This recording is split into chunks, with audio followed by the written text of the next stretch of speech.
Yes, hello everyone. Welcome to another match day here on NFTV. You can see the countdown timer. The lads will be with you in a few minutes' time. Pack day here on NFTV across the socials and on YouTube today. The lads, Carl, Sam and Steve, will be going through the lineups on both teams. And when the game kicks off, if you've got a stream on, stick it on mute, listen to the lads interact in the live chat. At full time, the lads will be scoring the players around about 5 p.m. And please let us know if you agree, disagree. And then round about 25 past 5, half past 5, we're going to be opening it up for the fans to come on. So there's a link in the live chat and in the description if you want to come on and have your say on Newcastle's performance.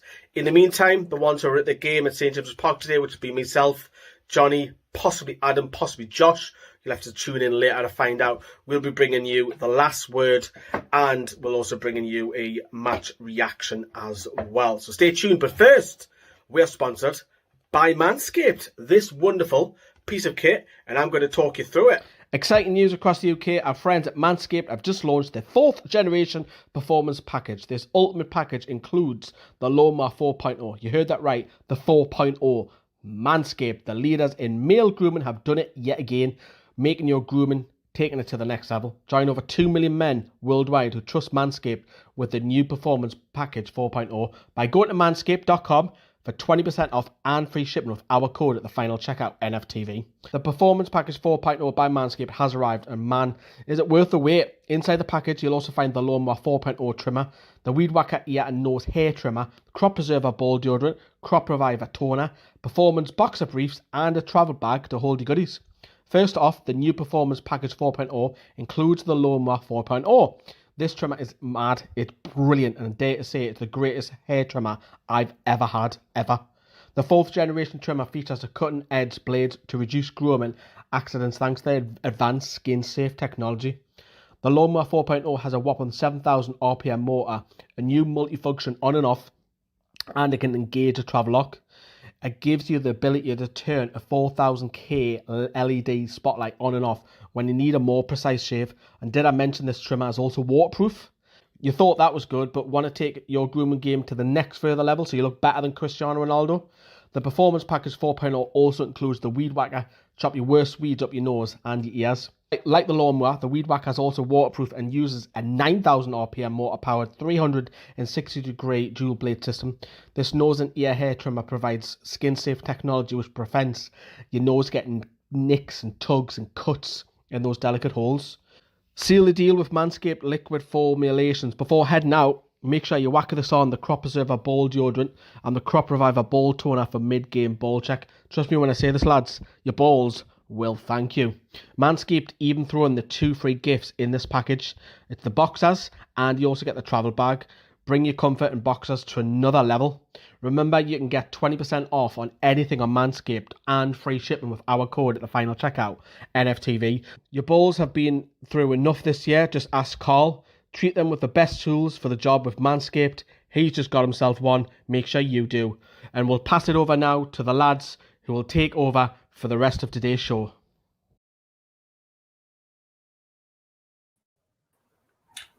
Good afternoon. Good afternoon, Carl. Good afternoon, Sam. What has your balls been through? I don't know. I don't know. Unless we're talking about the missus's pregnancy, I have no idea. That took me aback as well. I was like, what's he going about? I mean, there was mild panic in my house as my laptop was installing an update, and it's literally just finished 10 seconds before we came on air. So that was fun. That wasn't nerve-wracking at all. I haven't even found a means to watch today's game yet. Have you seen the teams? Yes, I have, mate. Have you seen them at all? I have. Do you want to get it up on your share screen and we'll go through the 2 teams, and we'll bring in Soccer Steve in a few minutes' time. He's joining us for the watch along. Have we got the stuff in the background, or do you want me to grab it from Twitter? You can grab it from Twitter. Okie dokie. It's a high tech, no panic. Where are we? No, and the panic was increased further because Lee, who's inside St James's Park right now, said I can't hear the words you're saying because. What?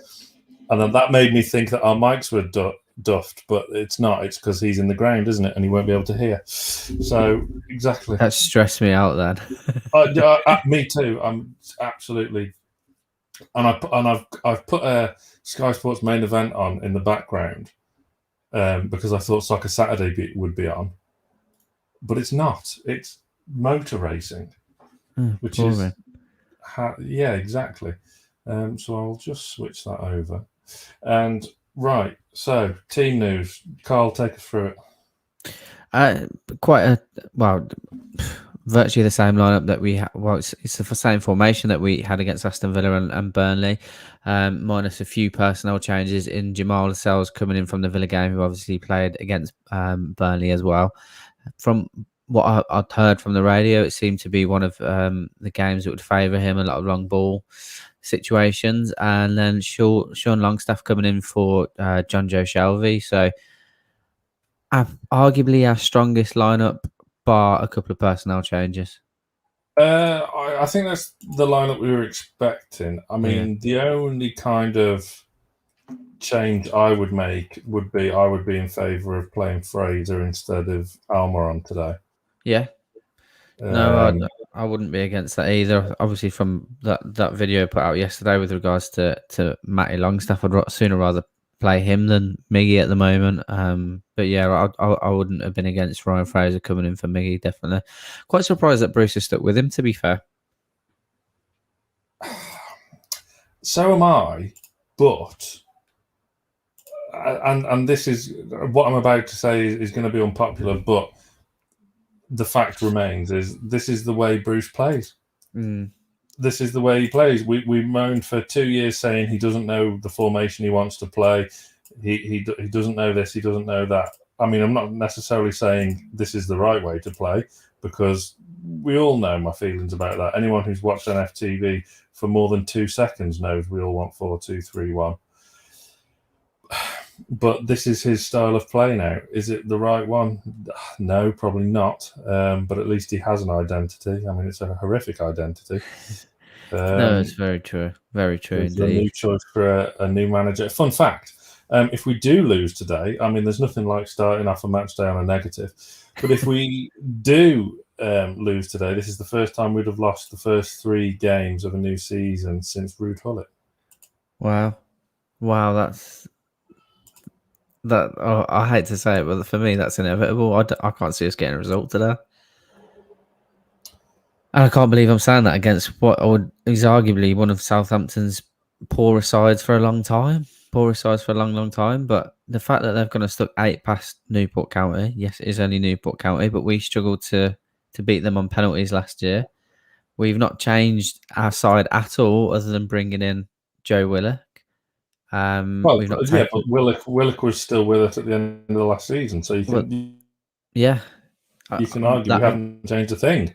Yeah, so that point is my own point is mute, and we've done nothing but concede 6 goals, and we can't take our chances, which is unbelievably frustrating. We should have beat Burnley, we didn't take our chances. We're not in the cup because of that. We could have saw the game out against West Ham, but we continue to play the way that we do. And as for the Villa game, we all got unbelievably excited waiting for that lineup to be announced. And once it was, we thought, right, this is a massive opportunity to go and beat them. And what did we do? What we do every week. Fuck all. Absolutely nothing. Nothing. So I'm just... we were both there last week. And I said on the one of the...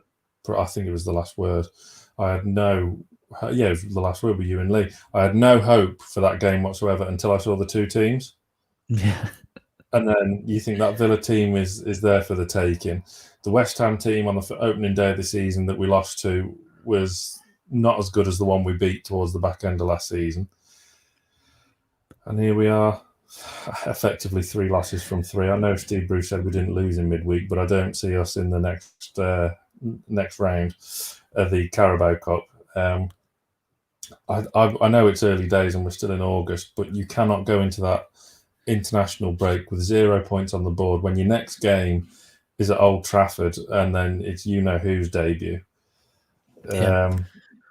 It could be pretty grim reading. I don't know. What do you think? It's like, well, I said to you, mate, in the group, the last thing I wanted to do this season was jump on Steve Bruce's back straight away, because we did that, like, and rightly so, but we ended up looking a little bit stupid because he did inevitably what he was asked to do, and that was to keep us in the league quite comfortably in the end, which is a bitter pill to swallow after going, we've been on his back for 20 games after that poor run of form. So I was like, I don't want to do that this year. And then obviously yourself and Johnny and Lee were talking about it being a 6-pointer today, which is absolutely understandable. And again, I don't want to be on his back. I don't want to be on his back. And then after Burnley, I'm just like, how can I not be? Like, how can you not be on his back? And it's just unbelievably frustrating, because we're only on the third game. We're already back to where we were last season in wanting the manager out, and we've not progressed. And he will just continue to come out with these shit anecdotes, and we just have to live with it. So yeah, that's my take. Yeah, what he said. I was saying that, dude. New season, new start. It's the same old adage of, Steve Bruce, he's a nice enough guy, isn't he? And I'm sure he is. I'm sure he's a wonderful cracker in the pub. But at the end of the day, this season's been. We're 2 weeks into the new season, and it's been pretty horrific, hasn't it? Yeah. Let's. There's a player I want to kind of highlight, which is Matt Ritchie, who's come in for some criticism from the fan base from the past 2 games in the Premier League. But he has created the second most chances in the Premier League so far this season. He's only one behind the leader, which is Trent Alexander-Arnold. Surely we should be pleased with him and not getting on his back, judging from the stats. That's interesting, mate. I wasn't aware of that at all. I don't really know what to say, other than I think the majority of the criticism towards him has come back from his lack of defensive ability, maybe. With him and Jacob Murphy sitting in that wing back position. And I myself said, and I think most people agreed, he just, in particular games, he's just seemed like he hasn't got the legs that he had previously. And that, to a certain extent, is expected with him coming, I think, is he 30 already? 31? Yeah. So, that sort of age, you do start, at this level, you do start to lose a yard of pace or so. But no, that's really, really surprising. Really surprising. How many has he actually got then? 9 chances created so far this season. Like Tony says in the comments, that just proves what we say, mate. Yeah, he isn't the problem. It's the tactics, possibly. Yeah. And then you got Jacob Murphy the other side. I think if Ritchie was more forward, didn't have as much defensive responsibility, we wouldn't be on his back, personally. I think if he was given more of that license just to go forward and not worry too much about getting back, then I think you can talk about his game a little bit differently, because then you are just highlighting the fact that he's creating those chances. You're not worrying about the fact that he's going to get lit up by Cristiano Ronaldo, for example. Or Murphy. Yeah, I can't wait for that. But this is the thing, like the criticism it came from, in some aspects of the fan base, was saying that it was because he's a left wing back and he's out of position. I mean, let's not forget Rafa converted Matt Ritchie into a left wing back. Yeah. I think we do we do have short memories sometimes. We all do, and this is the thing. He's been playing in that position long enough now to know what it's all about. So I get that aspect of the criticism, but he's an attacking player, and like Martin's saying in the comments there, he has been responsible for goals conceded. Definitely, that goal against West Ham was entirely his fault. Entirely his fault. But he is the kind of player that he will know that, and you wouldn't have to get on his back for it. He knows the score, doesn't he? Yes. Positives. Let's look at positives. Them 2 names in the white font there at the bottom of our lineup: Allan Saint-Maximin and Callum Wilson. How big will they be today? Huge. I expect. I'd like to think Callum Wilson's going to have a little bit more bite in him today with the Bournemouth affiliation and Bournemouth Southampton rivalry. I know it's not massive, but it is there. And with him being at Bournemouth for a reasonably long time, I'd like to think that he's going to want to go and get a goal against them a little bit more than other teams, for example. And he's a huge influence for us. He runs off the ball, the way he can open space throughout the channels. If he's not performing, I struggle to see where we're going to get a goal. So, and as for Maxi, I think Maximin is fantastic, but I do feel like, and a lot of people have spoken about it, at times he's trying to do a little bit too much, and I think he knows himself that there's a distinct lack of creativity from the middle, that he almost feels like he's got to do it all on his own. So I just want him to be able to take a step back and bring other people into play, and then make better judgment on when he should make these dazzling runs and when he should just lay the ball off. I think that's key in him improving his game. Yeah, I agree. Before we take a look in our midfield, here's what Lee had to say coming into today's game. So you can tell by the frustration in my voice, I'm still a bit knocked off from the other night. Going out on penalties against Burnley, and of course this weekend on Saturday, the big one, Southampton. I think it's crucial. A couple of the lads have already said it, Johnny and Sam, because we're going doing a defeat against, you would probably say, Southampton are a relegation rival. Lost Danny Ings, who we already know he scored past us for Villa this season, and now they've got Adam Armstrong, who will probably come in and possibly haunt us. But I don't think Adam Armstrong is going to have a season quite like Danny Ings. They are going to be down there with us, but I'm still knocked off about midweek.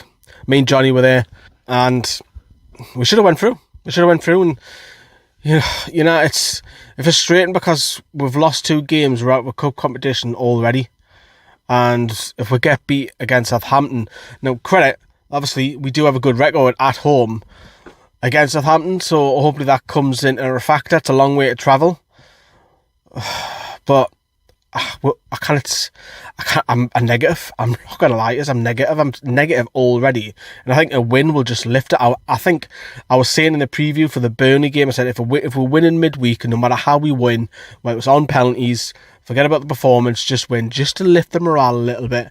And we've only seen one player come in from Joe Willock. We've seen a lot of players rotated because everybody was on the bench in midweek, except for Matty Longstaff, has got a good shout and starting against Southampton. So you will see the big boys, ASM. You will see Joe Willock, Jacob Murphy. Isaac Hayden was at the ground. I seen him in his car. Matt Ritchie was also, I seen him behind him. Dan Langley was behind him. But those two, the previous 2 I mentioned there, probably get a game. Likely Ritchie. I don't know what Hayden's injury is at the moment, but we know Shelby's out. Matty's probably going to go out the door. Bruce has already hinted on about that, so that's probably going to happen before the deadline closes. He doesn't need to be registered, so it still gives Bruce a problem because he needs a space free to bring somebody in. I thought actually Manquillo was fantastic midweek, so he's put his name in the reckoning because he's been out the colds ever since Jacob Murphy's form. So I don't think Manquillo will keep his place. I will be quite surprised. I'm not going to lie to you, but we'll see. I'm just so negative. And Callum Wilson wasn't even on the bench, and Johnny was getting on about that in midweek. He wasn't on the bench. You could bring him off the bench, and maybe he's a penalty taker. It's a lottery. We should have went through, without no shadow of a doubt.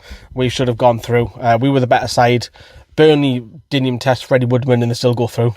That goes to show you. So, look, I think Hasenhuttl, if you offered him a point right now, away from home, coming all the way up north, I think he would take it.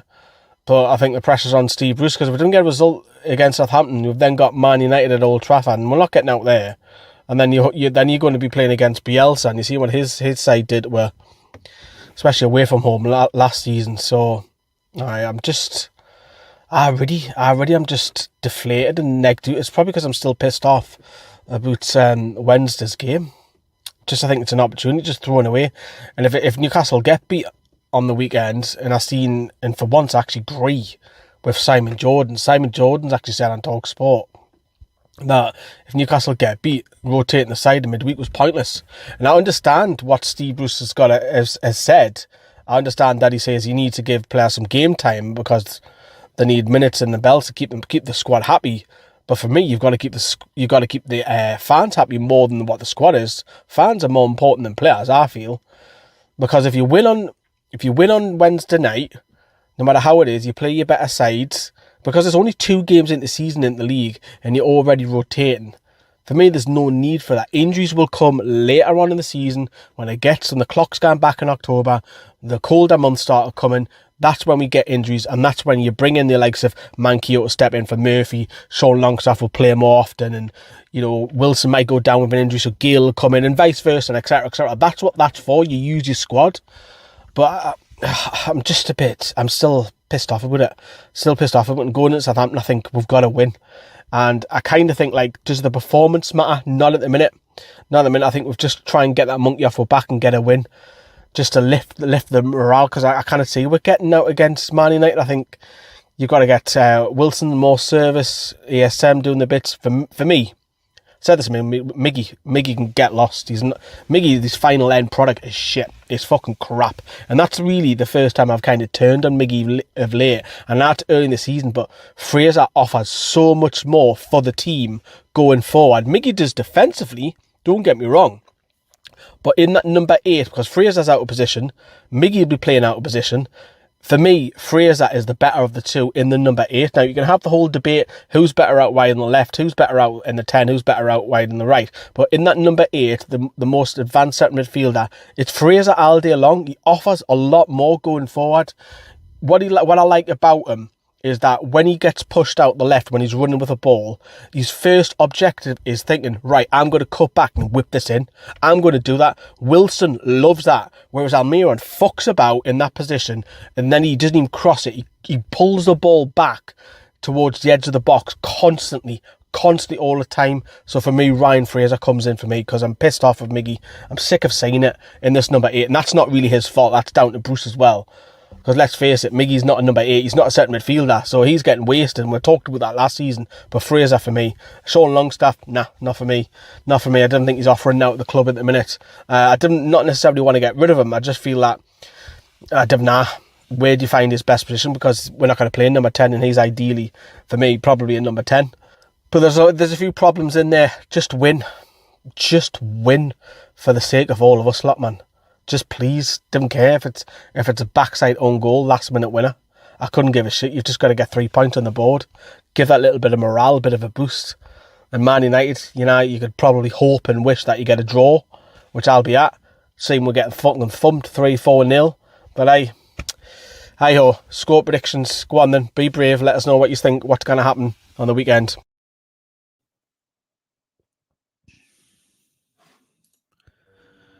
So, that was Lee. Yes. Sorry, you caught me completely unawares there. I'm still trying to hunt down a stream. Yeah, I'll put a link in the private chat, mate.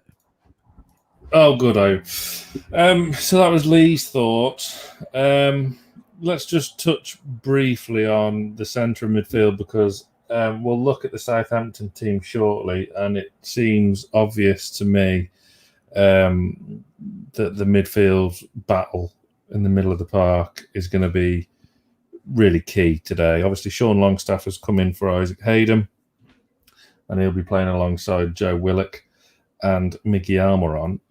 We'll bring in Steve in a moment too, and we'll get his thoughts on the Southampton starting 11. Sean Longstaff for Isaac Hayden, Carl. Straightforward, or would you have done something different? I think looking at the bench, I'd have probably done the same, to be honest. I'm just, there isn't really any. I don't want Hendrick anywhere near the side, albeit I know he had quite a decent game against Burnley, but I think that was always going to happen. I think it's a pretty straightforward swap, to be honest, mate. I mean, I want Sean to do well this year because he's come out and said himself that he's feeling much better since his injury. So I think this season really is imperative for him. If he has a good season, great. If not, then you got to look to move him on. Do you think? Really? Yeah, I do. I just feel like... Sorry. No, go on. I mean, I was just going to make the point that one player that has been moved on now is Matty. He's gone out on loan to Aberdeen. We'll get the little clip on at half time from that from your little video yesterday. But do you think it's a good move for him briefly? Yeah, I was frustrated in the sense of the way we treated him, not the fact that he's gone out on loan. I don't think there was any other way to handle the situation right now, because what happened last season for me was ridiculous. So I hope he goes and does well at Aberdeen. I hope he has a really good season. Obviously they're second at the moment, so I don't think they've played yet this weekend. So if they can kick on and get into a good run of form, it would be good for him to have a relatively competitive season. What's going on, guys? The lad needs to go. Soccer Steve, how are you, sir? Carl, can you get the Southampton lineup, please? Yeah, I can indeed. Southampton lineup, yeah. So they've got a 4-4-2 going on. They got Shea Adams, Armstrong up top. Pretty good strike force, in my opinion. I would take both of them at the club, honestly. Then they got Oriol Romeu and James Ward-Prowse midfield, and then they've also got Ginepro, who's going to give. He's going to give. If he's on the left, he's going to give Richie nightmares, I think, because he completes a lot of dribbles. He might not have that end product, but he does a very good job of progressing the ball. Very good at dribbles and stuff like that. And then El Yanusi, I think El Yanusi's a pretty damn good player too. I watched good amount of Celtic last year, and they had a really crap year, but he was one of their bright spots. And then Salisu, Jack Stevens, Livermento, and Kyle Walker-Peters. I'm kind of surprised about Kyle Walker-Peters' inclusion at left back. I would have gone for Romain Perrault personally, but that's just me. I rate Romain Perrault pretty strongly from Stade Brest to Southampton. It was a good transfer, but then Alex McCarthy's he's a decent keeper. But I think we've got the edge in keeper. But everywhere else on the park, they might have the one-on-one edge, to be honest. And that's pretty good. That's pretty bad. That midfield's key. Carl, are you okay to control things on the stream now? Because I'm spinning plates here, mate. Yes, absolutely. I think one of the big things is don't give away silly free kicks, which we were horrendous for at Villa Park. Yep. James Ward-Prowse, he's absolutely lethal from a set piece, isn't he? Very, very good at set. Yeah, he's real good. Surprised he didn't get called up for England in the Euros, but it's hard to get into that squad, honestly. But I like Ward-Prowse. There's a lot of decent players. I mean, Bamford got the call up ahead of Callum Wilson, and right. And Antonio back in there. Antonio, you're absolutely spot on there. Antonio's very unfortunate not to find his way. He's had an absolutely unreal start to the season. You're spot on. It's very, very odd not watching the game on telly or being at a game. Read into that what you will. Yeah. But there you go. But the teams are coming out. Yes. So the plan for today is, Carl, I mean, how long do you think you're going to be with us for? How are things at home? If anyone doesn't know, Carl's better half is literally any day, any minute now about to bring a new life into the world, and Carl is to become a sire. A sire? To be honest, we were joking about it for the game, but there is a high possibility that I could be shipping off before 6 o'clock. But here you are on the stream still. Cheers to that. Don't be surprised if that happens. I think it seems like every day things are progressing. I think it's got to be today. Is she doing all right? Well, last week. Yeah, she's fine. Right, thank you, Steve. Yeah, she's perfect, mate. That's good. Good. Last week at Villa Park, you were quite pensive. Because I could tell you obviously wanted to come to the game, but I could tell in parts that you didn't think it might not have been the right decision, just in case anything was to happen. But you got away with it. And to be honest, I would have felt exactly the same as you. Like in your situation, obviously I've been there twice. It's the most brilliantly terrifying, best thing ever. But hopefully. Your missus Like isn't you said, selfish, and You she'll gotta keep it in feel for the for next. you gotta feel for your This is girl. I would never. I was having a conversation last night with my girlfriend and a friend about the logistics, let's say, of giving birth, and I don't know why people do it. I don't know why women do that to themselves, but that's why we're here. So it's don't it's like Sam said. Like I was so happy to be able to get back to the football last week, but at the same time, I was literally having an internal battle. I was like, have I done the right thing? Because I'll be completely honest. Oh, as you of could right tell. now, yeah, I'm not double vaccinated yet. So I was a bit worried about that, and I was like, if I get something from this, You're not I will DJ? never. No. So that's why I was wearing the mask in the ground as well, because you know, whatever protection that give me, it seems like it has so far. But had I have got anything, I'd have been in such a bad place. and it's not even just a COVID thing, because when you have a child, it doesn't matter. It could be flu, it could be a cough. Well, yeah. Like babies or newborns are extremely susceptible to getting anything, and then that could be real bad. Yeah, Definitely. so But that makes sense. Yeah, That makes things sense. have happened today where I'll be surprised if it's not in the next 48 hours. So The tension, man, it's probably unbearable. yeah.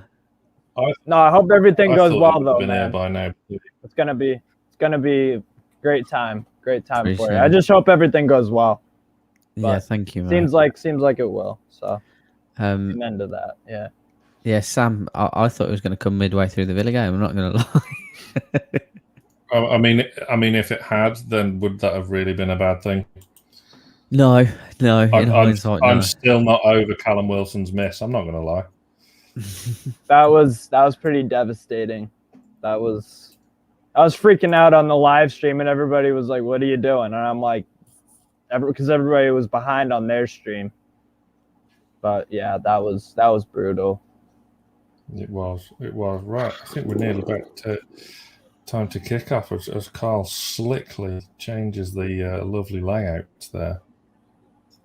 What are you guys Right, on for? Southampton, Have you guys McCarthy. kicked off yet? You guys No. kicked off yet? No? Carl? Yes, No. mate. I'm on 1 minute 14. Are you using that link I What? sent, Sam? Yeah. Really? I'm on 44 seconds about. I mean, I'm still behind real time quite a bit. Yeah. I mean, I hope I do get one, because otherwise I'm not going to be much use on scoring the players, am I? Whenever you see me quiet and I watch along moving forward, that's the reason. We have 'cause I'm possession looking of for a the streak. ball. Ladies and gentlemen, we have possession of the ball. That is shocking. That is shocking. We're making some passes around. Richie and ASM, go. Yep. What's happening? I don't like this. Miggy, shoot. What's happened? I don't like this. Nothing as of yet, mate. Right. ASM okay. just dribbled. I'm on He 1 got- minute 21. ASM just dribbled into the box a bit. Yes, that's what I'm watching now. Yeah. And then Willock had a nice little. Yes, that's what I'm watching now. Yes. And then he went past a few, and then Southampton Yeah. recovered. I'm on 1 minute 40. Don't be surprised if that's the last attacking move we have this entire game. It was good whilst it lasted. It was good. It was very exciting. I got to shout. But yeah, it's good to have everyone back in the chat. Carl, are you doing the first bottle feed? I'm not. My missus is actually breastfeeding. So I've got away. However, she's going to wake me up, so I haven't really got away with it. But That won't last. no, Don't worry about it. It doesn't last. They all say that. fair enough. Yeah, Jay in Atlanta, it's good to have you back. I haven't spoken to you for a while. Jane Atlanta. Jane Atlanta was supposed to come over to England. No, he was going to go to Scotland for some Scotch whiskey tours, wasn't I remember that. So let me just get this straight, because I'm assuming, Steve, you're actually watching the game via proper sources in the States. Yes. Carl, what minute are you on? I am on 3 minute 54. Oh, you are a minute ahead of me. I hate this. How is this possible if we're using the same thing? I don't know, but I don't like it. Refresh it, maybe. Yeah, I've done maybe. that. No good. No, but Lee Hendry's reporting on our game for Soccer Saturday, and we're 5 minutes in. Yeah. So, but you know, Jay, travel is still a huge mess. We're coming in at some point. Well, make sure you let us know when you are, Jay. We'll all have to get together.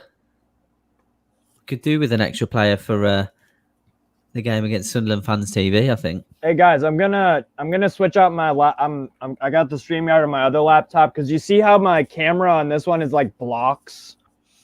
It just looks all screwed up. So I'm gonna just hold on 1 sec.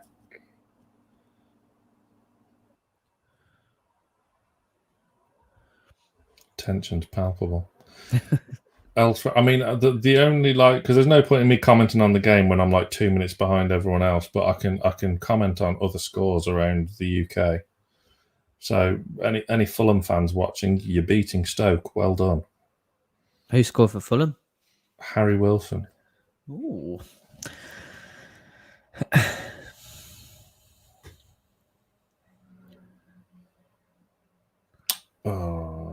I mean, we're passing it around okay, aren't we? I did enjoy the run from Willock that he just skipped past Ward-Prowse. Absolutely did.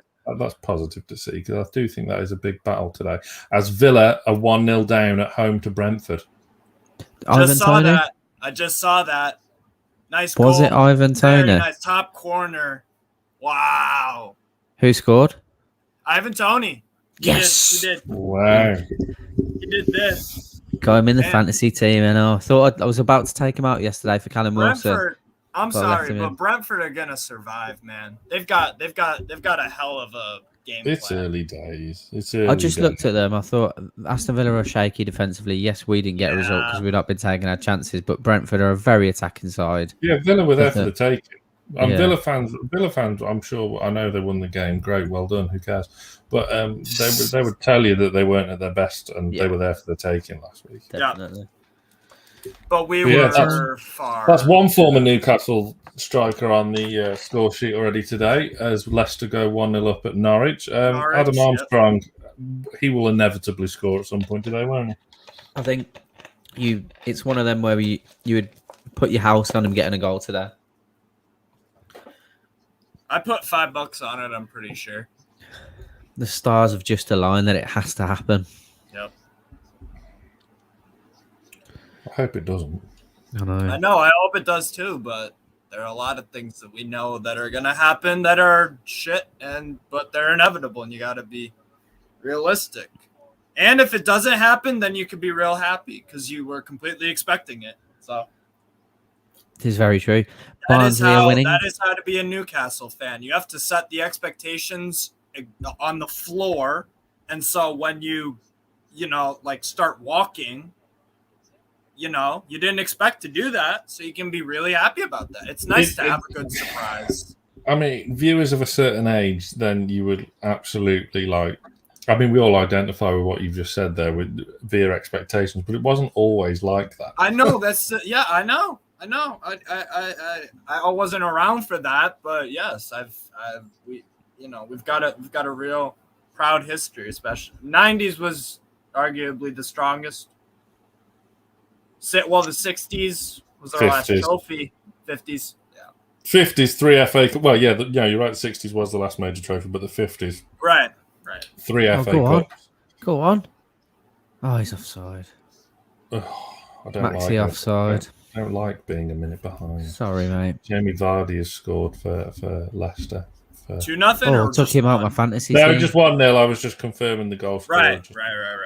Took Jamie Vardy out yesterday for Ings and Antonio. I captained Ings for this week, and I took out Ferran Torres. So go me.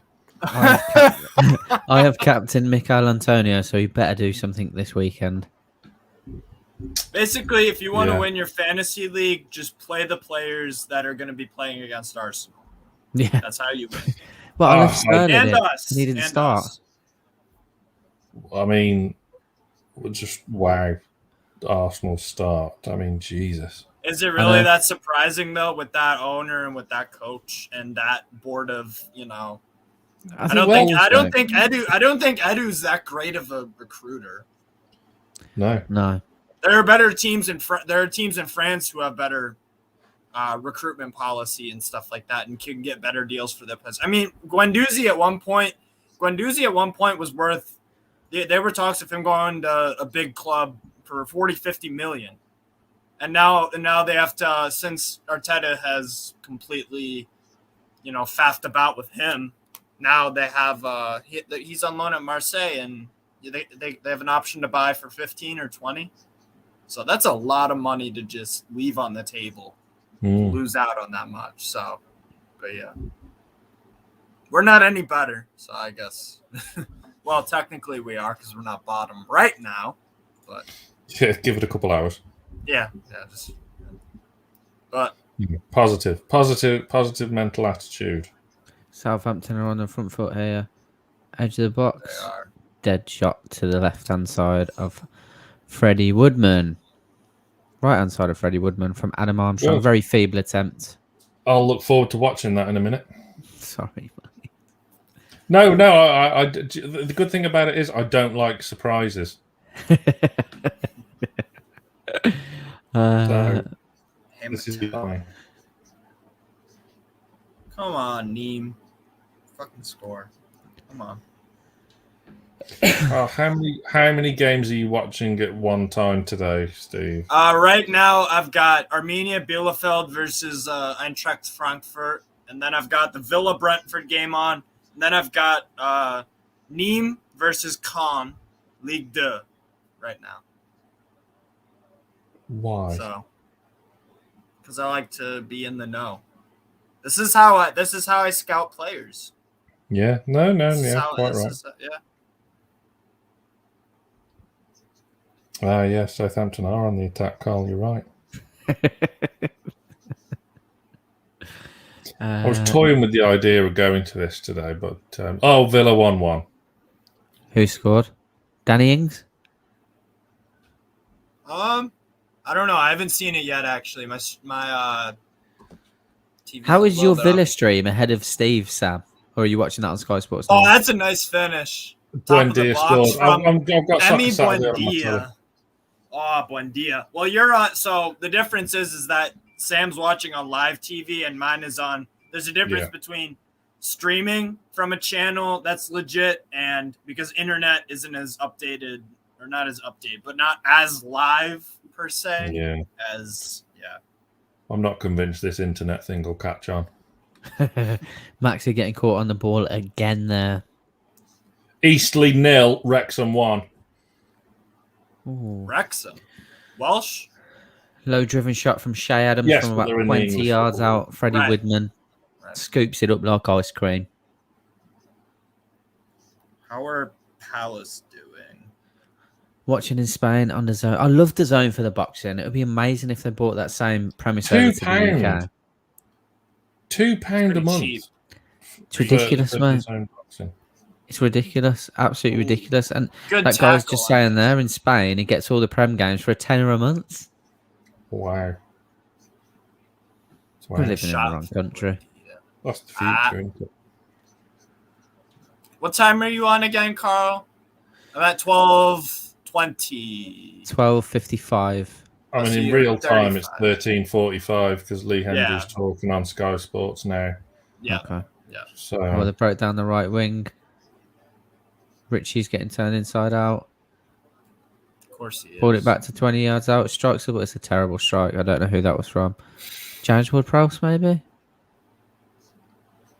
Yeah, terrible strike from James Ward-Prowse. Our only outlet is give it to ASM and hope he can run and beat a man, isn't it? My stream's died. R.I.P. I gave you one in the private chat. You can always try I've that. only just read that, mate. I'll have a look at it. I'll have a look at that. Yeah, but you've got to pay. half-time. You've got to pay for it, which is why I didn't go on it. What are you talking about? When I went on the thing you sent me, Yeah, what about it? it said you had to pay. No, but you use my account. I gave you the login details for both. I don't know. I don't. Does that mean a policeman's going to come and knock on my door? No, You're because the using VPN's there. an illegal stream anyways. So, I mean, We can neither No, I'm confirm nor not. deny this. No, I am not. I'm it's libel. Right, 0-0. Yeah, it's a very good deal, mate. Boxing, F1, UFC, MotoGP, all for a tenner a month. Fantastic. To be 2-1 fair, Augsburg. I mean, I'm just happy. we with are box on the back £2 foot here. No shit. Is that Gineppo giving Richie a hard time? Is it that Oh, Niramento? like I said before the preview, yeah, he is. Yes, Jeanette, bro. Yeah.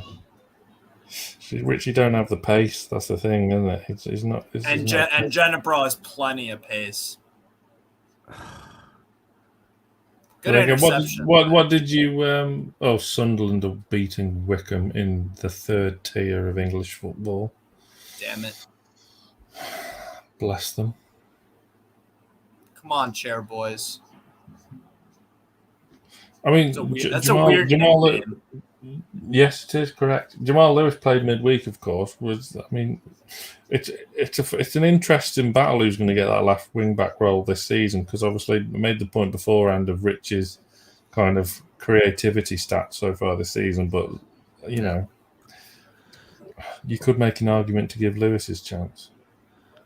It should be. I think they should play Lewis. I don't know how it seemed like based off of the scoring the players video that Lewis wasn't that Southampton on the bad. break again. Adam Armstrong running at the defence, drags it across goal. Middlesbrough 0, Blackburn 1, which has done wonders for my accumulator this afternoon. I was meant to put one on, I just didn't get around to it. Oh, come on, West Ham.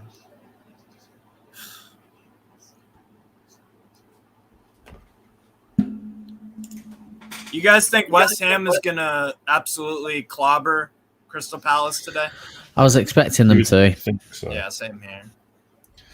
That's the kind of game West Ham lose. Yeah. Yeah, that's true. That'll be it. I'll drop Jamie Vardy to bring Antonio in. West Ham will get beat 3-1. Yeah. Never know. Fabian Schär fouled out on the byline. It's that Livramento that's having a good run at Richie. Chelsea Academy just produced players like nobody's business. He was superb against Manchester United. Yep. He really was. Yeah. So yeah, they have plenty of pace down that side, don't they?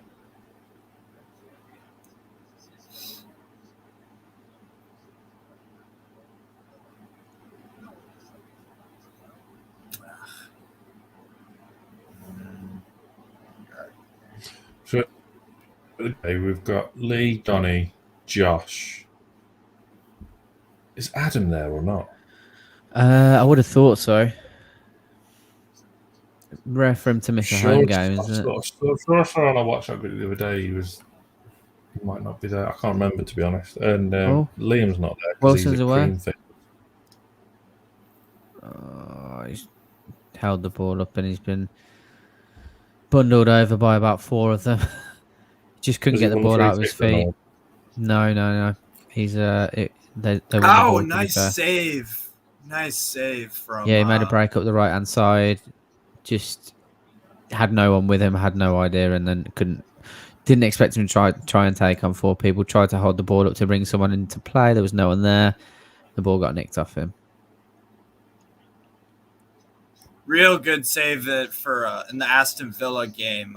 Rhea for Brentford made a real nice one-on-one inside goalie box. That was Jesus Christ. Maximin looking massively frustrated already, walking around with his arms up in the air. He couldn't get into the game at Villa last week, could he? You just couldn't. His teams, the teams will stick 2 men on him and just absolutely suffocate him. They could just man mark him. Yeah. Or double up, yeah. Because he has to do all the work. I'm still shocked that. Well, I'm not shocked. It's Bruce. You can't be surprised by much, but Fraser should have been in for Miggy. Yeah. And I don't really. That's not Fraser's strongest position as a correct center midfielder with license. He's a winger. He's a winger in my eyes. He's got the pace for it. He's got the dribbling. He's got the intention to go forward. He's got the creativity. He's a winger. But he does pretty well at that midfield. But need to see more from him, don't we? He needs a run in the side. We haven't seen enough of him yet, considering he's been here over a year now. I know he's had injury problems. Yeah. But hey ho, it's just Bruce at it again. Wilson gives it away. Miggy running as ever, takes out Southampton player and gives away a free kick in their half. Yep. Looks full of energy. I don't like Wilson dropping like that back either because he gets tired too. He gets frustrated too. He needs that service, man.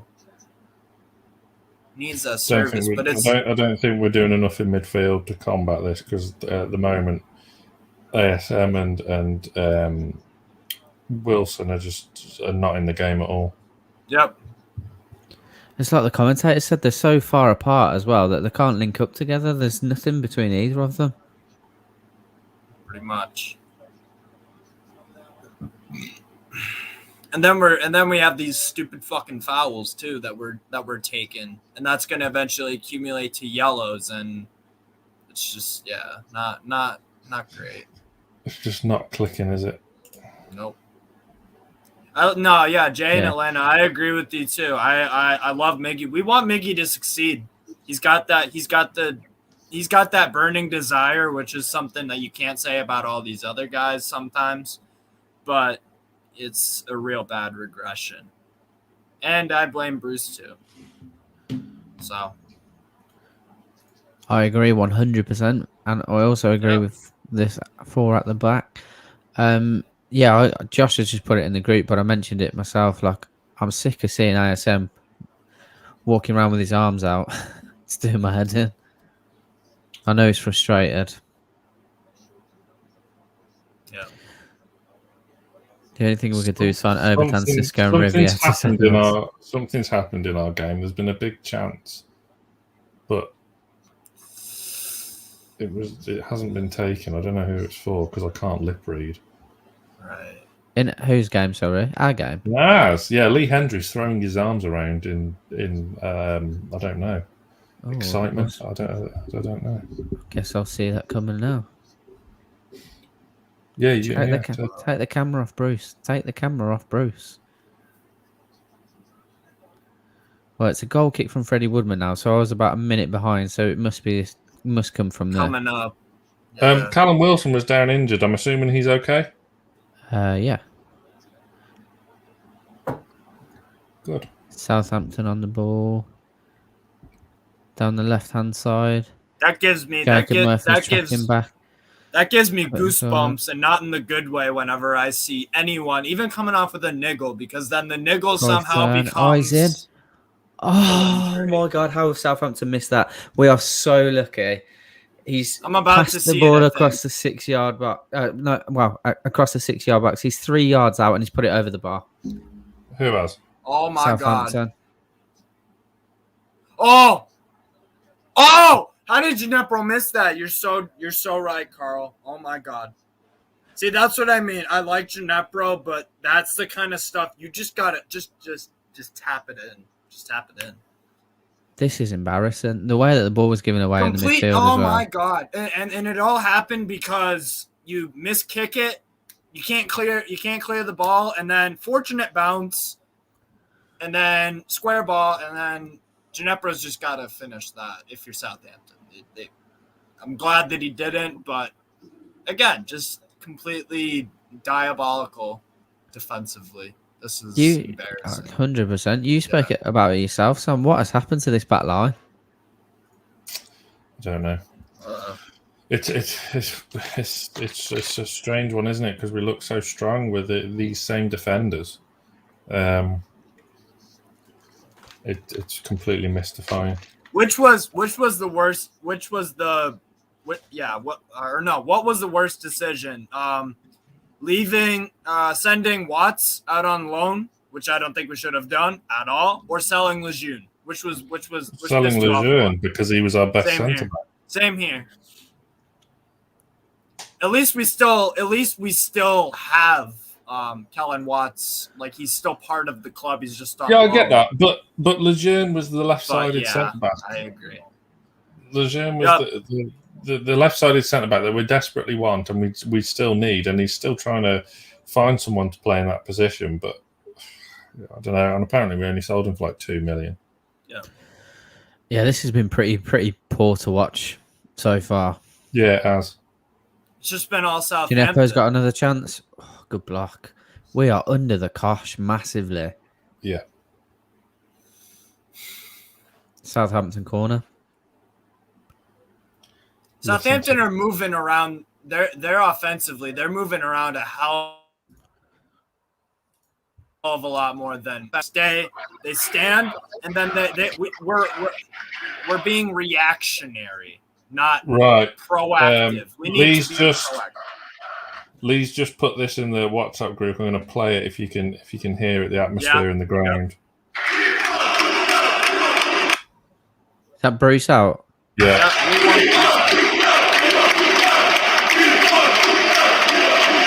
How fucking time. Sick of this fucking Brucey give us away. That's what we need.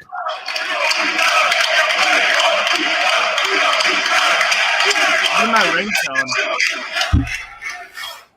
I called it on the last word last week. If we don't get a result here today, it's going to turn. Because again, I think a lot of the fans at the grounds, it's not been as negative as it has been on social media. Yeah. And Bruce said, I think it was like the attitude me and you had, Carl, that it was just a case of new season. Let's just, everyone's had a shit 18 months and let's just get back to trying to support the team. But the start we've had is just... But that shouldn't, but that's kind of, I understand the point. It's valid. Fair enough. But that should not be an excuse, because remember, part of this lockdown was no fans, no vocal presence at games. So we've missed out on 18 months of the voice of the anger that we have towards the way this club is being run, and that it has been for years and years. So I agree. I can't. It doesn't matter to me that this is a new season. It's lovely to be back at the game and stuff, but and I can't be the only one that is so pessimistic, and I set myself up for that mentally because we're just not. Yeah. We've got Harry at the ground today as well. He says the atmosphere is so effing toxic today. Yeah, I've just put the volume up, mate, on the I've got it in my headphones, and it is really bad. Good. Like every time Bruce gets the ball as well, like it's deafening. The commentators are talking about it as well. As it should be. It's about time, isn't it? I've been sick of this shit for 3 years. Exactly. Ever since Leicester 5-0, I'm like, okay, I gave you a chance, even though I really, really didn't like the appointment. I just gave you the slightest of slight benefit of the doubts. After that 5-0, though, I'm like, yeah, fuck this. He ain't the guy, and he never. Fernandez being caught on his heels by Gineppe. I mean, Gineppe fine, he's pacey, but he's no world beater. Yeah, should be able to deal with him quite comfortably, and it's just been absolutely terrible. There's nothing in midfield from Almiron, Willock, or Sean. Yeah. Defence looks a shadow of its former self. I am extremely, extremely nervous about Willock. Because remember Kennedy, when he was very, very good on loan, and then Newcastle. Yeah, but the thing is, Kennedy, when he was on loan, when he was good, he had some stinkers. Yeah. So I don't think that is the case, but right. I don't know. I just think a new manager comes in. Yeah. A new manager comes in and sees our squad and just goes, right, okay, 4-2-3-1. There you go. It's just obvious. Not to Bruce, the egomaniac. It's not to him. The sad Mac and bastard chants are ringing around St James's Park. Yeah. I was there that day when Steve Bruce was in charge of Sunderland and we won 5-1. Titus Bramble sent off.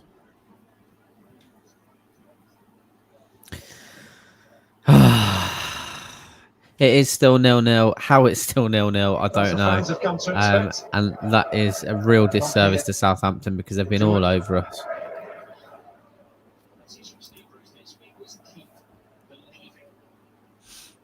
Commentator just said, I just put myself on mute for a sec. Listen to what commentator is saying. As soon as I put it unmuted, the commentator was like, Steve Bruce was saying last week, we just gotta believe. Maxi goes on a good run, forces a foul just outside the 18-yard box. I imagine we haven't scored because I feel like Sam would have said something.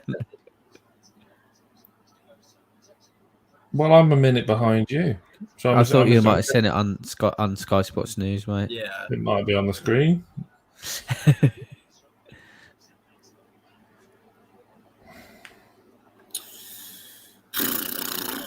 Yeah, we do need a new owner, but when that's going to happen, I don't know.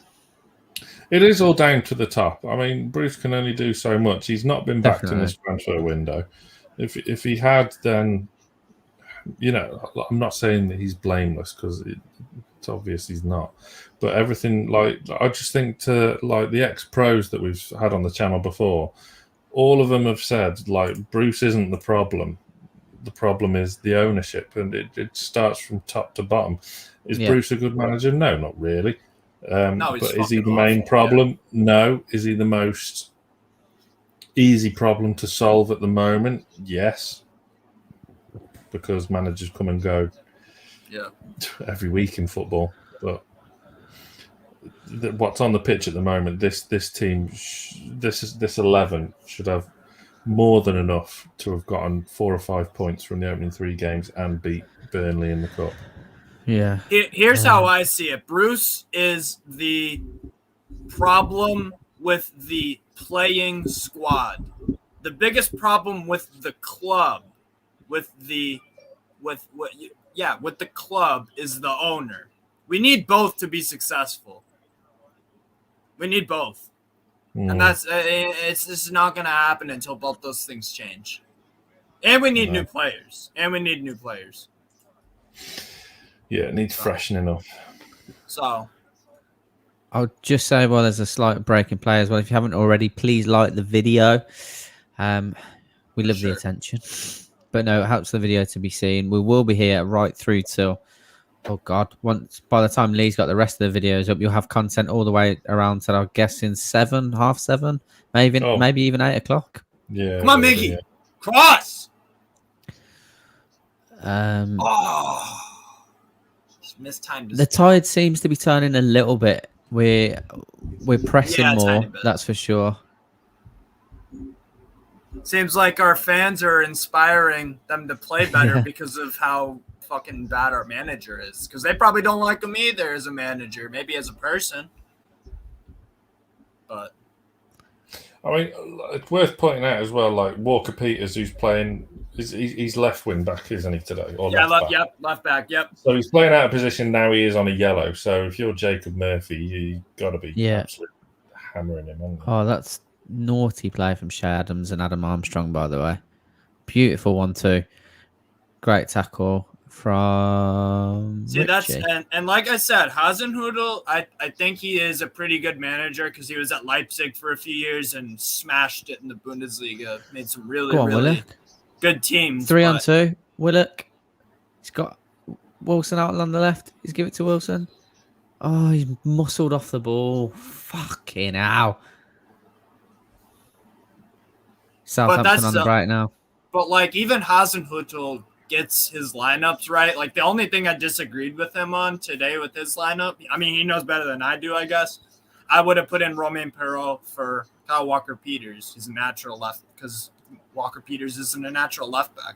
But that's not bad. If you have one guy out of position and it's a left back, you can kind of afford to do that. Gareth Southgate does it for England. 1 left back and 12 right backs in the squad. Yeah. And for the most part, it worked. Yeah.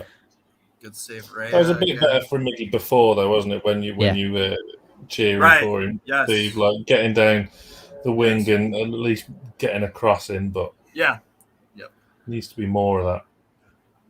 He looks a lot more energetic today than he did against Aston Villa. That's for sure. Not hard. Armstrong comes to nothing. Gineppo gives it Walker-Peters and he gives it straight to Woodman. Ooh, Bielefeld, you got to do better than that. Oh, Jesus.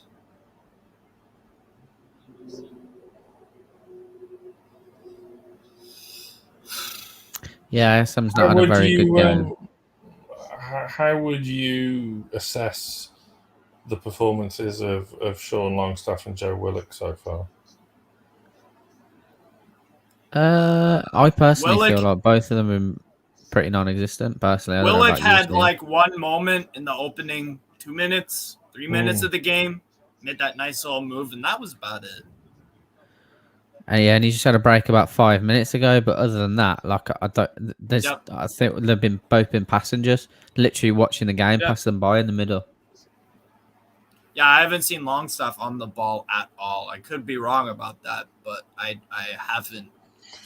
Yeah, I think Willock carries a more of a threat about him than Longstaff has. But Longstaff's in there to sit and defend, isn't he? When we keep being told that he wants to play number 10, but he plays defensive mid. But then again, I suppose you'd rather Sean than Hendrick. Or would you, after Hendrick putting a decent performance in midweek? Southampton are in here. Armstrong. Freddie Woodman saves. Easy save in the end. It wasn't Armstrong, sorry. It was it Romeo? I think it's Romeo. If Armstrong scores, if you were him, would you celebrate? Wouldn't. See, I wouldn't personally. But then it's tough because I think he was treated badly again. Yeah, I wouldn't blame him. I totally would. I don't really like when the players are like, "Oh, I'm sorry for scoring a goal." You're paid by the team that you're playing on right now to score goals and make your fans happy. That's how I see it, and especially if you got screwed over by another team. Like if Ivan Toney scores against us, same thing. Celebrate. Yeah, I get that with Tony, but like Armstrong, local lad, isn't he? Boy, a Toon fan. Yeah. No. Yeah. But still, I agree with you, Steve. I wouldn't blame him for celebrating at all. I mean, I just hope it doesn't come to that because I don't want him to. Walker-Peters brought down just outside the box, literally inches away from giving away a penalty there from Joe Willock. Could have made it 3-3. Like if you think about inches, it was a bit further than that. But if West Ham 1, Crystal Palace 0. Is it Antonio? I don't know. It's going to be Ben Rama, and I haven't put him in my side. He's very cheap, 6 million in midfield. That's ridiculously cheap. He's probably going to go up this week after this weekend as well. Yeah, nice job, Palace. They have 4 nails. He's underrated, man. He's a fucking diver. Yeah, that's true. 4 nails in it. It looks like he's in in as at the 10. Ward-Prowse steps up. Don't give Takes away. a deflection. Woodman keeps it out. Drops to the 6-yard box. Blocked by Shaw. Back out on the right. Romeo tries to whip the ball back in. Comes to nothing. Oh, that was close. Oh, Jesus. I'm sorry, but a Southampton goal is more than imminent if they can just find their shooting boots. Too many times, like every game this season, we've been like, oh, we need half time here. Yeah, real. Look who we've played, 2 of which have been at home. Ooh, Martinez. That was. Emmy Martinez almost had a howler there. Oh my God. He's tried to do the goal kick, but then Janelt on Brentford, when he was like tossing it up to himself, Janelt just came out of nowhere and just tapped it in. But I think it was offside or something like that. Damn. Surprised. Maxi in the box. Got no one with him. Literally, people are just watching him. It's fucking embarrassing. Just watching him he's trying to beat 3 men to whip the ball, and they're just no one giving him any options whatsoever. All these guys just standing there, yeah, or just jogging. Oh, raising his arms at the top of the. Can I make you laugh? Yes. Yeah, I'm just at the bit where Willock's brought down Walker Peters. Really? Yeah. We are 2 rash challenges there. We've given a free kick. Ref played the advantage. That's such a But yeah, it wasn't Willock either. It was Murphy. Oh, was it Murphy? Sorry. As Everton go 1-0 up at Brighton, Damari Gray. Another man we should have looked at. Rafa's been on the bargain hunt, and apparently he's getting run on him as well, isn't he? Yeah, I think that'll happen as well. Antonio got the assist. I'll take that. His signing so far this summer, and that was like 2 million. Yep. Assist from Antonio, an assist from Danny Ings, and a goal from Ivan Toney. That's all right. Ings is my captain this week. Fabian Schär is lucky that he had his studs down from that challenge. Because if his studs are up, he's off. Straight red. Yep. Is it going to be a VAR? No, it's dealt with. He's got a booking, but he's very, very lucky that the rest played the advantage and they've ended up with a free kick further up anyway. Ward-Prowse stepping up out on the right-hand side. Whips it in. Comes to nothing. Bounces off Maxi. Maxi brings the ball down. He's on the run. Maxi on 3. He's giving it to Wilson out wide. Oh, he probably took the strike too early. Better play, though. Very well done on the break. It's just the issue we've got is it's 2-on-4 constantly. Southampton have got time to get men back. Wilson's out wide. No one around him. I don't know why he's kind of stuttered on the ball. If he gets his first touch out of his foot, he's clean in, but he doesn't. First touch is everything. Everything.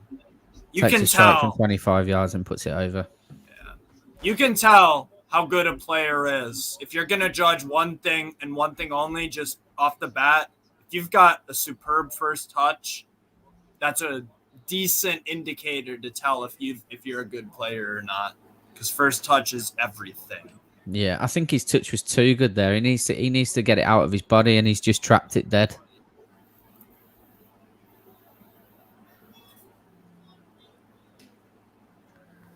Yeah, pretty much. Oh, that I've just took that tackle from Cher, and it's just fucking stupid. He has one. Isn't it? He has a couple of them every season, doesn't he? Yeah, you see it in slow mo as well, mate. If his studs are up, like he's gone. He's and very you could lucky. He completely telegraphed the challenge as well. You could see it happening before it did, and you just think, don't do it, you absolute cretin. Norwich 1, Leicester 1, Timu Pukki penalty. Wow. Murphy out wide driving. Gives it out wide to Maximin out on the right. He gives it inside to Sean Longstaff. Longstaff hits it. Poor strike. Bounces off the Southampton centre half, and they are on the break. At least we're attacking a bit more. Yeah. I guess. I did say this, like in comparison to last season, we haven't rolled over. I know it's early on in the season. Yeah. Matt Ritchie's got the ball in our own half. Nothing, just passing it around the back. I do have to at halftime, my girlfriend, she just got done with her hair appointment, so I just got to pick her up and drop her off real quick. But I'll be back for the start of the second half, about maybe a little sooner. Is that cool? Well, half time we'll play man. the clip of Carl with talking about Matty Longstaff, won't we? Right. Okay. Maxi whips one in, hits it deep. Richie tries to bring it down, but it just comes away from him.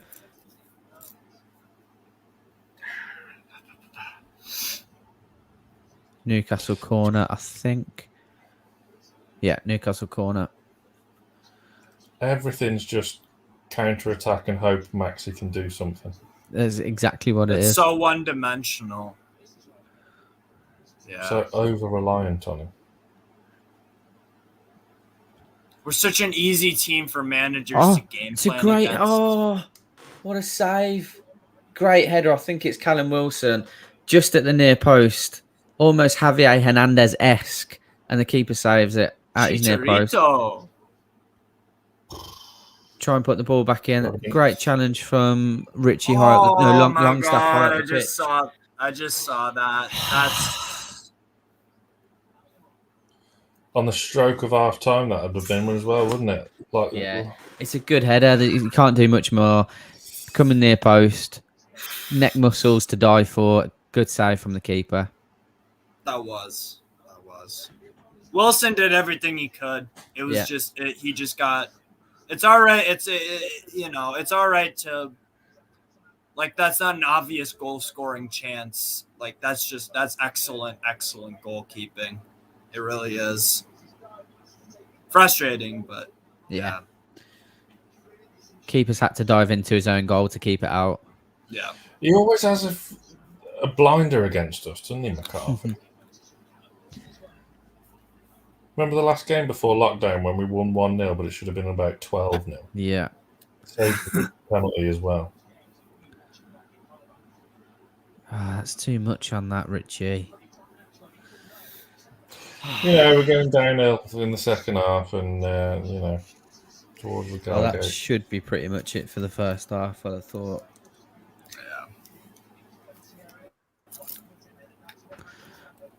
But the last 10 minutes has been arguably all Newcastle. Yeah. Ty just But did a bit. the problem is second halves we are not good in the second half.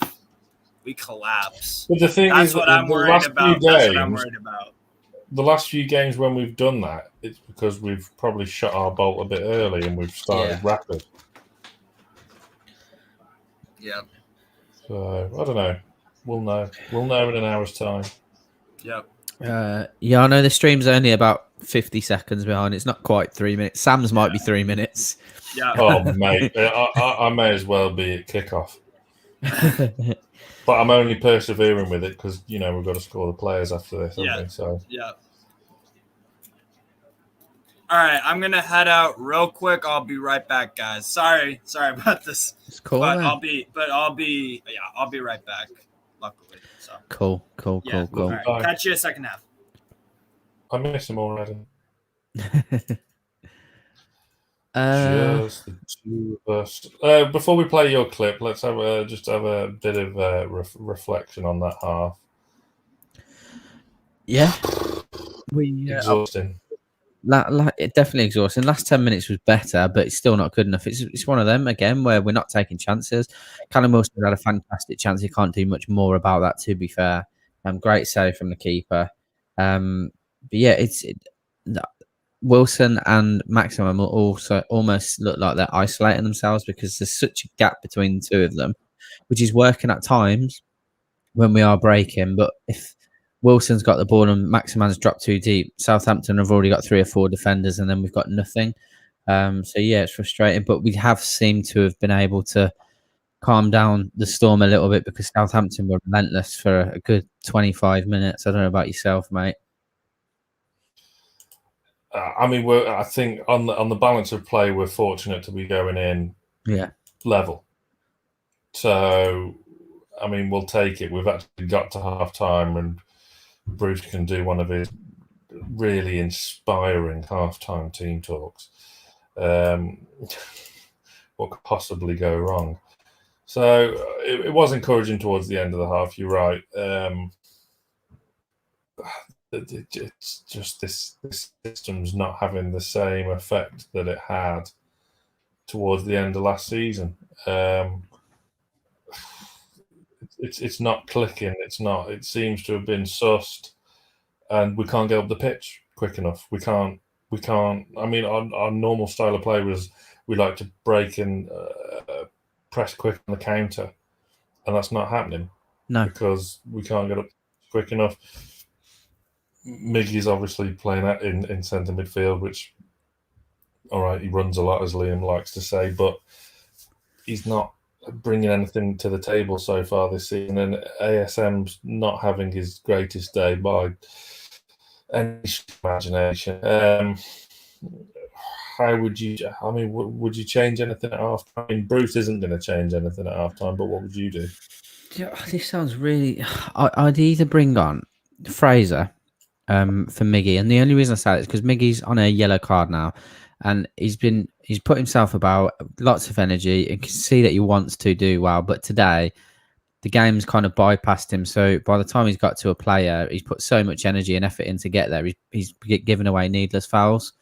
And that's happened a couple of times, and I'm just a little bit worried if that continues, because we know he hasn't got harmful burn in his body, but the way he's putting everything in, he could potentially get sent off. And I think maybe bringing the likes of Fraser on would potentially give us a little bit more creativity moving forward in terms of crossing ability from that side. Or I'm not against bringing Joe Linton on. I'm not. I know it was Burnley, but he had a relatively okay game against Burnley in the week. New parents do have baby brain. I just feel like if him out on the left hand side isn't the worst option that we've got on that bench. Personally, I would bring Fraser on for share. For share. Yeah, I'm not saying play Fraser centre back. No. I'm yeah. Drop it. Okay. Yeah, I would, and I would stick Fraser on the left, and Mickey can go in behind some with Sean and Willock in midfield, and then I would give, and then you kind of have the option to either bring on more defensive wing backs, which I wouldn't be a fan of at this stage, or I mean, could look at solidifying that midfield. But the problem is, your only midfielder on there now is Hendrick, because Matty's away. Yeah. Sims just put in the comments as well. I'll just see what you would you switch, potentially bring Lewis on for Richie at some point in the second half? I mean, you could, but it's not really a priority, is it? Because it's not bringing anything to get us up the pitch. I'm not against that change. It's just there's more priorities for me because the midfield battle's not being won. No, not at all, mate. Far from it. It's non-existent, isn't it? Almost. Well, like I think it was Connor that was in the comments earlier who will be joining us for scoring the players at full time. He said like Sean Longstaff was pretty anonymous on that pitch. I know his job's to sit in front of the back, three centre backs, but if you got three centre backs, you shouldn't need to be doing that much. That's the point of playing three centre backs. Definitely. I don't know. I would even argue you could even bring on Mankey for share instead of Fraser, and you could put Murphy forward. Mankey had a great game against Burnley in midweek, and then you could allow Murphy to get further forward, and then you could bring on Fraser for Miggy if that's your thing. But it's not been very inspiring, to say the least, has it? And it's a big 45 minutes of football ahead, the last 45 minutes before the international break. It's just, and this is going to affect everyone's mood for the next 2 weeks, isn't it? If you win today, then you can go into the international break. Life's great. Children on the way. Newcastle have got points on the board, and everything's just great. But if what we deserve are based on that first half performance, which is next to nought, then it's such a depressing 2 weeks. And then we've got to go to Man United. We'll be buzzing and on top of the world because they've just signed Ronaldo. I know. I've already given my ticket up. So one of my mates is like, yeah, I'll go. And I'm like, you fucking enjoy it. I don't care whether Ronaldo's back or Messi's there. I don't want to be at Old Trafford the way we're playing at the moment. So yeah, definitely. And like you've just said, without a result today, it just makes it even worse because us getting beat by Man United is almost inevitable, isn't it? Let's be honest. Yeah, it is. Should we play that clip about you and Matty, and then we'll get a drink, and then we'll reconvene for the second half, eh? Let's do that. Let's do it. Slick. He's out on loan. He signed an extension at Newcastle United, but he has taken the decision to join Aberdeen on loan. Currently sat second in the SPL, and I believe they're second, and they've just won, they've won 2 of their 3 opening games, which is great. I'm happy for him because I want him to get minutes, but I feel like he deserves a place in the side. Like, rather him be brought off the bench than the likes of Sean, Jeff Hendrick, even Miggy at times. I'd rather him play instead of Miggy at times. I would.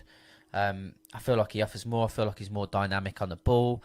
I genuinely feel that he's one of our better on the ball midfielders, other than Joe Willock. John Joe Shelby's range of passing is disgusting. He doesn't offer much when driving forward. Matty is very quick. He's got a low centre of gravity. He's very dynamic on the ball. He's got an excellent striking technique, and he rats. He's not lazy. We talk about box-to-box midfielder. He could be that. He could be that Steve Bruce. But you won't give him the opportunity. And it annoys me. He talks about personnel, not having the right personnel to play certain positions at certain times. We have them. But you don't have the fucking brain capacity to be able to get these players to play in the system that you play. You'd rather play Isaac Hayden out on the right and sit fucking Jeff Hendrick in there. And you want to send Matty Longstaff, who's one of our better midfielders, out to Aberdeen. Now, I don't want to get on Steve Bruce's back all the time, because we did that last year and we still ended up finishing, where we finished after we were all on his case for the whole season. But there's only so much I can take. Now, what I hope happens is that Matty Longstaff goes out to Aberdeen. He has an absolute barnstormer of a season, just to prove me right, because he could have a horrendous season. He could be absolute pony. But I hope he has an absolute barnstormer of a season to come back and potentially break into the squad. I am glad that, in a way, that Steve Bruce has finally took the decision to let him go out on loan rather than let him rot on the bench. However, I'd have preferred him to go to somewhere like Derby, Nottingham Forest, Blackburn, and just be a bit more competitive. And I mean that in the greatest of respects, because I'm not here to dig out Aberdeen fans. I don't know much about Aberdeen as a club, but it tends to be Rangers and Celtic running away with it. But that being said, Aberdeen have gone and signed a centre-half from Hamburg. They've spent more money than we have. I'm sure they haven't, but they're doing more in the transfer market than we have. They've got more fucking get up and go and optimism and fucking drive from their club than we have. So maybe Matty Longstaff has made the right decision. I don't know. But to me, I just feel like it's going to end up the way it usually does. Yedlin, Yedlin go, for example. We've not replaced it. We've not replaced DeAndre Yedlin.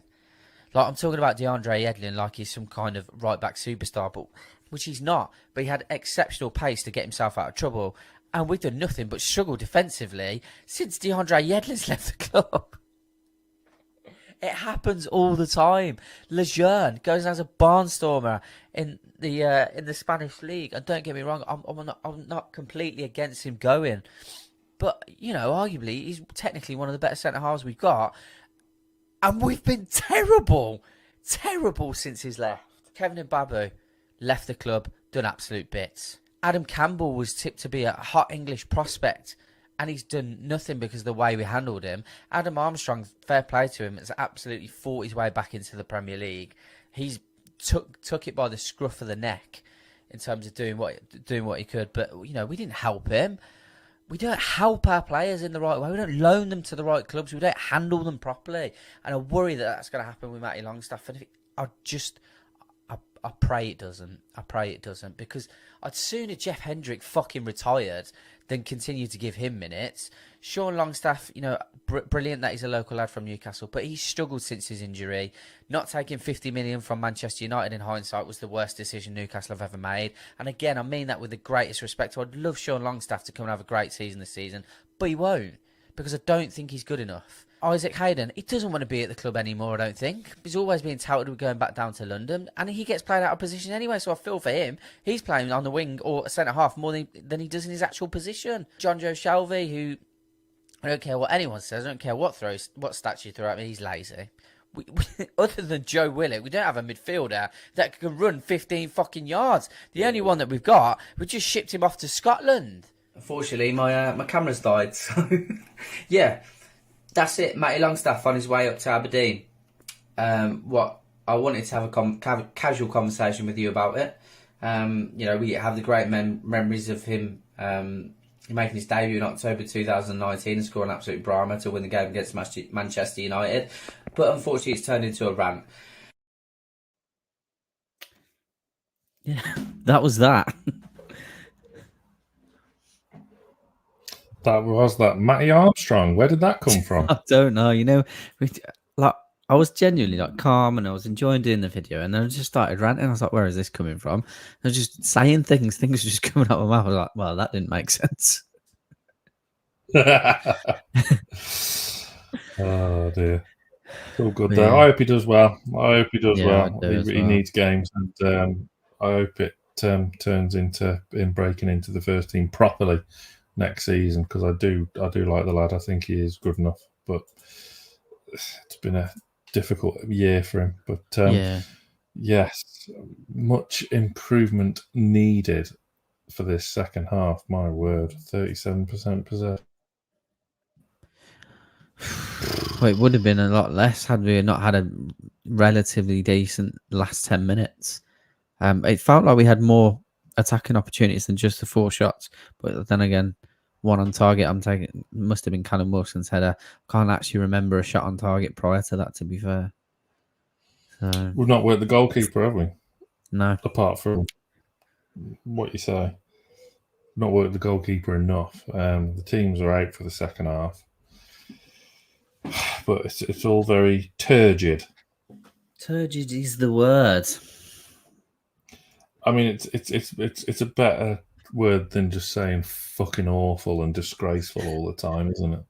Yeah, I it's not until I watch a video back until I realise how much I've used those words, and I really try my best to articulate things in a better way, and then watch it back and I'm like, oh god, that's so cringy. I don't watch match day stuff. I don't watch the watch along back when I've been on it. No. I won't watch that. The scoring, the players and stuff. But yeah, I couldn't bring myself to watch an hour and 45 minutes of us talking rubbish.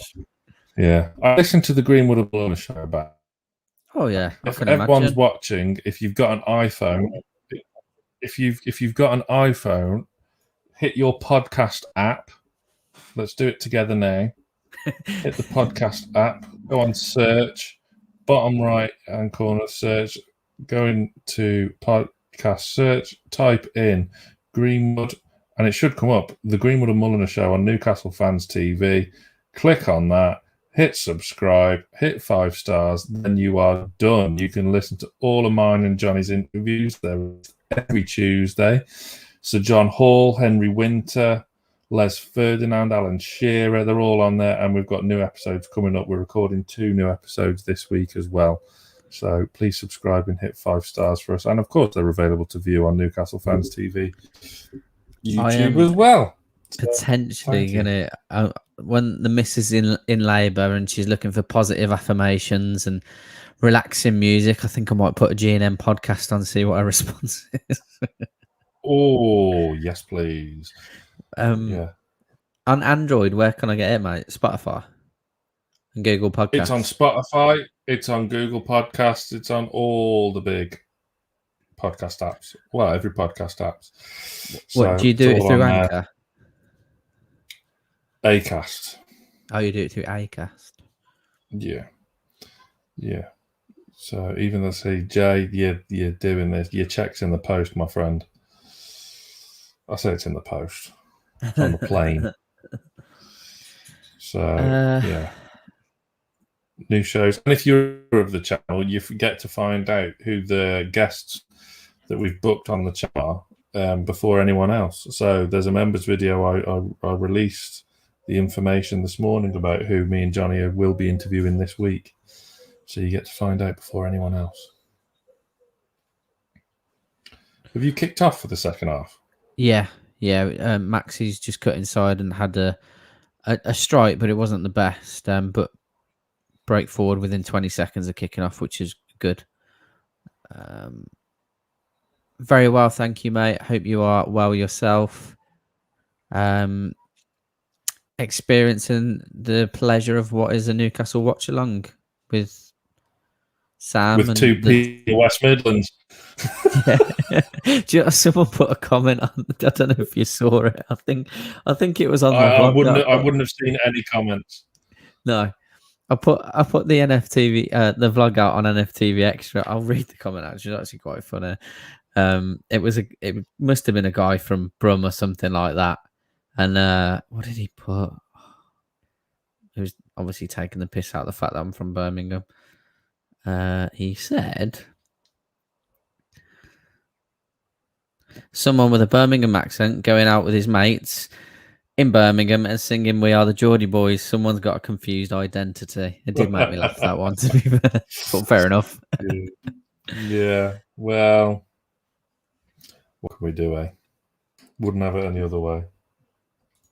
Definitely not. Should we bring Steve the Soccer Scout back Soccer in? Steve, is he back? Go for it. He Go is. for it. Because I'm not watching. I'm not facing StreamYard now. I'm back on. Yeah. Cool. So I can't see anything. Hello there. Got the Newcastle Crocs back. Newcastle Crocs back, I love baby. that. Let's I love go. that. I might have to do that myself. Nice. To be fair, the camera's just been on Steve Bruce, and he doesn't look a happy bunny, which is rare for him. Normally, he's on the sidelines. Maybe reality's setting in for him. Well, I think this will be his first proper time of real anti-Bruce in the ground, Yeah. wouldn't it? Yeah, definitely. Sean Longstaff has controlled the ball poorly there and given away a throw. What did you guys talk about at halftime, or what went on? Just Brandon come up. The clip. Yeah, that was it. That was literally it. What I wouldn't mind debating is Sean Longstaff, actually, because contract's up at the end of the season. Matty has just signed a year extension, obviously, before going out on loan to Aberdeen. What would you do with Sean? I'll let you answer that one, Steve. Nothing. Nothing at all. Bruce doesn't play him. Bruce doesn't. He's playing now. Yeah, but then he's gonna get replaced by Hendrick or one of these fucking. I thought that was in from Gineppo then, sorry. He's bent it beautifully from the edge of the left edge of the 18-yard box. You think it's going in and it's just gone wide. It's a beautiful strike, to be fair. Woodman probably had it covered. But again, giving Southampton the better side of the ball. I don't think I've seen that yet. I don't think I've seen that. Oh, they're on the break right now for me. Me, Sam, for me personally, I think if it came down to the two and one of them had to stay, I think I would prefer Matty to stay. I I'm just not sure that Sean's ever going to recover from his knee injury properly. He just seems so off the pace in comparison to where he was when he was having that really, really good season. Does look a completely different player, doesn't it? And is that all down to Bruce? Is that all down to his injury? Because it was a bad one. Let's not forget. I honestly think it's got a lot to do with his injury. I think it's quite easy for us to blame Bruce. And like you say, with it being on his knee as well, that's something really difficult to come back from, especially at that level. Yeah. I mean, you look at like I saw a montage of when Sean first broke into the team under Rafa. I saw a montage of it on Twitter not so long ago, and it's just stuck with me ever since. He looked every inch of the player Man United wanted for 50 million. He looked every inch of it, and now he's. I like the lad, and I want him to succeed so bad. Yeah, both the long staffs. Yeah. I'm not ready to give up on him just yet. That's fair enough. I would want nothing more than for those two local lads to be the figurehead of our side. I would love it. Absolutely. Do you know who them two remind me of? Go on. Prince William and Prince Harry. Sean, the elder, very not prim and proper, but sensible, level-headed. Calm and reserved, yeah. I can imagine he's got a long-term girlfriend that are very settled, stays out of trouble, and then I can imagine Matty, Prince Harry, large in it, off to Ibiza in the off season, just raving away, and just being an absolute lad. But I could be completely wrong about that. But I don't know why I have that narrative for them. It's understandable. Has it got something to do with hair colour as well? Maybe. Oh no, that's stereotyping. Is that might be there. It's not your bag. Might be there. Someone in the chat asked us. Someone in the chat asked us a question. It was. Well, I can't see the chat, so bear with me. If questions do come through from our wonderful viewers, I mean, the game is terrible. Is it bank holiday is it bank holiday in the States, Steve? No. Oh, it is over here. Unlucky. Yeah. Frankie's put afternoon, Carl, Sam and Steve. Afternoon, mate. Good to have you in. Been out, haven't seen or heard anything of the game. How have we been playing? Southampton had the lucky one. Yeah, same old Frankie. Like it's 2020 times 2, version 2.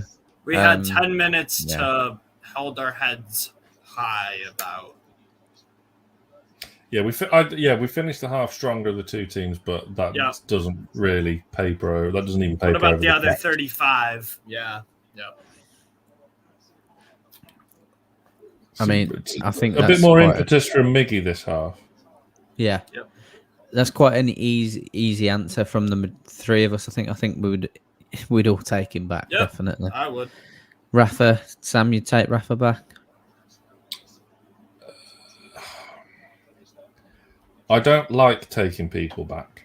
Don't like the pack. It's like going back with an ex-girlfriend. And to be honest, I was over Rafa before I joined NFTV. So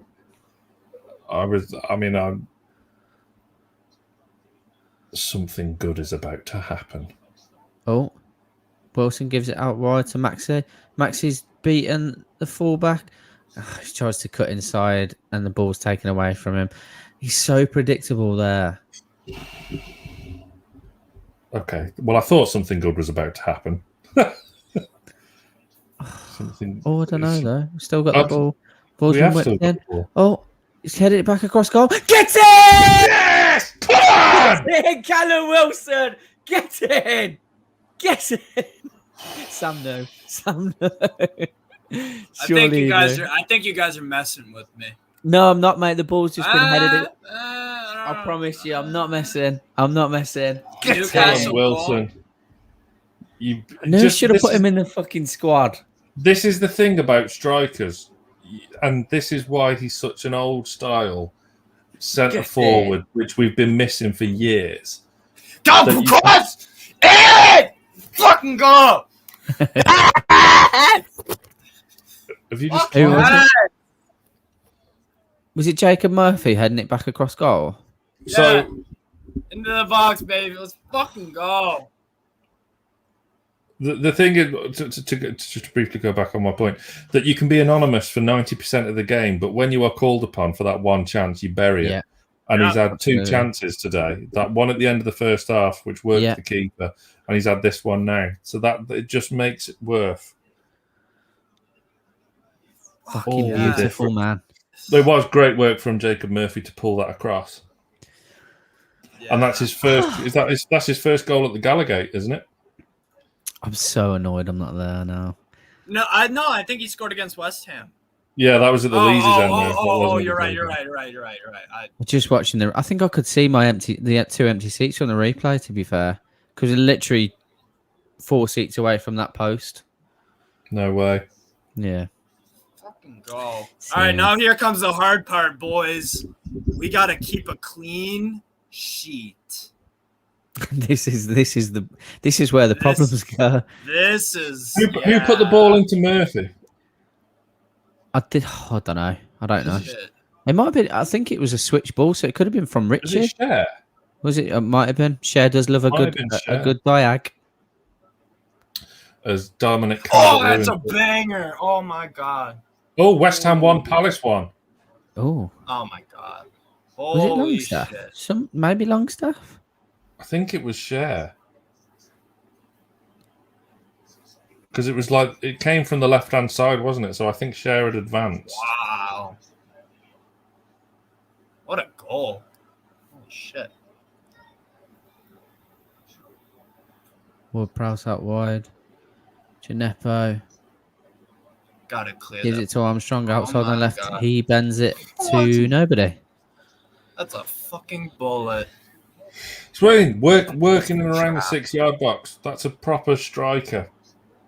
And it was Cher that floated the pass into Murphy. So pat on the back for Fabian Cher there for his vision. That was a cracking ball. That was awesome. One of his Shelby-esque Hollywood passes that doesn't always come off, but you know. Gineppo coming off for.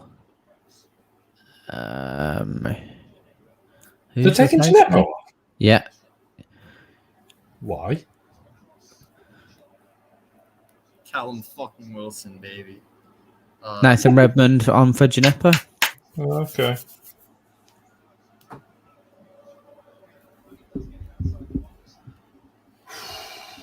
That will be saving Steve Bruce's bacon.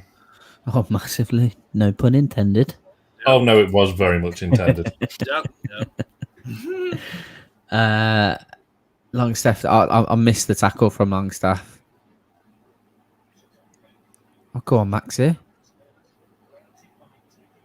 Take him on. Miggy. Oh, he's crossed it to no one. Conor Gallagher equalised for West Palace, by the way. We need to. Oh, Conor Gallagher, good player. A lot of potential there.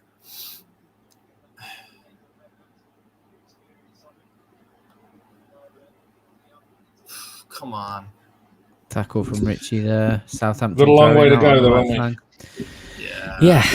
Yeah. A long 35 minutes, probably. I do think Gineppo was a bit hard done by there as well, being took off. I think he's been one of their better players, surely. Yeah. We need that second goal. We need that second goal so badly. Southampton with the ball out on the left-hand side, working it between two of them. Deep pass back towards their own goal. Newcastle just sitting in deep at the moment. Not really pressing. I will give credit to Steve Bruce now because he's barking orders and he is marching around that technical area, which is showing some fire in his belly for a change.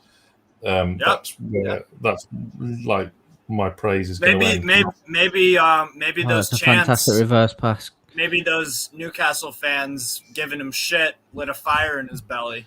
I was just thinking that. I hope so as well. That would be ideal, yeah. Because, he says he's, boyhood club and whatnot, and this, that, and the other, but it doesn't feel like it. It No, never it doesn't, has, does it? He doesn't have. He doesn't have that passion, that fire in his belly about it. But the way he was marching around that technical area then and bellowing at his players, it was really good to see, and I want more of it. Miggy gives away another needless free kick. That's his got to start. I don't want him to go completely Pardew and start beating the shit out of opposition players or linemen. And we need to stop giving away needless free kicks as well. So this is the problem now.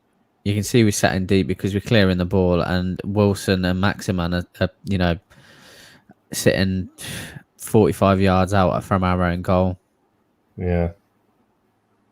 Yeah, Miggy I saw that foul on Livramento just in between his legs. Yeah. I'm with Ronan in the comments about talking about, Miggy's got to be like one tackle away from getting a second yellow. I'd take him off. Yeah. Get Fraser on. Get Fraser on immediately. Yeah. Steve, when are you going to come over to the UK? I don't know yet. I don't know. How much is a flight to the UK? Think about everything's. Yeah, I was going to say everything's relatively cheap at the moment. 300 round trip for me. Something That's like that. Very reasonable. Honestly, Sam, it's ridiculous. I could be wrong about that. It might be 400 or maybe cheaper, but I thought it was something around 300 when I was looking it up. 2017, I paid £700 for round trip flight to Orlando. If I was going to book that today, it would be like 290 quid.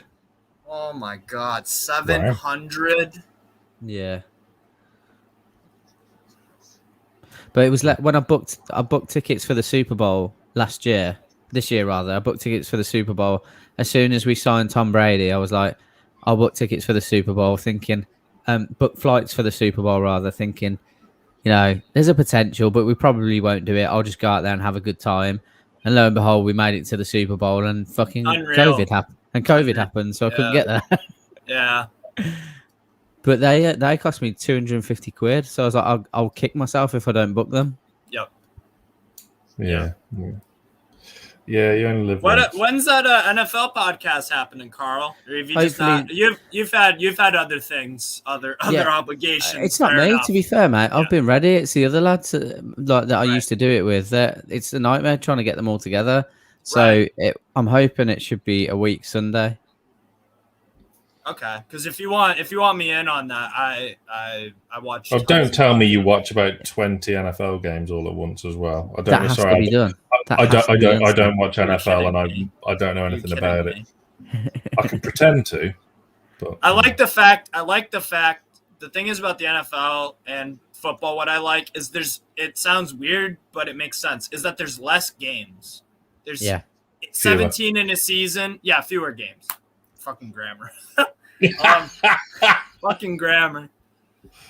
But that's what I like about it, because you can dissect like I like watching baseball a lot. I my team are the White Sox. I'm from Chicago. I try to catch a game 3 or 4 times a week, but like when they play 7 days in a row at different times, I can't watch all those games.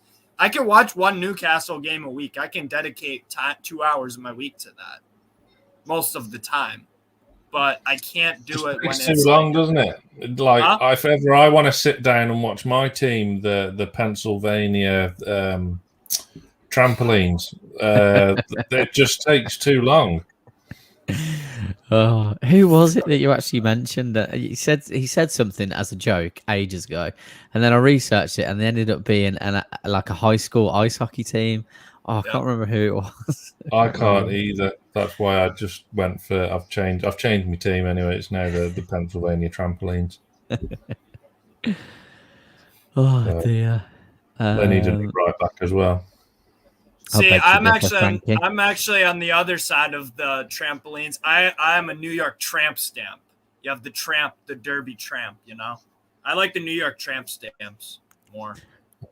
I'll take your word for it. That's my team. Sutton United 1, Oldham Athletic 0. Lovely. Flights went back up in price from ATL. Still no tourism to Scotland without quarantine. I think they might be lifting that pretty shortly, though. Yeah. See, like 65 minutes where we're up to now, this is like prime first substitution time, isn't it? Yes. But not for Steve Bruce. Apparently not. This is, I've got a 10-minute warning from now to potentially make a decision, and we'll extend it by another 5 if necessary. Romeo comes to nothing. We've been a bit more resolute. I will say that. With what? Been a bit more resolute at the back. Yeah, well, it needed to happen as well. I just don't want Cher to make any stupid challenges. No, I know. Oh, that's a foul. Oh, no. Oh, okay. You got to do better with that, Asana. Oh, my God.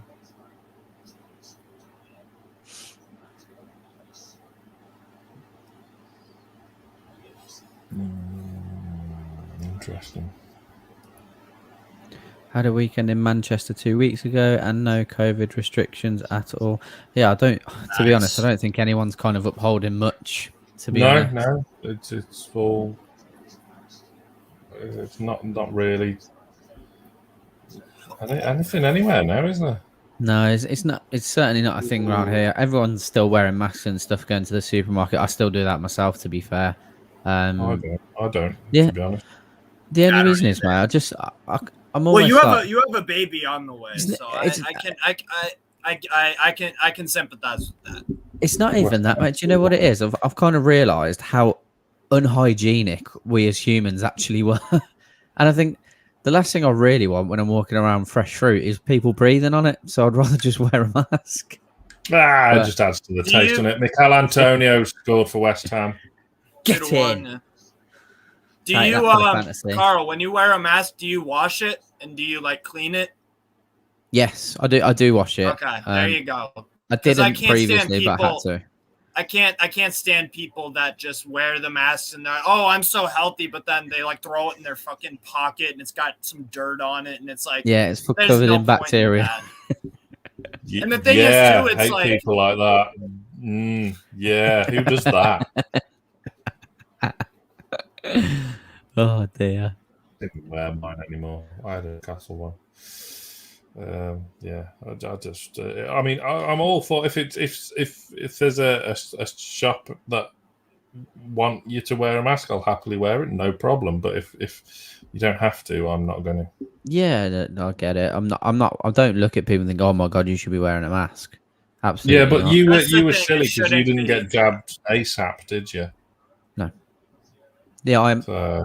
Yeah, I'd be completely honest. I gave a lot of credence to a lot of shit that was out there, and that is it. And then just like had a bit of like 2 or 3 weeks where I was like, I don't want to get it because mine was more down to my health anxiety. So I was already worried about COVID and like Charlotte going into labour. But then I was like, I've read all this stuff, so I might get this from the vaccine. And then until you come out of that mind space, and you're a bit like, I'm an idiot for even listening to that because I pride myself on being relatively intelligent. So when I get sidetracked by stuff like that, it really irritates me. But yeah, by that time, I kind of left it too late not to get jabbed with the risk of coming down with something before him being there. When's your second one? My second jab? Yeah. I've not booked it in yet, mate. Not booked it in. So West Ham Crystal Palace.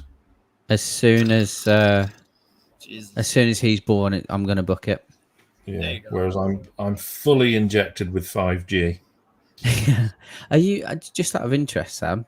Before we move off COVID, yeah. Are you going to get a booster? I wasn't planning to. I just think they're talking about bringing them in, aren't they? Because of 6 monthly protection and stuff like that. Well, you're getting your wish. Let's not forget. We forgot to mention this, that you're getting your wish at halftime. You called for Big Joe, and Steve Bruce has listened. I mean, I'd have preferred Fraser to come on first. Yeah, we need Fraser. Yeah, let's hope I get proved right. I'm sure I will. I'm lagging a bit behind again now because mine had the buffering thing on. I mean, it seems like I was only with you for like 5 minutes, but that was when the goal was scored, so it was the best 5 minutes. But has Joe come on now? Who's he replaced? Do we know yet? I'll be entirely honest, mate. I clicked off the stream. I was looking at the comments. Oh, for what Wilson's come off. What the fuck, mate? I don't like that. I don't like that sub. Yeah, Wilson. Joe's come on. I do not like that sub at all. Okay. Yes. Take the biggest goal scoring threat. Take the best finisher in our side Our only right goal now. scoring Take threat. him off.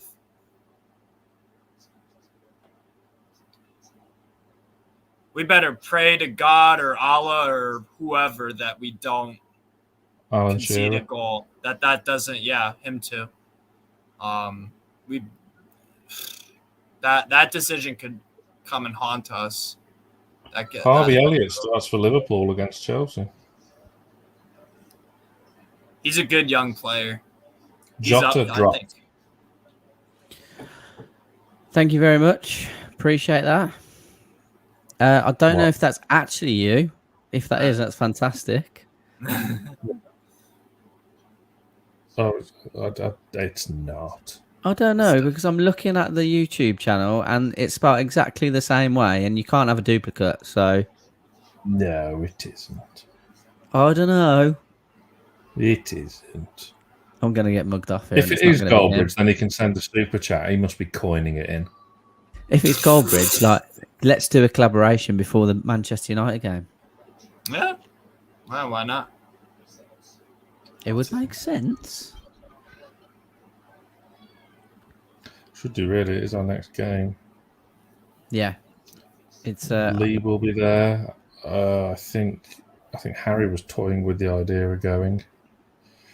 I would have gone, but I'm stuck at work. It's I don't think I'll be going again till Wolves away now, which I'm assuming you'll be down for, Carl. Yeah, definitely. I'm gonna go Leeds away as well. And that's should why I'm be not going fun. to Old Trafford, because I'm gonna go Leeds away, drive up to Newcastle, stay over, and do the Sunderland game on the Sunday. Excellent. So, No, Leeds is at home that weekend. oh, is it? Why did I Yeah. think it was away? I don't know. Well, that's easier. That Anyway. makes it even easier for you. Yeah. As Mitrovic scores for Fulham to make it 3-0 against Stoke. I don't know if you yet pulling my plonk here, yeah. What? Because if it is you, we absolutely would love to do some content together on either Twitter or Instagram. It's That actually- not. Nah, I don't know about that. You never know. You never know. Honestly. I mean, in other news, Yeovil won, Kings Lynn won. And I'm the one who gets shit when I tell you guys about Bundesliga this and Liga and that. Oh, I'm It's still English football. CFL. No, it's not. It's conference. Anyway. Joe Willock raising his arms aloft. 2-0 Nice. Fuck Nice. Hate Oh, Are we no. getting... Fair enough. Oh, no. don't even talk, dude. No. It's 1-1. I've just seen it in the chat. It's coming up now. Nathan Redmond whips it in. No. No. I'm not sure if Woodman should be doing better. Please I tell think me he you're should. fucking around. Please, No, I'm not. God. Please, God.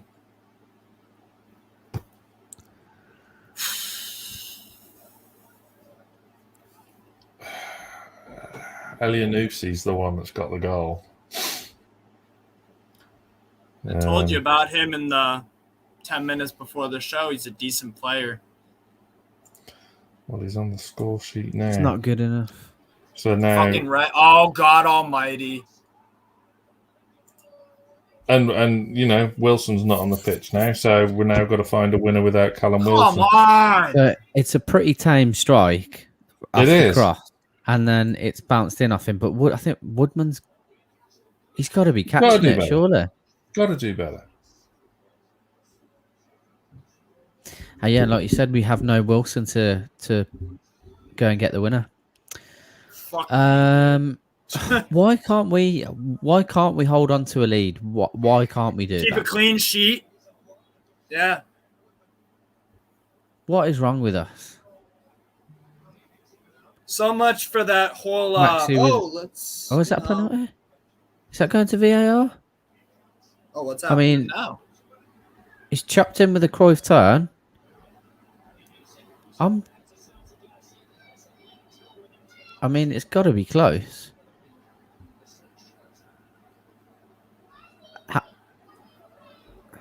What's happening? Oh no! Oh no! That's a penalty for me. I'm about to see it. I think ASM. Go!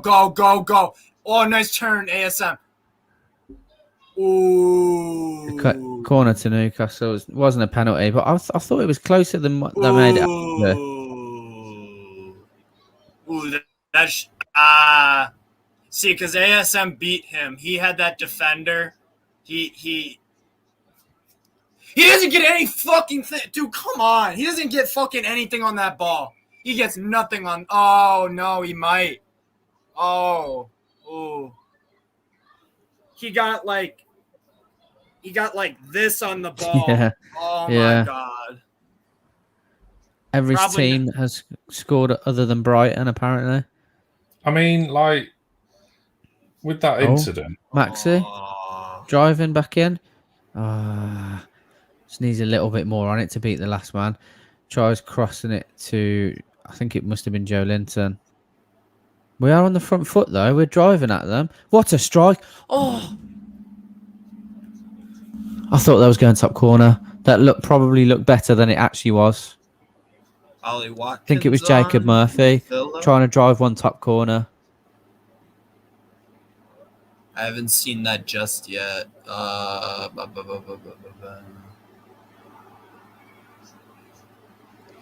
Just looking back at a replay of their goal. Woodman's got to do better. Yeah, but I mean, it's Richie's man. Yep. That's another really good save from McCarthy on that deflection that you were talking about. Full extension, both hands on it, strong goalkeeping. Corner to Southampton. Fuck me, dude. Was Leicester go 2-1 up at Norwich? Again, if you haven't already, please like the video, share, subscribe. I believe we're the only Newcastle watch along available today. The Newcastle side, anyway. No idea. Not my area of expertise. Yeah, I know one damn thing. I know one thing, Carl. We're the fucking best. That's what I like to hear. Cheers I agree. to that. Cheers to that, indeed.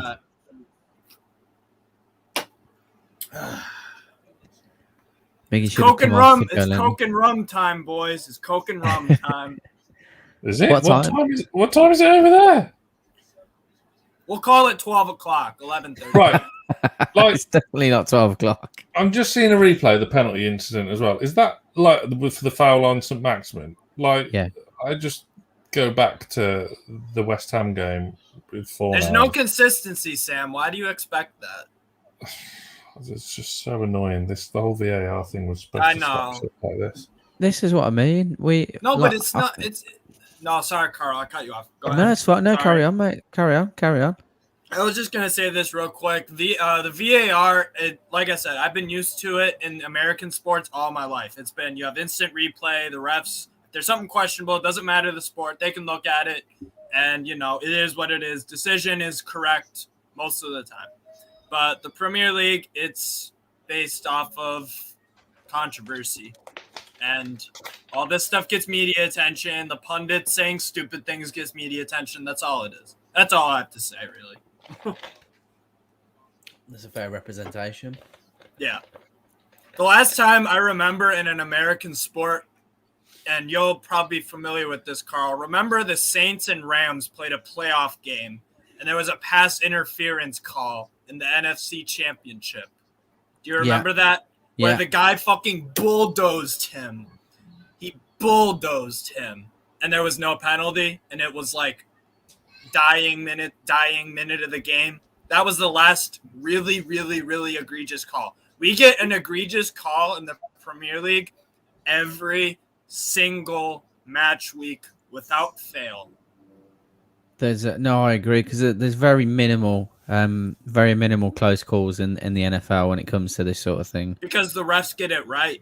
Yeah. And Roger Goodell is hardly a saint either, mind you. He's hardly a saint. But even they get it right most of the time. Even they are competent enough. So I'm getting annoyed now because like it's been how long since we conceded and Bruce hasn't made a change. Like bring Fraser on and he's only just like readying him now. Norwich 2, Leicester 2. Wow. Oh my God. Wow.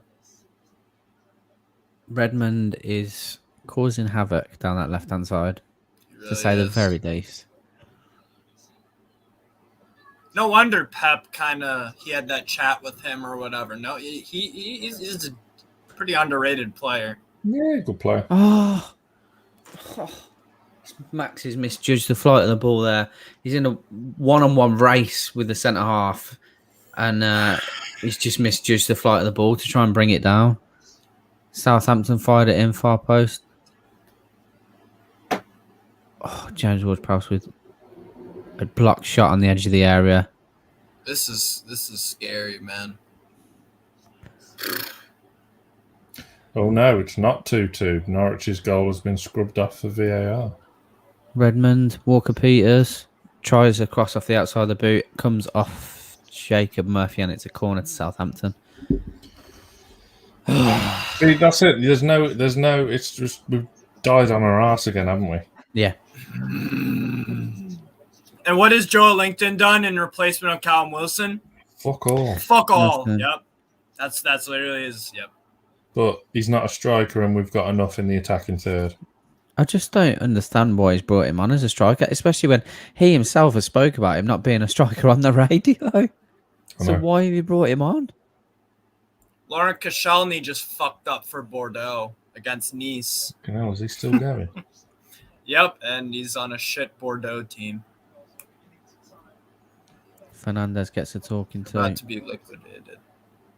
And that's probably going to be 3-0 Nice after this penalty. It is.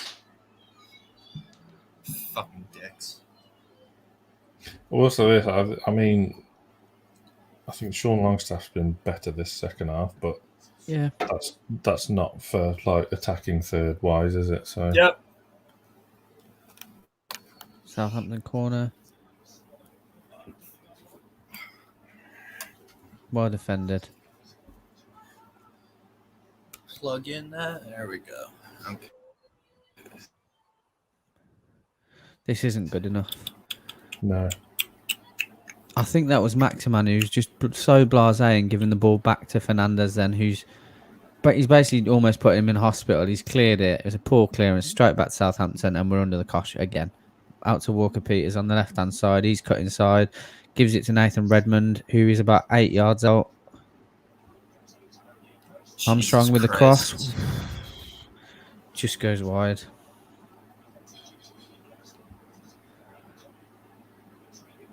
Can you imagine if Southampton find a winner, how fucking awful it must be at St. James, dude? Can you even know. imagine? Willock for Fraser. That doesn't surprise me. This is still Joe Willock's pre-season. Yep. Yeah, he's got nothing left in the tank, to be fair. I'm terrified to see how much added time there is. I'm praying for a 2 or 3 minutes. If it's over 4. Yeah. I can't believe he's left Miggy on the pitch. I know. It shouldn't be like this at home to Southampton. Jeez. Fraser wins a corner. First touch of the ball.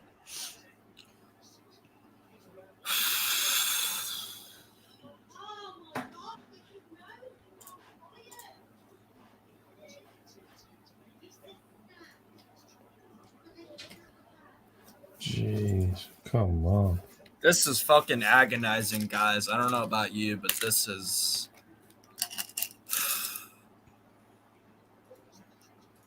Oh. This is sketchy. Piss poor corner. Straight into the arms of McCarthy.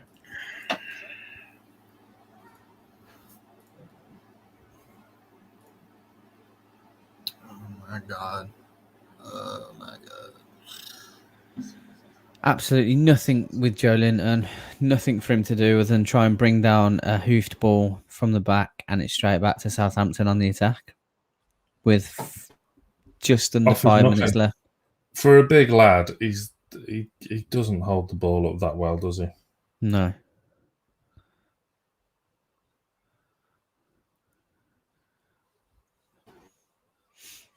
Proper relegation form, this is. I'd be surprised if us two aren't in and around it.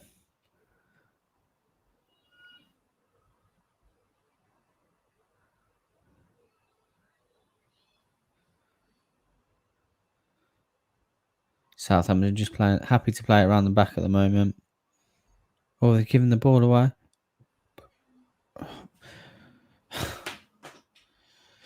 Richie's got loads of space to drive at, and he just runs in to the fullback.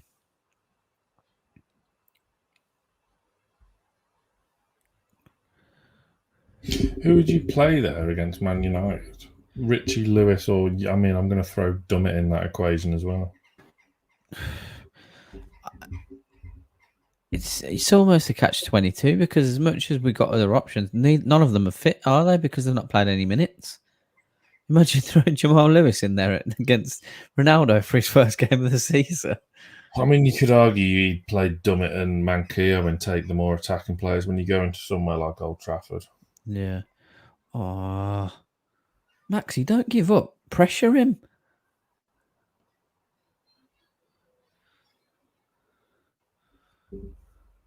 It's an overhit pass from Murphy, but I just felt like Maxi just gave up too easily there.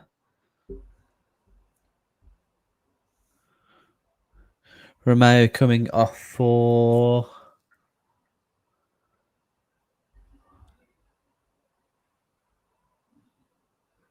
Diallo. Ibrahima Diallo. Trying to see on Twitter, like if like Wilson was like limping or anything like that. There's got to be a Fraser gives reason. it to Like, Maxi. Maxi's in the box. He's giving it away, running to nothing. Sorry, Sam. What was you saying? there's got to be a reason why he's turned. He's took off Callum Wilson, surely. Yeah, it's weird, isn't it?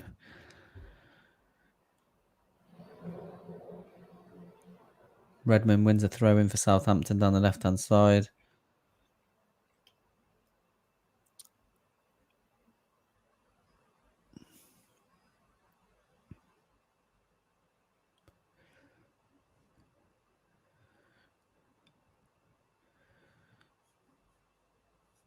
We've just been dominated in the midfield.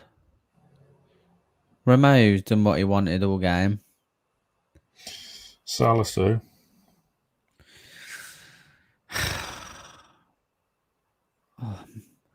Maxi Give gives us it to Conor Fraser. Gallagher in there, couldn't we? Oh.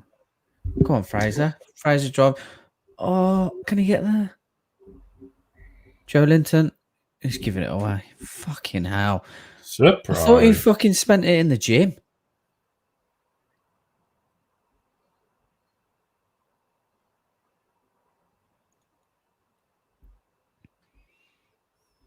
Oh, Redmond's driving at us there. It's 3-on-2 out on the right-hand side. Redmond's put it out wide. All he's got to do is pull it back. Oh, he's left it too late. Ward-Prowse. He's got time. Oh, drags it wide, thank fuck. Southampton will be ruined at that proper wasted opportunity there.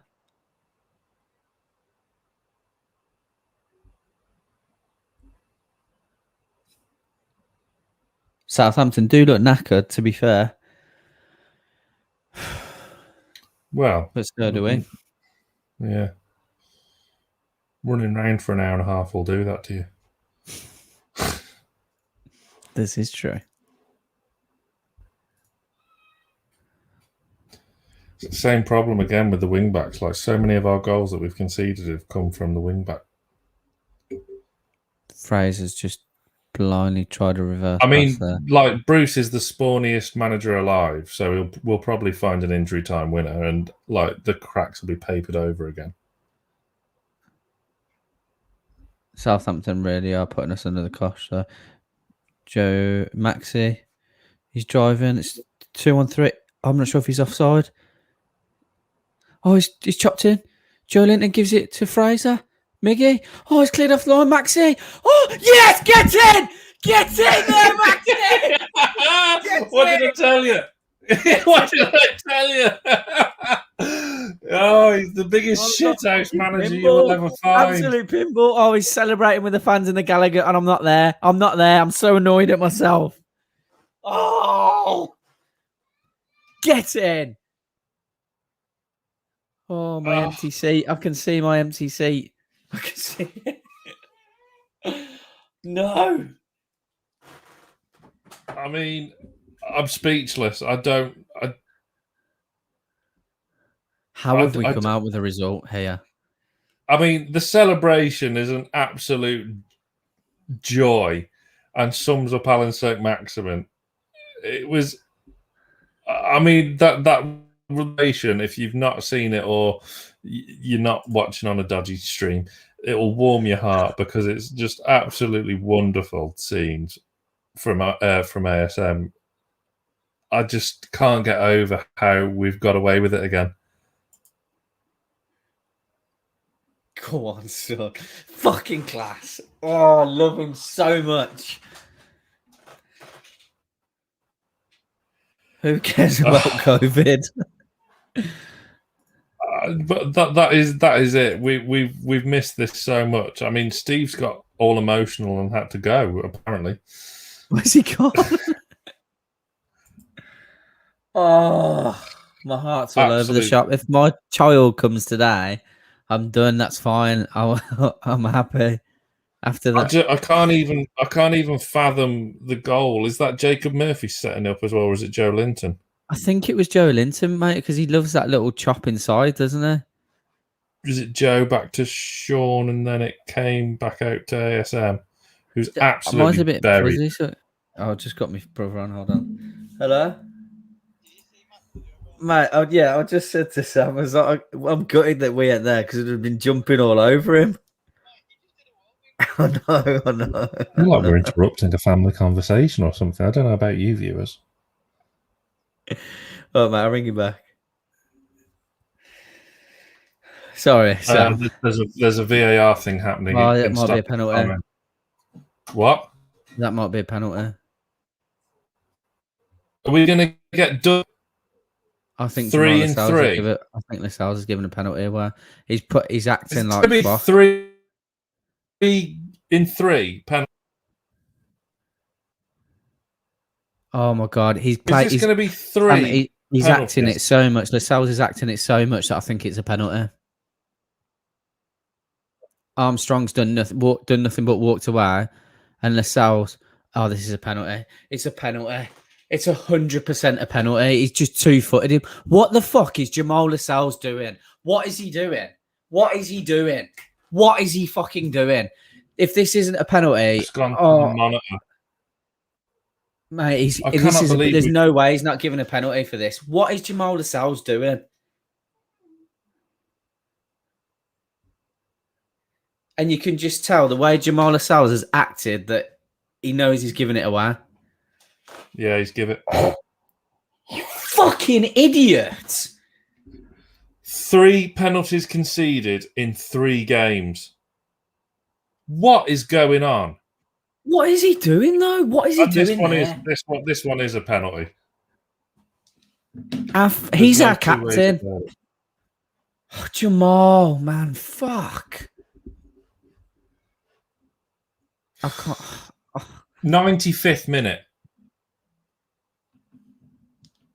95th minute.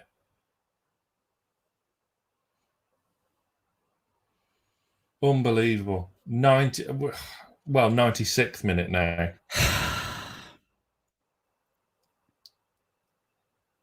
I mean,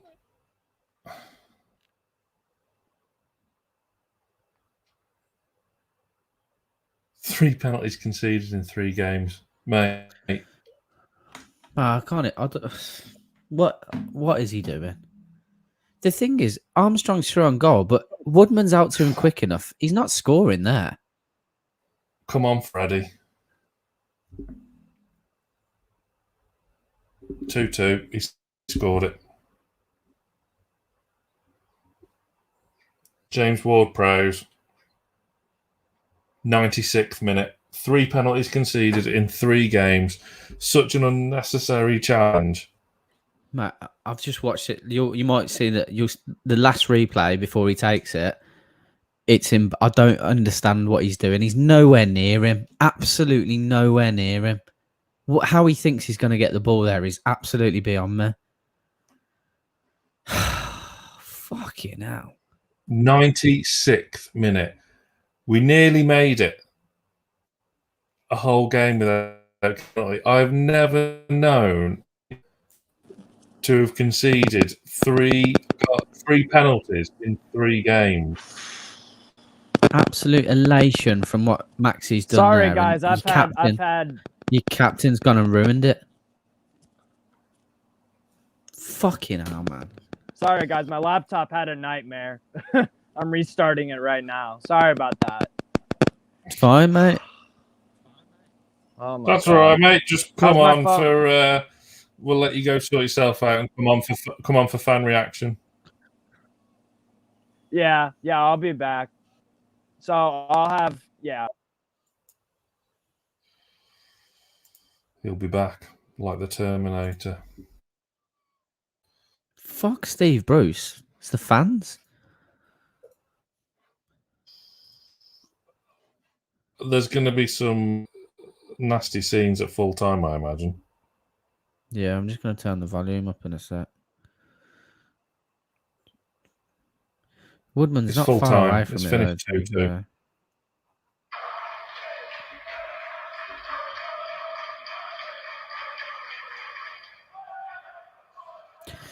The commentator's right there. Look, there's a little lad in the crowd crying his eyes out, and I feel exactly the same. But the commentator's right on the balance of play. Southampton deserve it. We were going to get away with fucking murder, weren't we? There, Murder. Yeah. We didn't deserve it. We didn't deserve to win the game at all. But there you have it. boos ring around.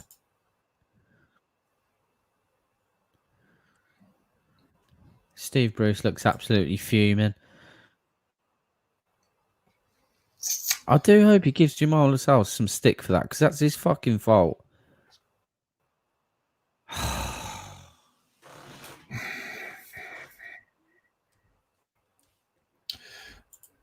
But like the last 2 penalties we've conceded, like Adam says in the comments there, VAR is ruining the game. The penalties we've conceded, the referee on the field hasn't give them. Yeah. True. But that's by the by, doesn't make a difference, does it? It's finished 2-2. Oh. Connor, if you're watching, if you'd like to come on for Shit. scoring the players now. Are you going to stick around for scoring the players, Carlos, or what are you doing? Yeah, I can, mate. Yeah. Why not? I'm absolutely gutted. I know because we didn't deserve anything out of the game, but just the way that's happened with Maxi, it was absolutely fantastic to watch. And then that fucking stupidity right at the end. It's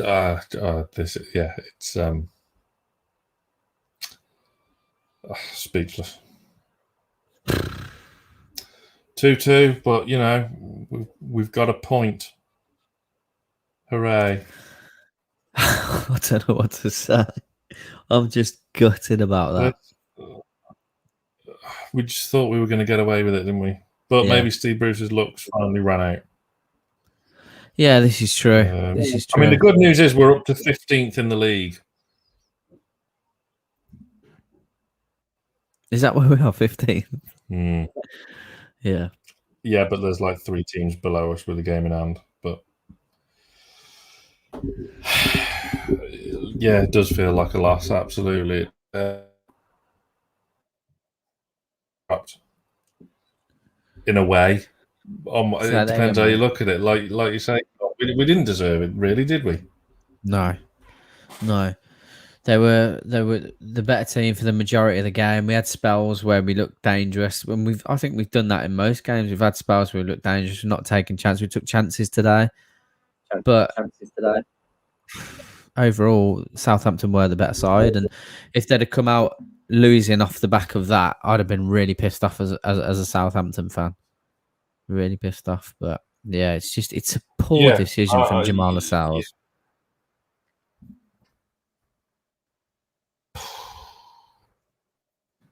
I mean, I don't know what he's thinking there. I think, but to try and play devil's advocate a bit,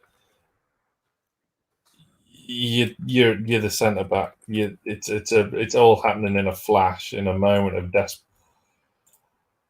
Yeah. What else true. can you do? Really, you're diving in, but God, horrific. Geordie's just said in the chat, was it clear and obvious? Yeah. For me, it was, definitely.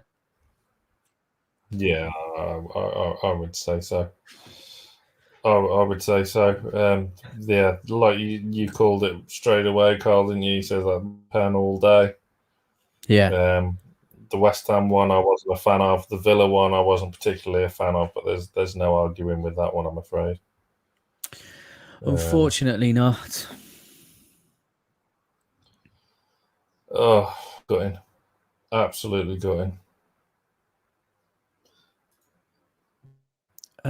Just like, after ASM got that goal as well, it's so frustrating. That was absolute scenes like as we were well. saying before. Exactly. We'll bring in Connor short. Well, let's bring in Connor now, and we'll just have a quick 2-minute chat before we get to scoring the players. All right, lads. Connor, I'll refrain from doing accent for at least. How are you feeling after that? I mean, I don't really. First of all, I don't know what Lascelles is thinking. He's not close enough to make that challenge. I think when you look at how far in front of Armstrong the ball is, Woodman's closing it down enough that at worst it'll ricochet off him and maybe go for a corner, but you defend that. There's also the fact that Armstrong shouldn't be in that position in the first place. Yet again, defensively, we've allowed Southampton with one pass where we just need to hold on for seconds to get through us. The only thing I would say that really angers me is we've not had the rub of the green where VAR has been concerned. The first penalty that we conceded this season, not a penalty in a million years, won the ball, clear as the light of day.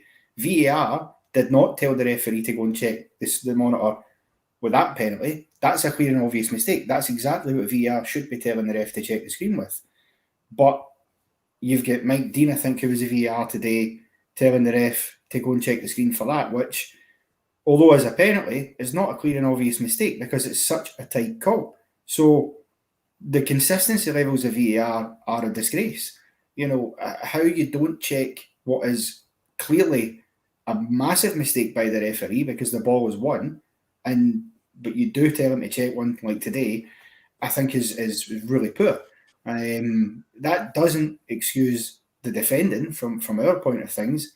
It just is a real frustration, and whatever is going on as well, I think Bruce needs to, because let's be honest, we all want him out, but he's not going to go out. Why would Mike Ashley want to sack him? He's no interest in doing anything good for that club right now. He just wants to get out as quick as he can.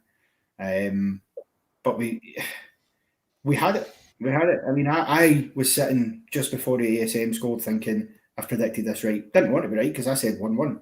and it looked like that's how it was ending. But when ASM scores, just defend. You've got 2 minutes. Just defend. Get the ball to the corner flag or something like that. Don't allow Southampton to be in that situation. If you have to foul them outside the box. Foul them 40 yards away. Who cares? Take a booking. That aspect just seems to be lost. So I'm really frustrated. And, here we are, 3 games into the league season, 4 games into the domestic season, no wins. We lose a game on penalties midweek to a team who literally did nothing and still came in bet us. That's how bad it is. And I really don't know where it is we go from here, because we're going to get hammered next week. Let's not be Man U will trounce us, especially with defending like that. It's my birthday next Saturday. I'm not going to be playing, so we've got to wait for the week after to be battered. Let's score some players. Carl, I'll let you start with Freddie Woodman. Oh God, I would have said he had a half decent game, but I just feel like that goal that I thought he could have done better. I thought it was a soft shot. He's kept it out, but I felt like he potentially could have caught it, because him parrying it, he parried it straight back onto. I can't remember who scored the goal, to be honest. I can't remember who it was for them. But he's parried it into his pack. Well, he's basically just parried it onto him, and it's gone in off him. So just for that, I'd give Freddie Woodman a 6.5. I think he's been very unlucky previously with any of the goals. I can't put him at fault for anything. But you think that's generous? That's fair enough. But yeah, I'm going to go for a 6.5 for Freddie Woodman. I was going to go a lot lower than that if it was me, but it's not me. It was your rating, Carl. I would have probably gone for about 5, to be honest. But fair enough. Yeah, I don't think to be fair, I think so. But I can see, I can see why you slightly. I think I want to see a bit more from him. With obviously, because with goalkeepers now, that they've got to be able to play with the ball at the feet as well, haven't they? Mm-hmm. And we haven't really seen much of that from him at the moment, because when Dubravka's there, it is you do feel a lot more comfortable at the back. But let's not get bogged down in that. Woodman gets a 6.5 from Carl. I will continue with let's go right to left. So I'll go Jacob Murphy. Going forward, looked promising. Assist for the first goal. Cut it back lovely. Again, I'm sure we'll say about Matt Ritchie on the other wing. It's a case of doing your defensive work as well, which I think Murphy is to learn and improve his game from that side of things. I'm going to go. I mean, this is the problem now. I don't agree, because I don't agree. Rating of 6.5 for Woodman. I was going to score Murphy a 6, which I'm still going to do, but it looks somewhat skewed. But I think Connor, agree, disagree? Yeah, I think his assist for the goal gets him the 6 for me. He does well. I mean, I think you've got to say that Fabian Schär probably gets more credit because it's a terrific ball. But it's a nice flick to get it back. Oh, isn't it just? Yeah, I think 6 is probably fair. Okay, I'll let you continue then, Connor. You can have Fabian Schär. Why not? You mentioned him. You can score him. I think Fabian Schär. I think I'd give him a 7, because I think he played a decent game. I think the ball into the box was great. I don't think he's at fault really for any of the goals. The penalty doesn't come down his side. It's not him that's caused the space or the mistake for it to happen, and it's Lascelles that makes the idiotic challenge. So you can't really hold him accountable for that. The first goal, again, albeit they could all do a bit better. I don't feel like you could look at Fabian Schär and say, yeah, that he definitely could have prevented it. I think Woodman probably should have done better. So I think 7's probably fair because he's one of the only maybe 2 or 3 players out there that actually had a pretty good game today, and is fairly consistent when he's at the right levels. Yeah, I mean, like I said earlier as well, that he made that first goal, didn't he? Carl, this is going to grab the headlines, so take it away with Jamal Lascelles. Oh, God. Can you get negative scoring?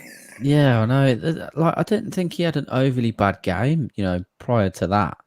It's just the worst decision making ever. But I know, like you said, Sam, it's left. There's a minute left. We're trying to see out a 2-1 win, and he's just gone in all guns blazing and just made a rash decision. But it's, as a captain, I just expect better of him. Like in doing that, he's supposed to be a leader of the team.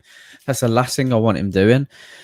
But yeah, I think overall, I didn't think he had a relatively bad game at all. But just solely based on that. He's cost us 3 points at the end of the day, albeit we probably shouldn't have got those 3 points. He's cost us 3 points, so I'm going to have to give him a 3. And yeah, that's just because I thought he was okay. Other than that, That's the thing. Like, as soon as it happens, and like full time, and we dive straight into scoring the players, like. You just want to give him a 0 or a -1, and you never want to see him play for the club again. You want him stripped of the captain's armband. But when you've kind of calmed down and took a breath and kind of evaluate everything, then 3 probably is about right, isn't it? I mean, it's absolutely gutting. And what I will say about Jamal Lascelles is he absolutely loves being captain of Newcastle United, and he will feel this. He will feel it. He will be absolutely gutted with himself. But I think that's why you almost have to be a bit harsher on him because as captain he's got to that's lead. it, mate. And he's experienced. It's not like he's been there for a number of years now. I think he was there from Championship. So in all reality, he does need to be treated maybe perhaps unfairly, but a little bit harsher than others because he is the captain. He should have been the one organising that defence, making sure they stood firm and not allowing passes like that through them. Very simply, so he's then in a position to make that challenge because that's his role in the centre of that defence. He's got to keep it together, and I think he failed in doing that. So I think it's fair. Yeah, I think 3 is fair.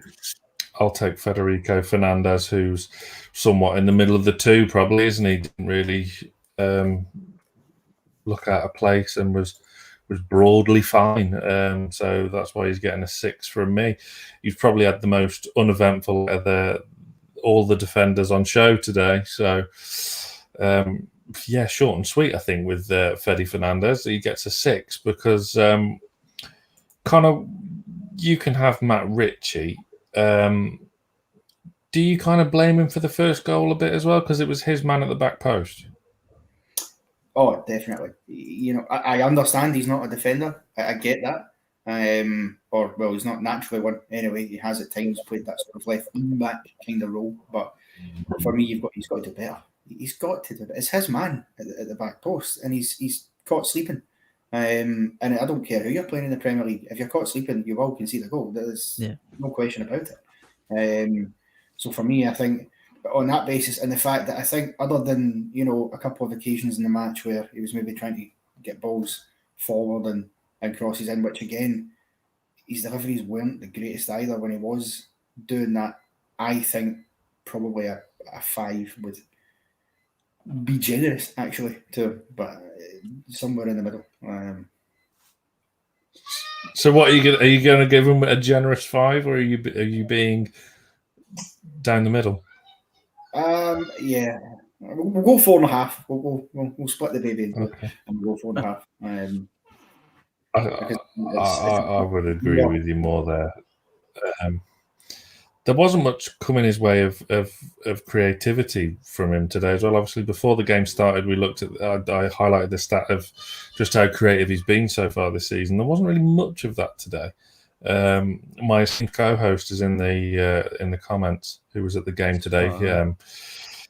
They are recording the instant match reaction and the last word as we speak. So appalling first half performance, dropped 2 points under the circumstances, but Bruce has to go.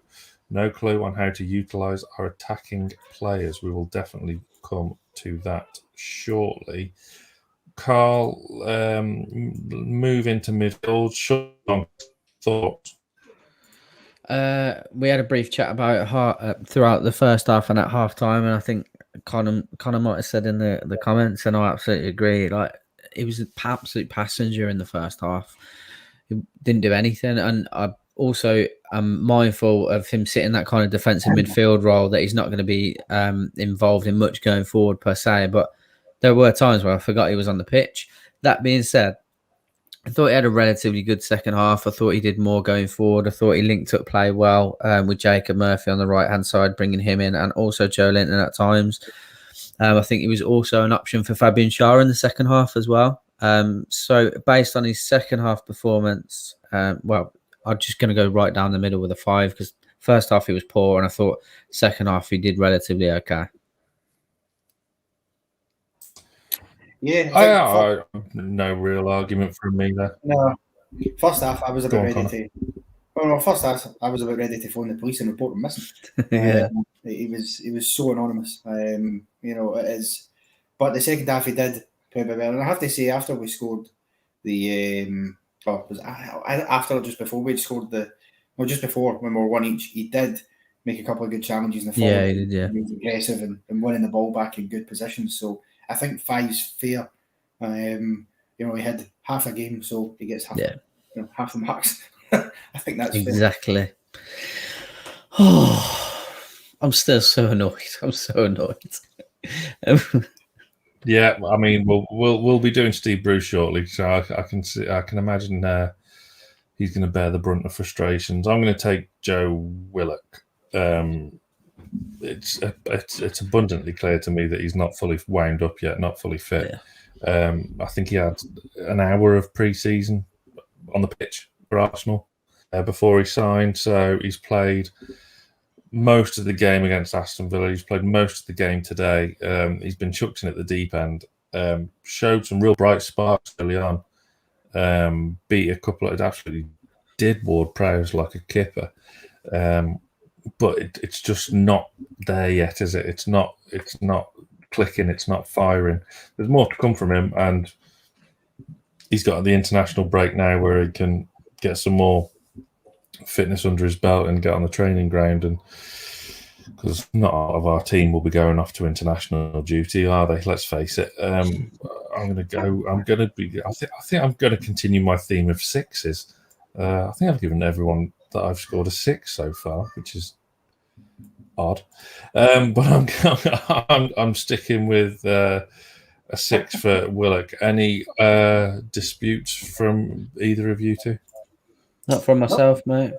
No, I think 6 is fair. I think it's clear that he's not up to speed. I think that partially becomes, and we will get on him, but I mean, again, he should have been in the door a week before he was. Let's be honest here. The dragging of the heels, getting him in, has meant getting him up to speed has taken a bit longer. So I don't think you can entirely blame him, and I think 6 is probably fair. It's been a 6. Should he be starting?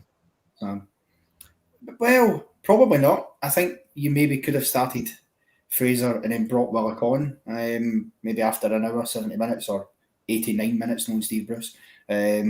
But starting him seems a bit unfair when you know he's not fully up to speed yet. Maybe Bruce is thinking, well, if I just keep starting, we'll eventually just play into form. But if you can see a player's not up to speed, you're playing in the Premier League, don't start him. Bring him on in the second half or whatever. That's what I'd have done personally. But then again, I've got common sense and Steve Bruce doesn't. So yeah, it's also options in that midfield as well. I mean, you want to put Fraser in there, you want to put Miggy in there, but they're not centre mids, are they? Let's face it. So it's that or Hendrick with Matty now out on loan, Shelvey injured, Hayden injured. Miggy,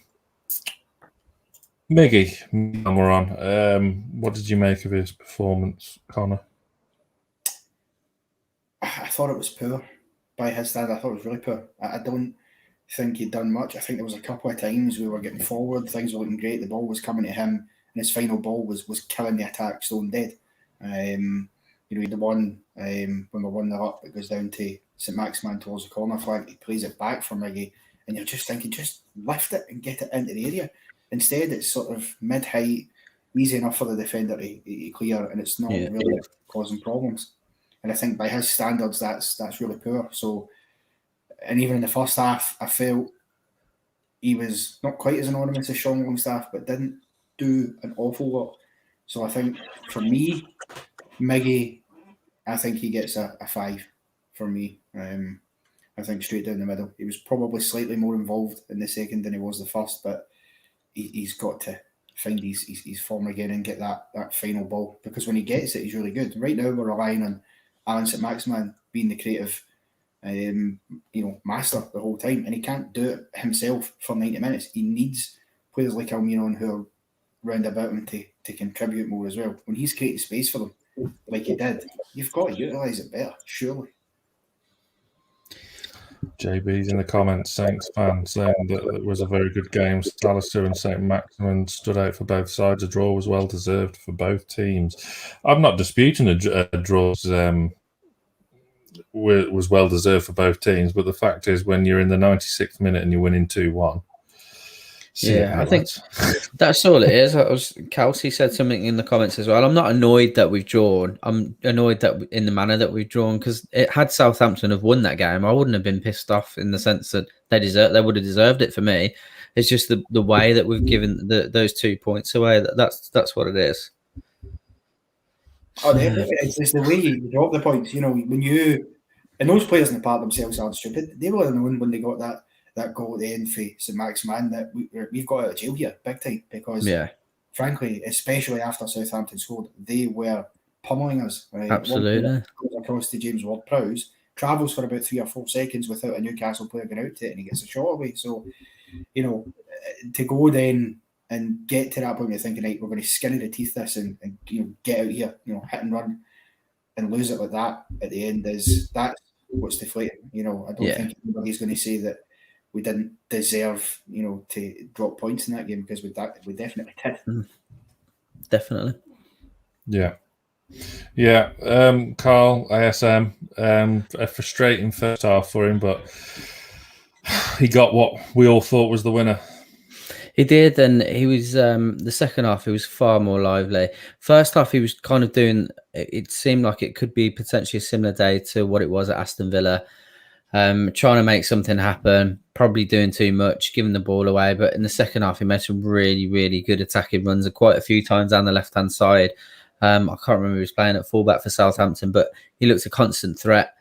And several times driving through the middle as well. My only issue was in the first half that I just felt him and Callum Wilson were so far apart that, like you said as well, Sam, we didn't have anyone quick enough to catch up with both of them to continue the attack. So it would just fall dead with the likes of Miggy making poor passes or whatever. But, he kept it alive for us. He's the reason that we've gone and got a goal. He's just a magician. He's a mercurial magician, and the way he celebrated with the fans and just took the game by the scruff of the neck and obviously buried that. I think on the whole, he's definitely our best player for me personally. I'll give him what's the highest score that someone's given? You gave Woodman a 6.5. Oh yeah, I'll give him a 7. Then I'll give Maxi a 7 based on the goal and the second half performance. I gave properly get into decimal places for Callum Wilson. It's going to be like however many numbers are on the end of pi or whatever. 6.99999. Yeah, ASM 7. Oh god, it was just so heartwarming to see this celebration in the Gallowgate as well. It was just, yeah. There you go. It's gutting. I'm still not over Wilson's miss against Villa from last week, so this is going to just eat me up for ages. We've all been having Speaking of Callum Wilson, I'll take Callum Wilson. I can't understand why he got substituted, whether or not I haven't seen any post-match quotes yet. If he got took off because of an injury, then fine. He didn't look like he was hobbling and didn't get any treatment before his substitution. So I'm going to have to take the benefit and say he was just being taken off to be rested. Can you be rested when you've got an international break round the corner? It is a weird thing. Very, very weird. What is it? What's he being rested for? Like, he's going to have a week off now, so he'll be rested. There's no real reason to keep him off, unless Steve Bruce has got him coming around tomorrow morning to do his garden or something like that. No, but the fact of the matter is, our only consistent, potent goal threat, again, like made the point, proper striker can be anonymous for some parts of the game, but when you work in the 6-yard box and there's a chance to be had, he's there. Could have, should have, would have, could have scored just before half time. Didn't, missed one, scored, got the opener, got one. I would have loved to have seen him stay on the pitch and added to the tally, but yeah, 6.99999. We'll do 6.5. I desperately want to give him 7, but I do agree with Carl that SM was just that tiny bit better today. Mainly because probably he stayed on the pitch longer. Yeah, that's true. It's very, very unlucky, but it makes all the difference having him on the pitch. It really does, doesn't it? Yeah. His replacement, Connor, was Joe Linton.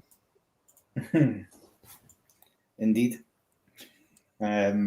Score him. What did you make? Because he did nothing up until he was in the making for the winner, wasn't he? He was.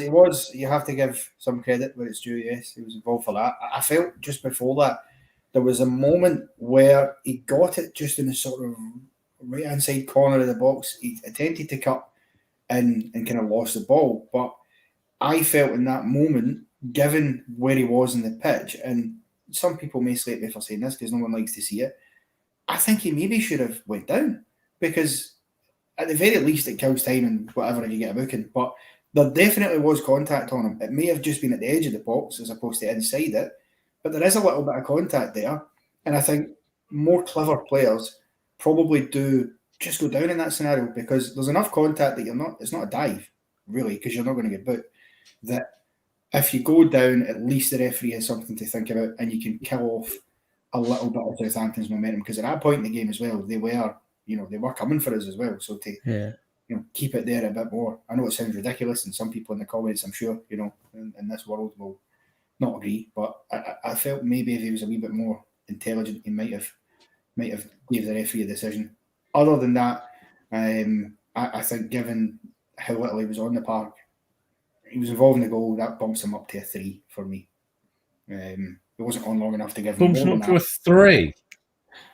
Well, he wasn't on long enough to to do anything more than that. I think if you gave him, a 4 or a 5, which would be what some of the other players got, that would be overly generous, because he was only on for 15 minutes or something. And other than those two things, but then you want to score him a 3, which is the same as what Jamal Lascelles got, who's cost us the game today. Okay, 3.5. He can get slightly more than the sales. I'm only challenging you to play devil's advocate. I'm encouraging your conviction. 3.5 is probably fair. You're right. Lascelles does deserve to be the lowest rated, other than Bruce, for that mistake. But when you're not on the pitch that one, you can't really. Are we going to give him a 5 and 1 less than, or 1.5 less than Saint-Maximin? Not really. Well, speaking of not being on the pitch long enough, Ryan Fraser gets a non-applicable. Substitution came too late, so he doesn't get a grade. That leaves one man, unless I've missed anyone. Did Bruce only use 2 subs? I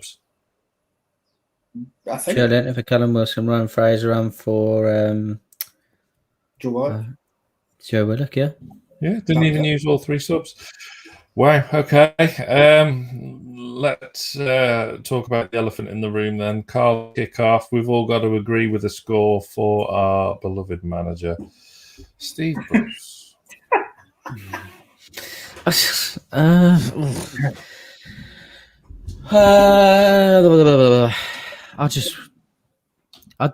don't think he can be at the club much longer, to be honest.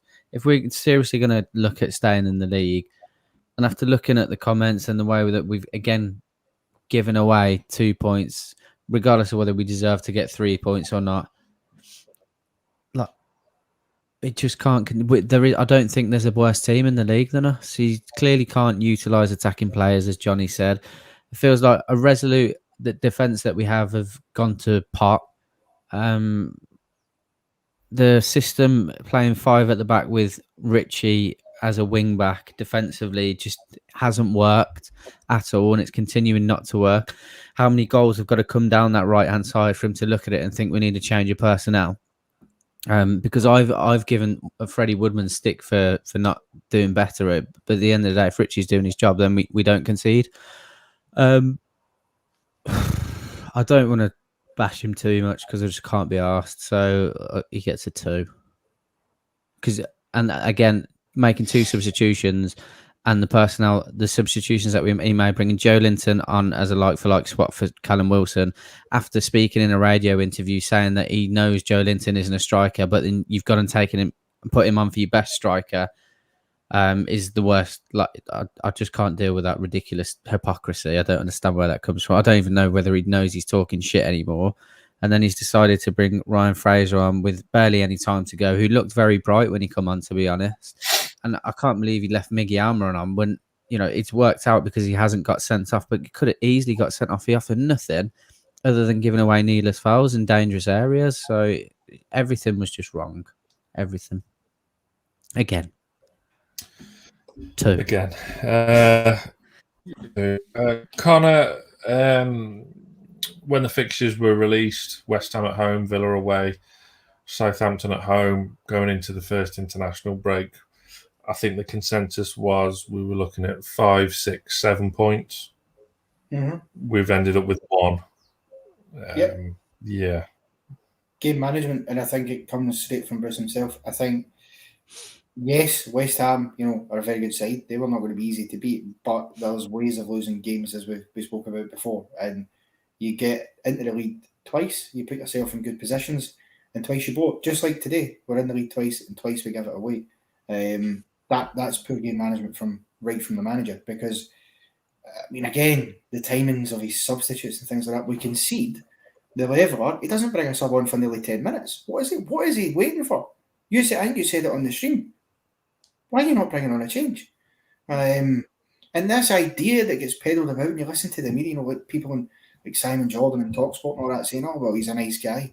John Carver's a nice guy. There was a reason he got sacked, because he was useless as a manager. Steve Bruce may be a nice guy, but he is not the man to be in charge of Newcastle, even at a time where it's tumultuous and we're waiting in, arbitrations and Mike Ashley to do whatever, Jabba the Hutt stuff he does. But at the end of the day, you can still have a better manager than that. You've got managers right now who are unemployed you could bring in at 0 cost, other than wages that wouldn't be much more expensive than Bruce. Right off the top of my head, I'm thinking somebody like Chris Wilder, more tactically astute than Steve Bruce. He showed that his first season at Sheffield United. Yes, last season he didn't have a great year. I accept that. But given the fact that there was a number of issues at Sheffield last season as well with players and personnel and not turning up and stuff, he himself wouldn't be a worse option than Bruce, I don't think. Eddie Howe's out there as well, still in the market. Why couldn't we bring him in? I think Bruce, surely his race has got to be run soon. How much longer are we going to go round in this circle? Is he going to wait now until the tail end of this season and go, we'll start playing some good football and start winning games again now? Like, you can't do that. We will be relegated as it stands. And I understand we've only made 1 signing, but sure, there's days left in the transfer window. We will bring in loan players. Straight away we need a striker. Steve Bruce doesn't seem to think so, though. That tells you the measure of the man. Like, we've got 2 out-and-out strikers. That's not good enough in a Premier League season. And he's going to play Joe Winton up front. I'd be better up front.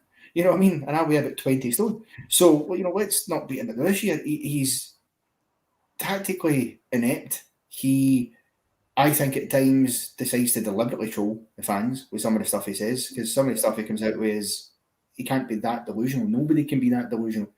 In terms of today, again, yes, at times he was shouting and barking orders, which I like to see, but when he's not making the changes to help the team as well, when he's just shouting at players and not bringing it 2 subs when you've got 3 in a game like that, it's so poor, so poor. And I think, yeah, I'm give him a 2. I would probably agree with Carol.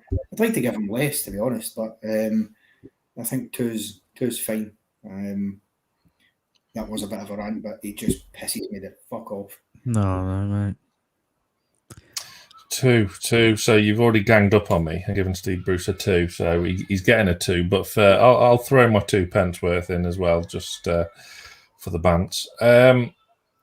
Again, not learning from your mistakes. He lost me after the Chelsea game last season, which was earlier than quite a few others, to be honest. But if you're not learning from your mistakes, then you've had it. It's the definition of an insanity, isn't it? It's doing the same thing over and over and expecting a different result. It's not happening. There was changes that needed to be made today. That start that we had for today's game was just unacceptable. It was terrible. It was relegation form. We've got nothing about us, no identity again, where if you stand still in the Premier League, you get left behind, and we're in danger of getting left behind because we've stood still. And I get not all of it is his fault, because he needs support from the boardroom and the owner, who's just a complete waste of oxygen. Everyone knows that. It's no secret now. It's been going on for 15 years.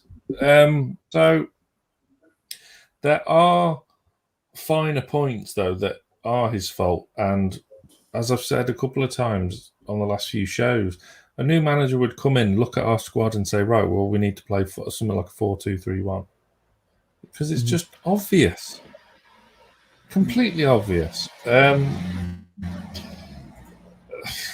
mean, where do you start with some of the... I mean, I didn't want to mention the fact, because this isn't Bruce's fault, but 3 penalties in 3 games is an absolute joke. An absolute joke. I mean, the classic Newcastle United. Utterly embarrassing more than anything. But that's not Steve Bruce's fault. But it's going to be a long season, because we've got a tricky little run now. For things to do with the ball, but then if he had more of a spine about him, people talk. All right, he doesn't have to constantly every day be having a shouting match with Mike Ashley, but he's not once doing that. He's not chapping at Mike Ashley's door saying, "Gaffer, we need players in. We need them in," because he's not going to put his hand in his pocket for a lot of money. But if Bruce actually grew a bit of a spine and said, "Look, enough is enough. You have to give me something here, because one player ain't going to keep us in this league." If he actually was able to do that instead of brown nosing Mike Ashley all the time, and actually speak to the man properly and have it out with him, because it's clear to see that he's not happy with the only bringing in one player. Anyone can see he's not happy with that, but he's not doing enough to go and actually seek out more players and get Mike Ashley to bring in, if it's loan players or free people in the free transfer market. I'd bring in Jack Wilshere. I know he's injury prone, but somebody like that, he's at least get experience. If you can keep him fit, you could at least get 17, 18 games a season out of him. And if you're rotating with the other players in the midfield, it might not be the worst shout in the world. And he's a free transfer, so you're not having to fork out tons of money. Bruce just doesn't have it in him to go and have those conversations, whereas other managers, I think, would do that. That's what you have to do. That's what Benitez did, and he left because of it. And fair play to him, because he stood by his laurels. Bruce hasn't got that. His spine is more flexible than a rubber. It's ridiculous. Well, he's got a 2 out of 10. This now is your chance to get involved with us. I'm going to be departing in a minute or 2, and I will leave you in the capable hands of Carl. Baby pending.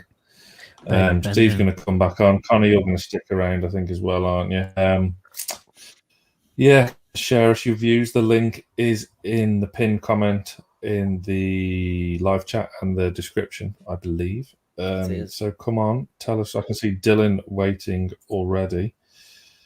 Yeah, another disappointing day for Newcastle United. What a time to be alive.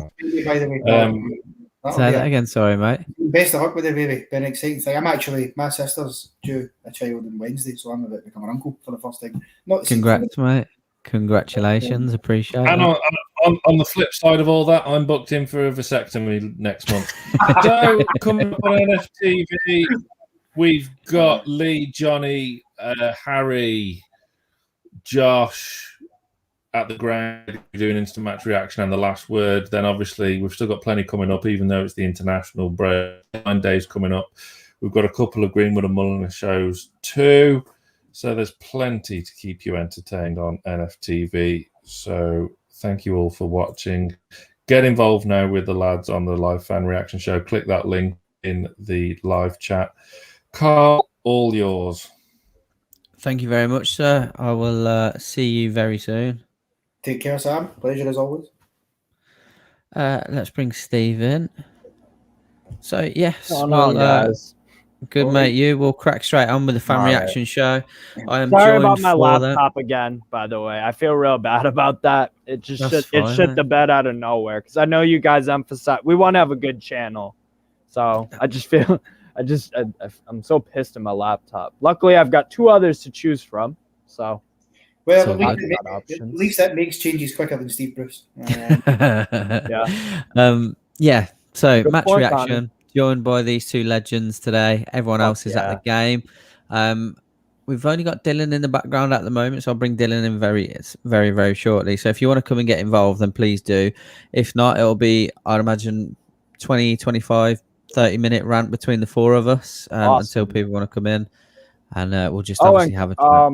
Connor, I hope that your sister, everything goes well. Both of you guys with your respective female, females in your lives. I hope seriously, hope everything goes well. It's a hell of an experience. Mate. Yeah. But yeah, all the best to you guys. Good stuff. Thank you very much. I wasn't trying to steal limelight from you, Carol, I promise. Don't be daft, mate. I've had people talking about it for 9 months. It's fine. Yeah. I'm just ready for it all to be over and for him to be here now, so it's all good. Why does he not revert to 4 at the back, 5 at the back? Stubborn and lazy, and he has an ego. It's his way or the highway, and his highway is probably a lot better, or any other fucking highway besides his. Essentially, thanks. Not a problem at all, mate. Thank you for dropping by. Clive says another draw snatched from the jaws of a win. It is. People. If you've been at the game and you haven't seen the VAR decision, trust me, it was a penalty. We've not been hard done by that. It was a penalty. It was a penalty. I had my VAR. It was a penalty. We gotta be. We can't of telling referees to check things when there's mistakes, which definitely. But that's a penalty. Lascelles is an idiot. As soon as a defender, as soon as you get beat by a man or you're behind someone, the last thing you want, there are 2 things that are absolute no-nos. No hands on the back. Don't use your feet to go into. Try to get behind, but it's very risky. Do those 2 things, you'll get fucked. Because, he wasn't very intelligent. Rolling about just made him look more guilty, but he was very lucky because when you see the way he goes in, particularly in the VAR replays, he could have injured Freddie Woodman. Yeah. And it was so reckless. So he could have taken himself out and Woodman. And if Woodman had got injured, given the Bravka start, would have been hoping among hope in the next fortnight that he somehow came back. Otherwise, would have been left with Gillespie, maybe. I don't know. Yeah, Gillespie. So he was lucky in that respect as well. Actually, it was so reckless. It's bull in a China shop type shit, and he just fucking. It's terrible. It really is. Dylan has dropped out, but we'll bring in Dan then. Bear with me a second. Going on, Dan. Dan, good to have you in. What's going on? Hey guys, you all right? Yeah, how are you, mate? Yeah, not bad. First time on, so yeah, thank you for inviting me in. You are most welcome. Pleasure to have you. Yeah, Dan, give me your. Have you been at the game today, or you watch it at home, or? No, I've just been following online and Sky Sports and with you guys and whatnot. So, Talk me through your thought process of what's happened today, mate. well, I mean, the first half were just shocking, wasn't it? It's Criminal, yeah. yeah, it's just terrible. First half was shocking. Second half, sounds of it, we improved, which is nice to see. And yeah, you managed to take the lead and then pretty much give them a goal back. You get the lead again, seconds to go, and then up steps Lascelles, captain. Crazy, mate. Crazy. It was absolutely rash thinking, rash decision. Cost us, what would have been 3 points. But on the basis of it, do you think we would have deserved the 3 points had we got them, mate? Or no, not a chance. I think we were lucky. I mean, you could say, well, Wilson took his chance well, didn't he? And then up steps Maxi. But Southampton should have been about, 3 or 4 up at end of first half. Yeah. I don't know. Like, what does Steve Bruce say to these players before he sends them out? Like, good question. He just fails to get them motivated. I mean, we don't have any tactics or plans anyway, really, do we? But they just got sent out and absolutely dominated in first half, and then you think, right, well, we've scraped in front. Can we hold on? And then no, it's just a mess. Do you think there's any chance of him, with fans being back in the ground, and because it was very, very hostile today?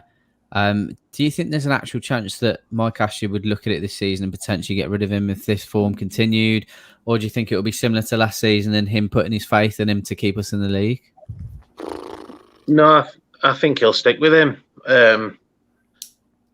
It showed last season it were a perfect opportunity to get rid of him, especially with the 20-odd game streak we went on.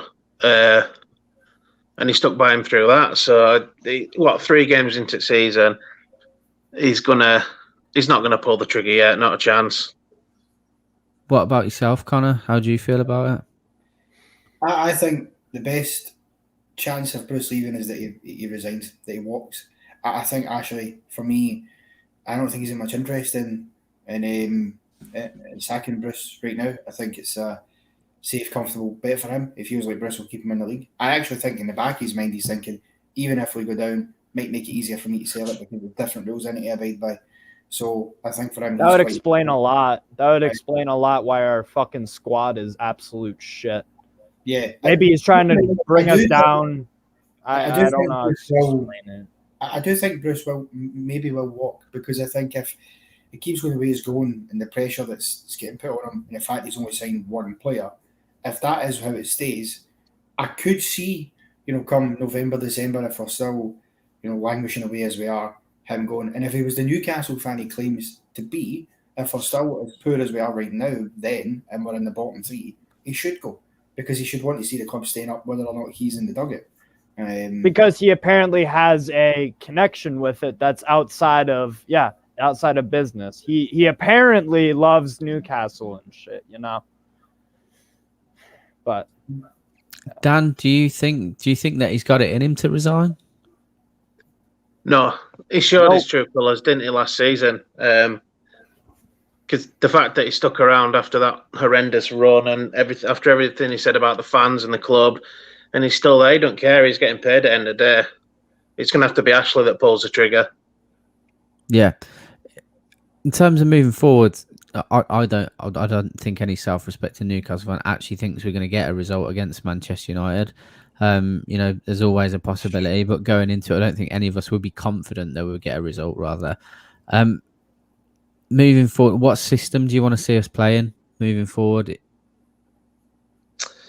Well, I think you've got to switch to a 4 at the back. I mean, the 5's just not working. He persists with it and just carries on trying. It's just not working. You definitely need to switch 4 at back. I still think you've got to try and utilise the wingers. I think Fraser needs a chance. Fraser definitely needs a chance. Even give Jacob Murphy a chance right side in midfield. Try and slot Maxi in behind Wilson, see how it goes. But I don't know. It's difficult because there's so many different players being played out of position. It's like what's happened to Almiron. Yeah. So I was watching the player scorings, and I thought 5 were quite generous for Almiron because he came from MLS with such hype, and obviously he's a talented player, and he's just gone backwards. Except when he plays for Paraguay, he's very good when he plays for Paraguay because their coach knows how to utilize their attacking talent. He sees Miggy as a 10, and he's their man of the match 8 times out of 10. And he was lights out in MLS too. Tata Martino, very, very well respected, very, very good coach, great CV. He knew how to use him. He knew how to use Miggy. Him and Joseph Martinez in Atlanta United. Say what you want about MLS, but it's a decent league. It's only going up, and him and Joseph Martinez were just lights out, goals, assists, everything. But yeah, he's not used properly at Newcastle under Bruce. He's a fucking buffoon. He's a fucking buffoon. I agree with the back four thing. I mean, even the kit makers tried to tell Steve Bruce to play a back four. They put it on the shirt. Yeah, it's on the shirt. It's on your shirt. Yeah.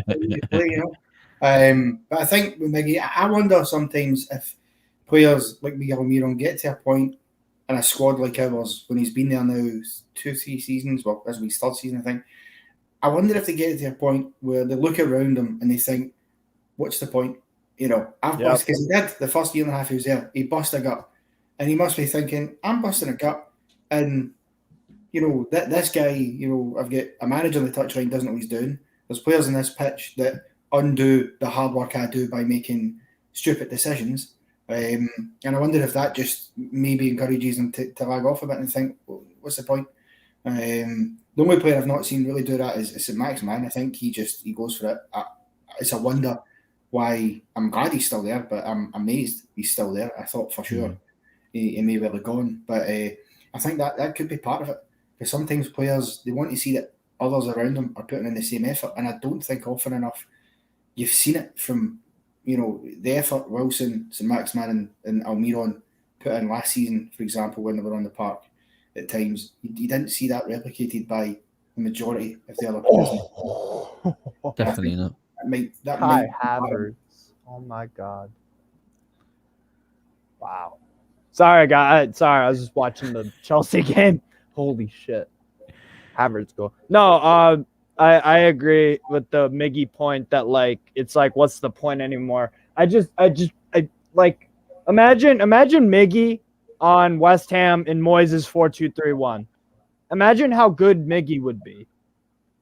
Just like he is a 10, man. He is a 10.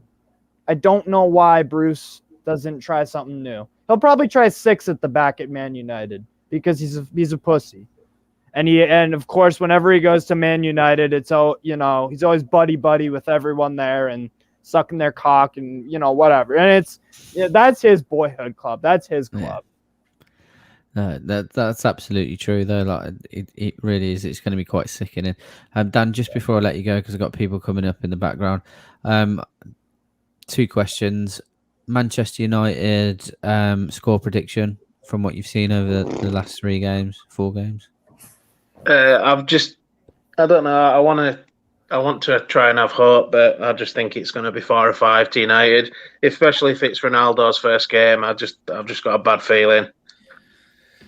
Yeah, it's going to be difficult if he's definitely playing as well. And then you've got the likes of Jadon Sancho to bring off the bench if he's still on the bench. It's worrying. Well, if he's matched up against Matt Ritchie, he's going to have a field day, isn't he? Oh, my God. Embarrassing.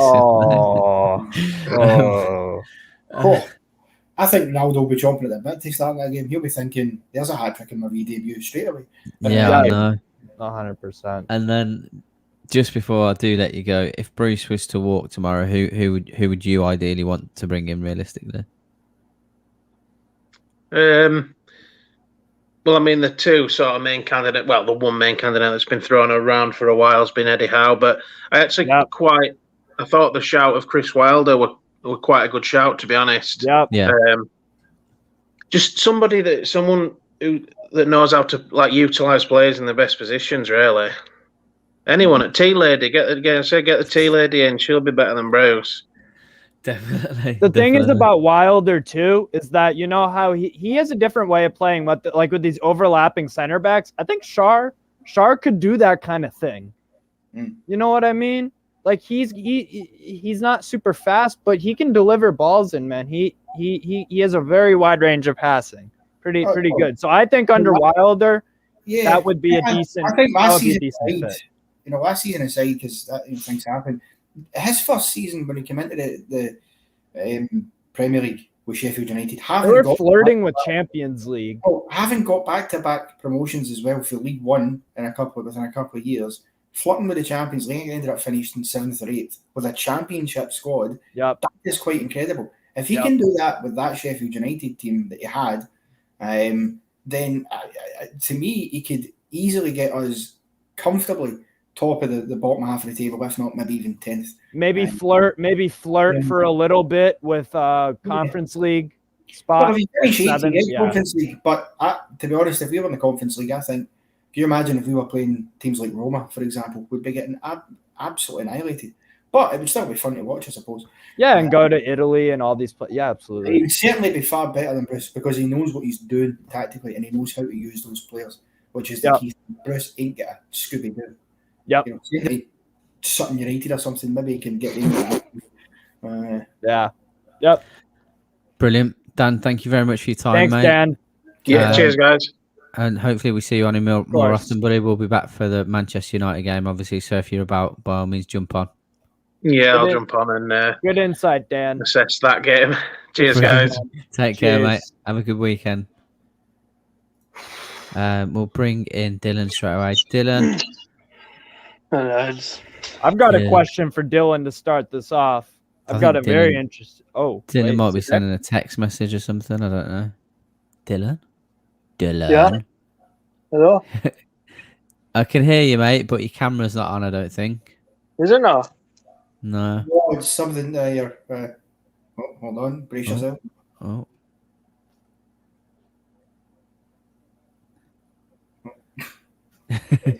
It's definitely well, I can hear you, mate, but I can't see you. Is it just me that can't see Dylan? Or no, it's grey. It's grey. I can't see you. Yeah. Let's have a look.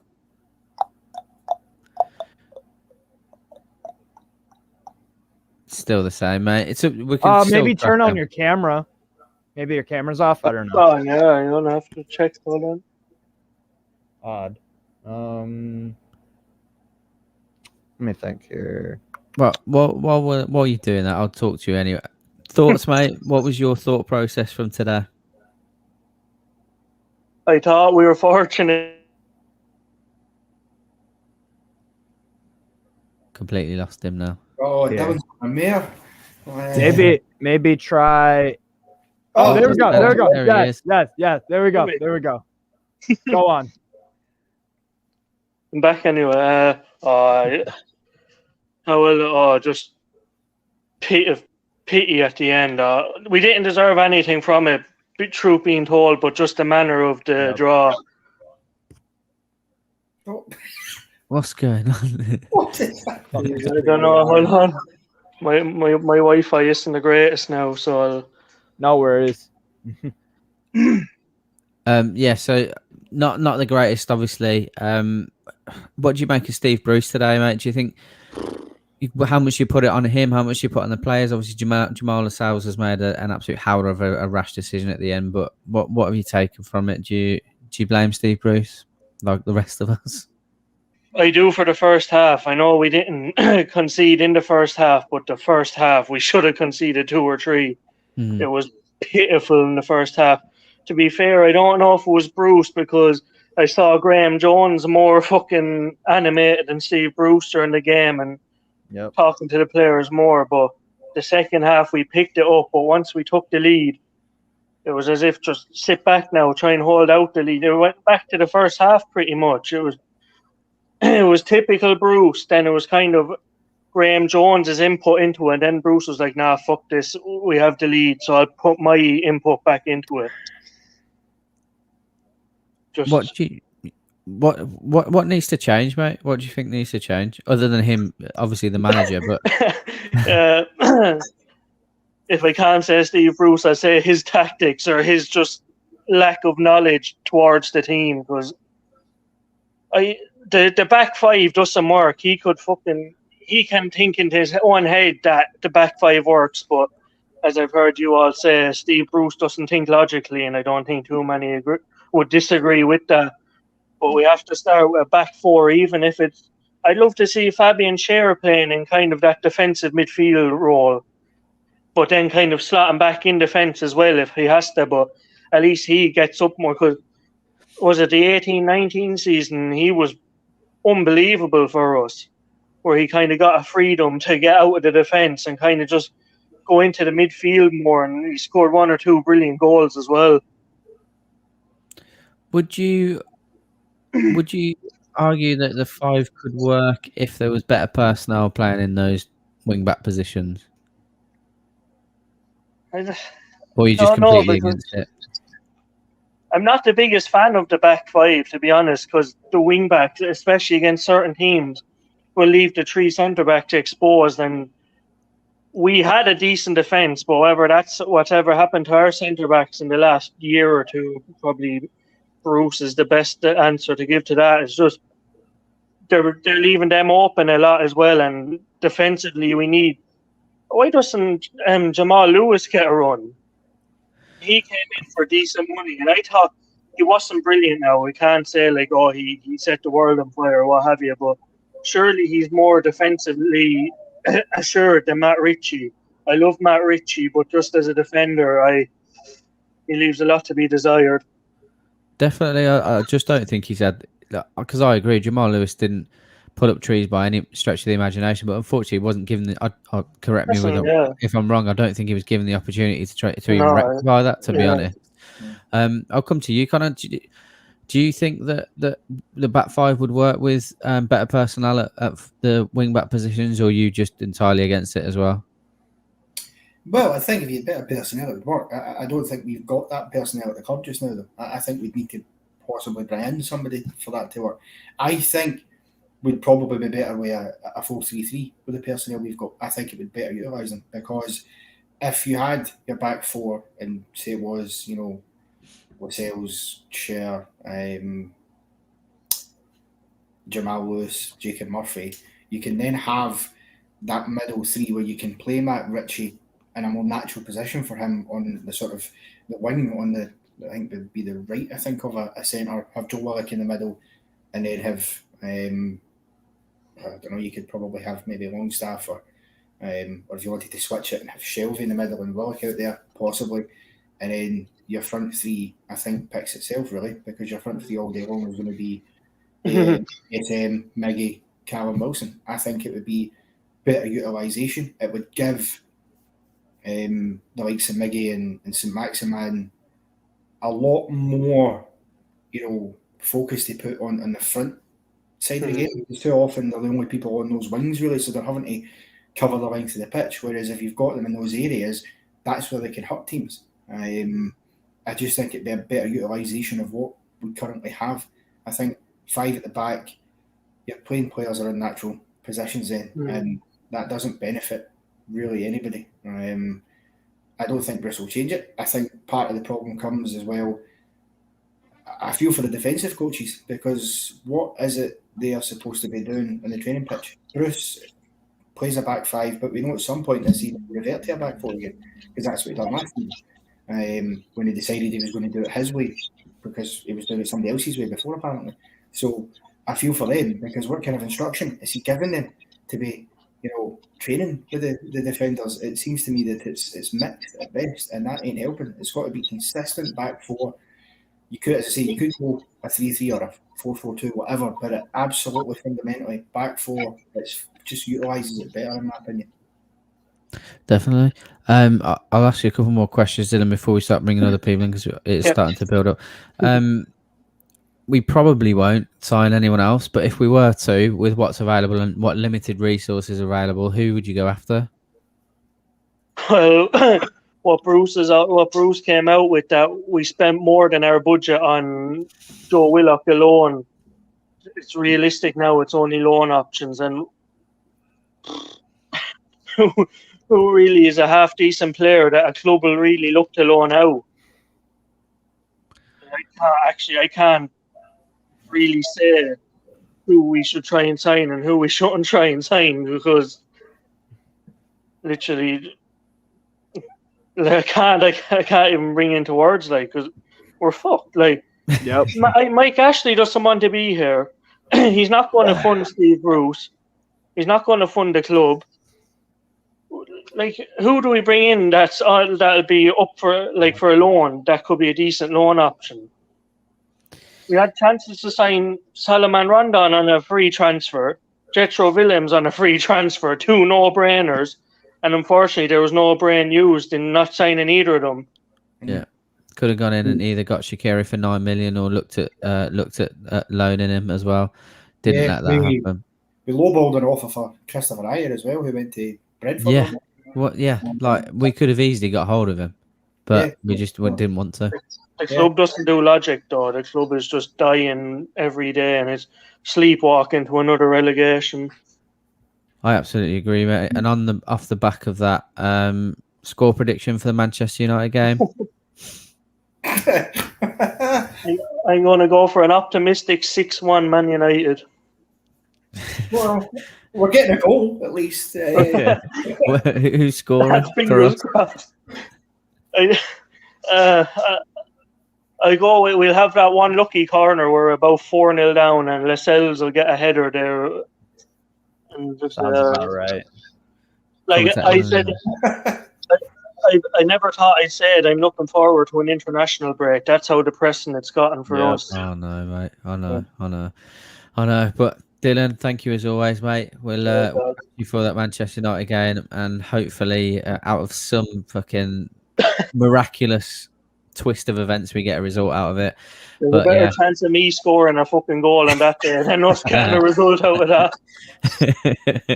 Fair enough, mate. But enjoy the rest of your weekend, mate, and we'll see you in a couple of weeks. Take care, pal. Oh dear. Only way we get points out of Man United is if we have Jesus Christ in midfield. That's the only way. I'll bring in Jack next. He's been patiently waiting. Jack, how are we? I'm all right. Yeah, you? Yeah, not too bad, mate. What did you think of the game today? Absolutely shit. Yep. Yeah. That result was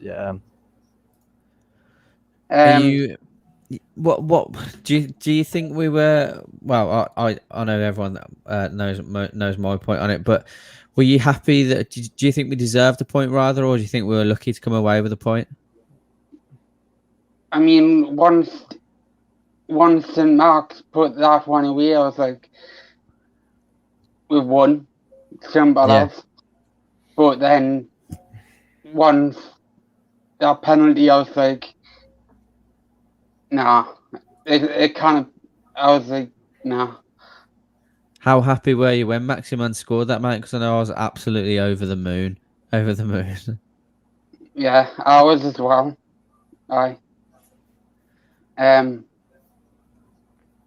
But it's a point, but I would rather came along with a win, like. No, definitely.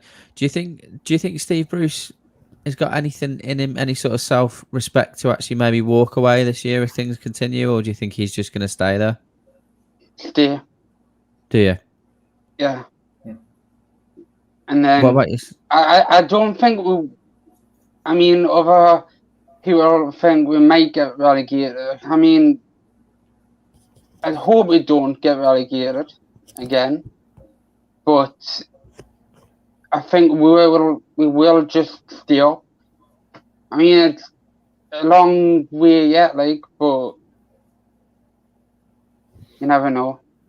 What ideally then, mate? So, because we're all fans in this. We're exactly the same as we were last season. We've got the same squad, the same setup, the same manager, the same owner, and Steve Bruce did his job in keeping us up after we were all on his case, thinking that we were going to get relegated. However, things just feel a little bit different this season for me, especially so early on, and I didn't want to get on his back. Realistically, what do you think is going to happen this season? Where do you think we are going to finish? After what happened last season and us thinking that we were getting relegated, but we didn't, do you think we actually might go down this year, or do you think it's going to be a similar case of having the majority of the poor season and then finishing between 15th and 12th?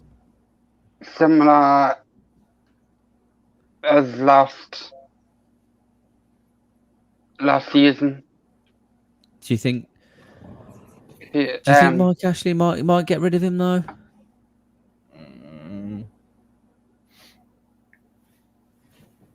Maybe. Probably nah. Yeah, same here. Nah. Would you take going down to the Championship to get rid of him, or would you rather just continue as we are? Ooh. It's a difficult one, isn't it? You know, we all want rid of him, but it's a hard league to get out of now. Yeah. I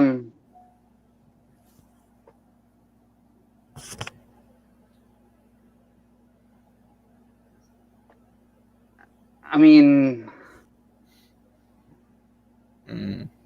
that's a tough question. Tough question. Give me an answer, Jack. Do you want to get relegated and get rid of Bruce, or do you want to stay in the league? What do you want to do? Stay in the league. Fair enough. Yeah. Connor, yourself? I mean, I think if, and these are big ifs, obviously I'd want to stay in the league, but if there was a world where they would come out and say, well, if you get relegated, it's a guarantee you'll get a takeover, then I think I would just about be willing to pay that price. However, I would much rather stay in the league. I think the best place to do it is get rid of Bruce.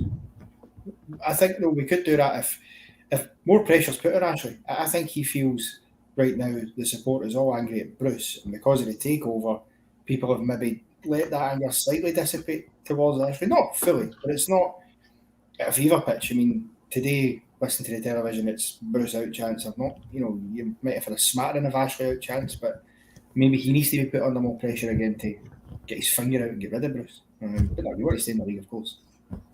I see what and I agree, but I just feel like that we're going to have another 3 years of this, and I would rather go down, to be honest, than have 3 years of this, personally.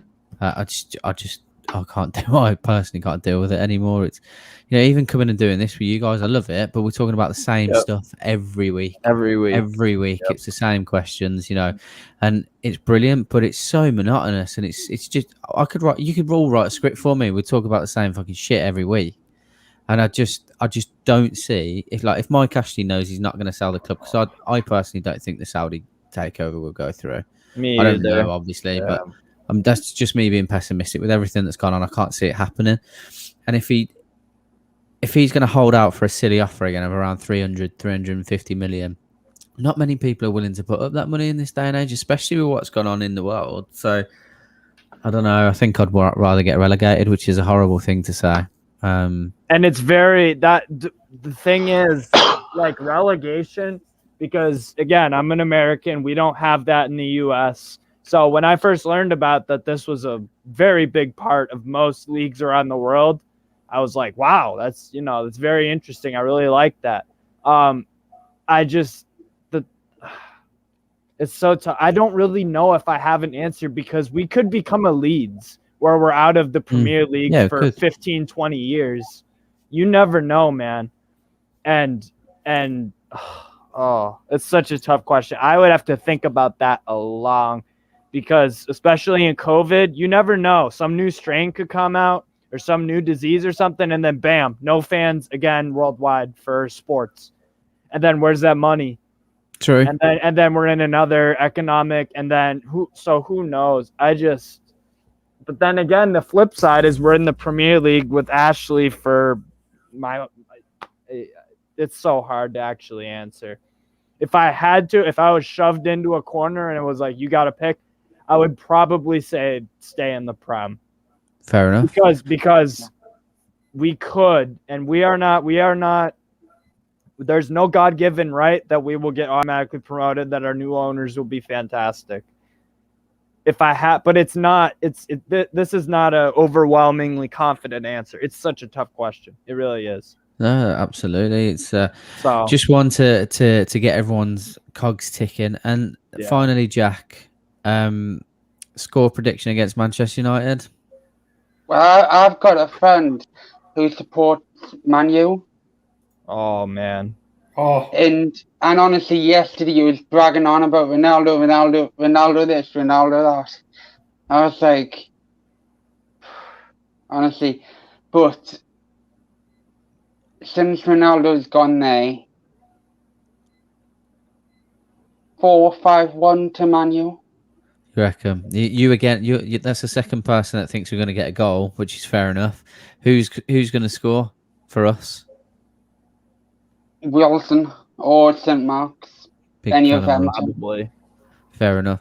Jack, thank you very much for taking the time to come on, mate. Really appreciate it. Enjoy the rest of your weekend. Enjoy your week, and then we will see you at the Manchester United game. Okay. Take care, mate. Oh, it's just jumped up. Don't worry about it, Jack. See you later, mate. Andrew's up next. Andrew, how are we, mate? I'm good. Yourselves, guys? I'm feeling human again. Thank God. good stuff. Good stuff. Talk me through it, mate. Lucky result.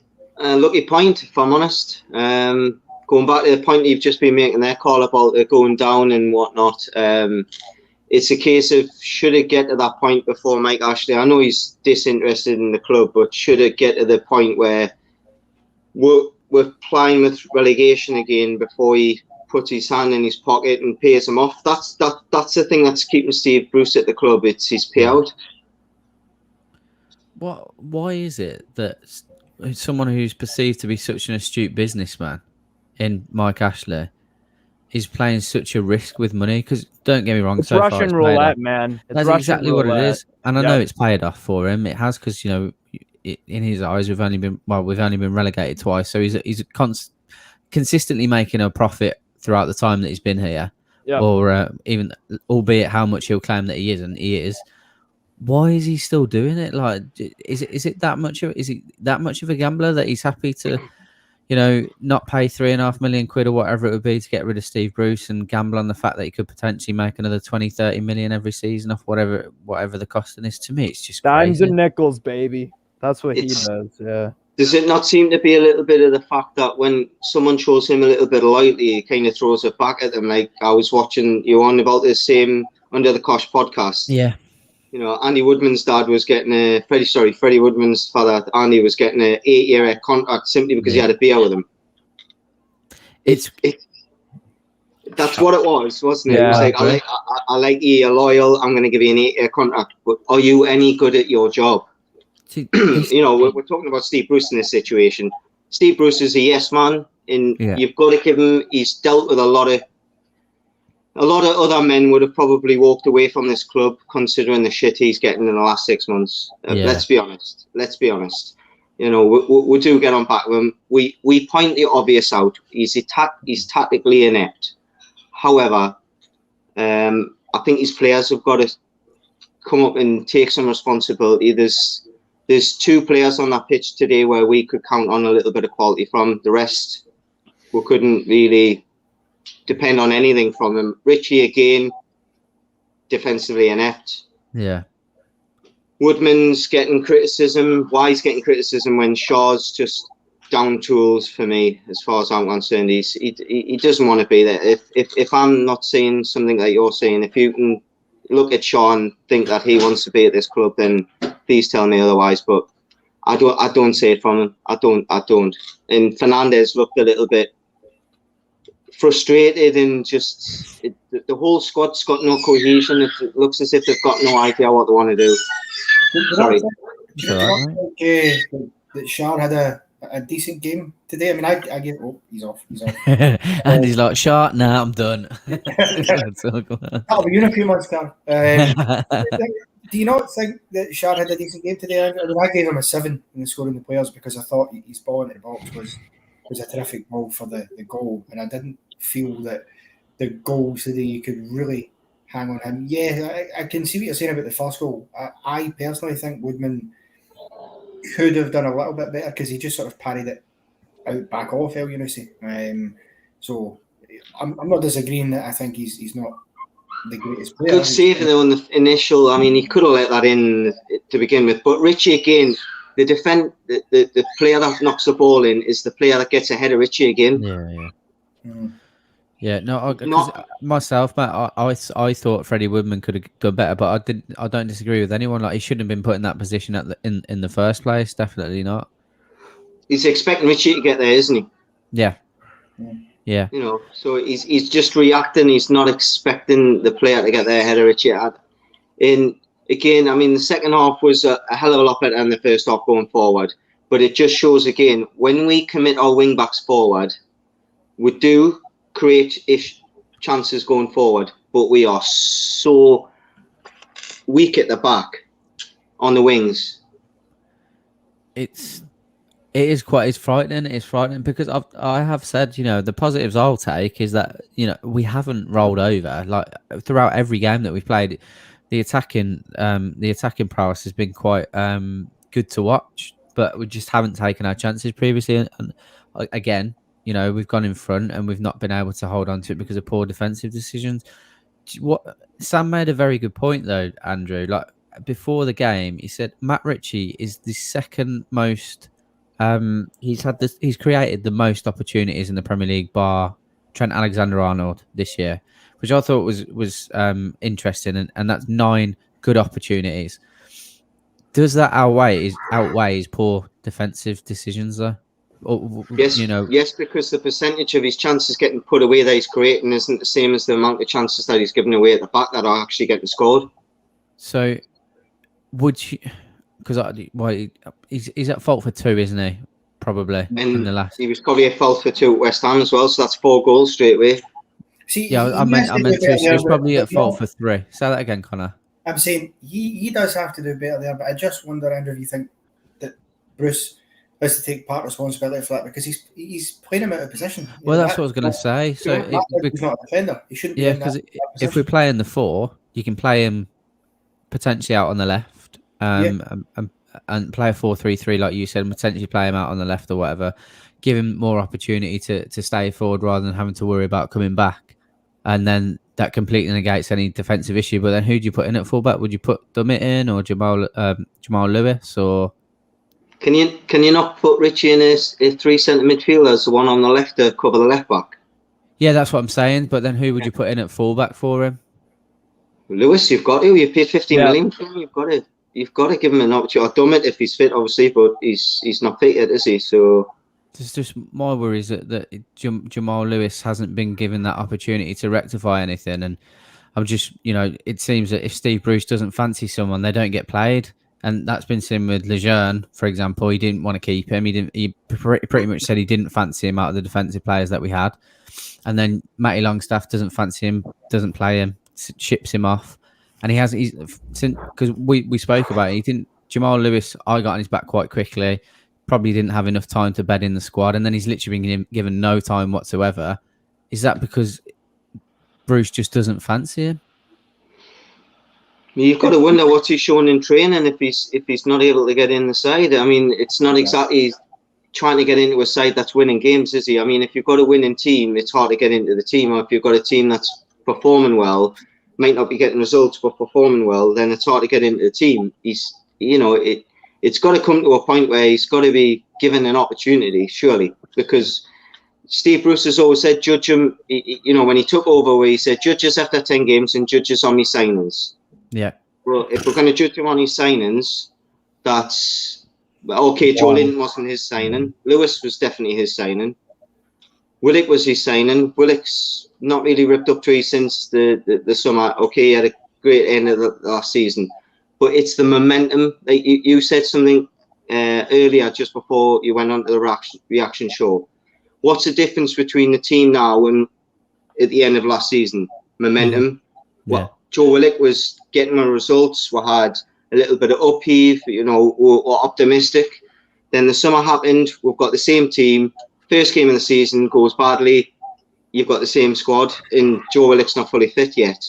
Obviously, he will be in time. We'll get better performances from him. But it's momentum. And how can you get momentum if you're not putting players, and I'm guessing Lewis is sitting there eager to play.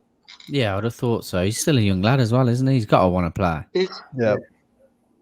And to this day as well, I still can't believe he spent £40 million for Jordan. That is fucked. That is actually almost double what Manchester United just spent for Ronaldo. You know, I mean, all right, different stages of your career, but I'd have spent 40 on Ronaldo. Joe Winton. Well, Danny Ings cost less. Leon Bailey cost less. Yeah. Like, there's a long list of players that cost Armstrong less. cost. And you're going to make the money back on shirt sales, aren't you? Really? Yeah. Yeah. No. Well, last one's one already, so there's one straight away. And that's the kind of shit that'll get you relegated. Relegated teams tend to blow a lot of money on signings that just don't work out.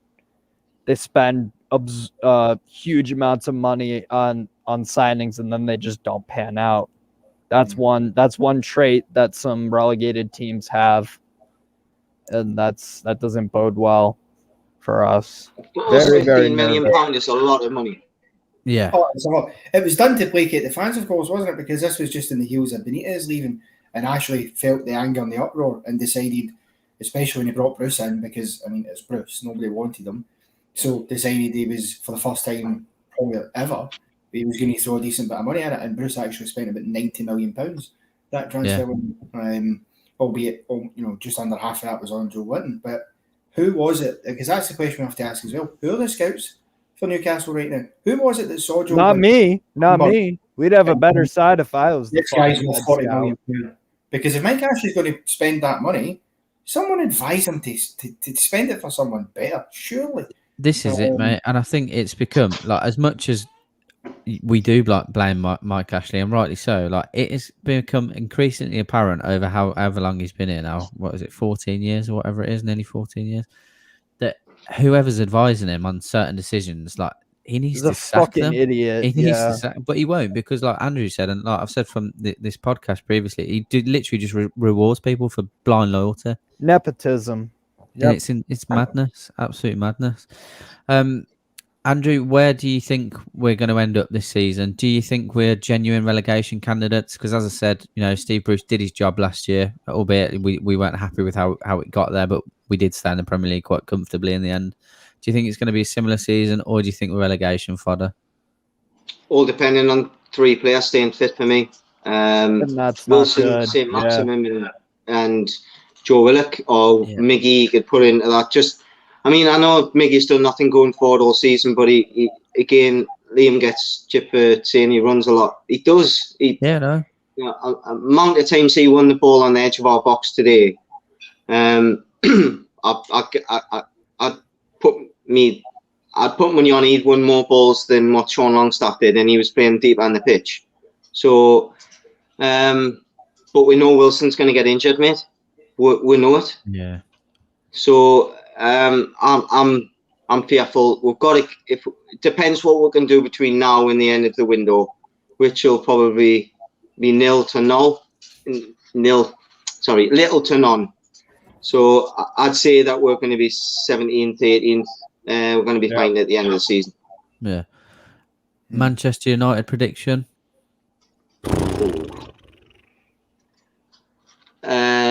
Beware of the 9-0 scoreline. I am absolutely petrified. No, you may laugh, but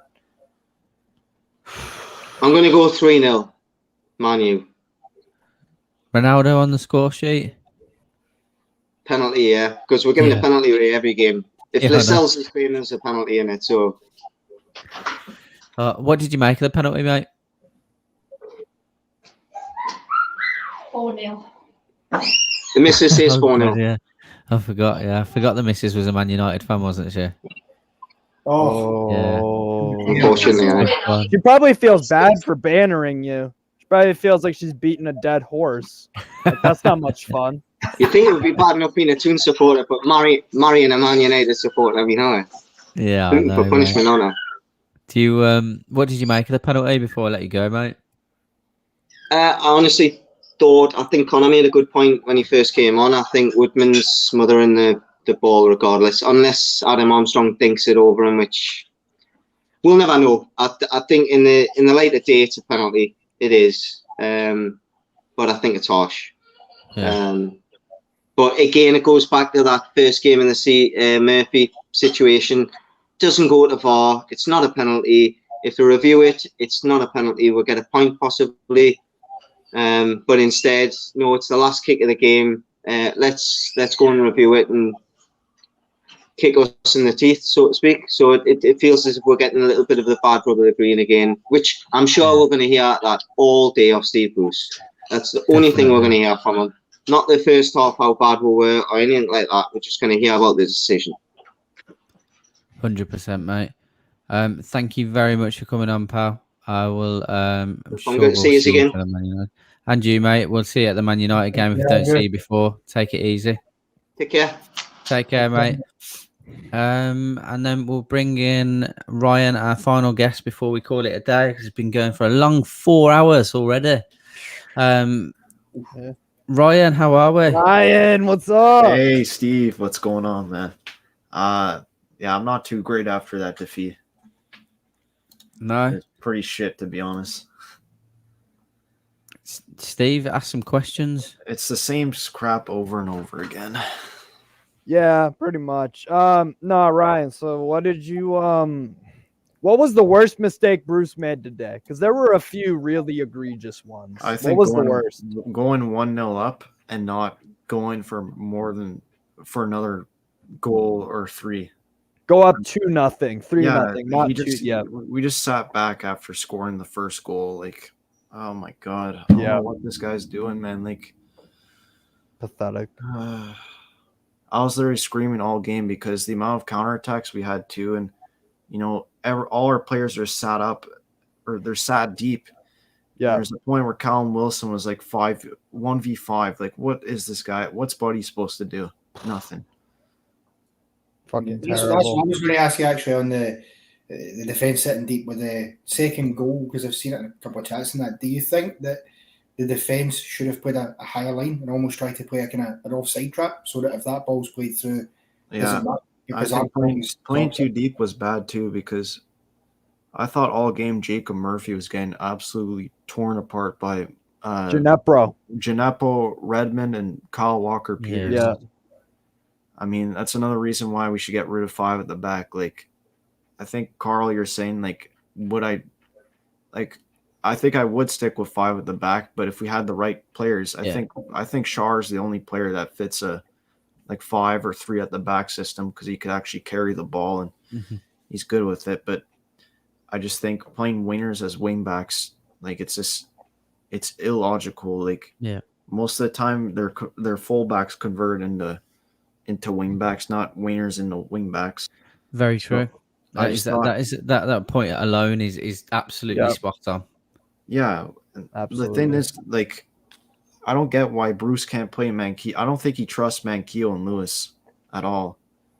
I wish they got time, because, I mean, yeah, Jacob Murphy assisted the first goal, but, like, just defensively, I can't blame him. Like, he's not a defender. And I feel like, Matt Ritchie's created the amount of chances, like, second most this season. I'd continue playing him, but not as a wing back.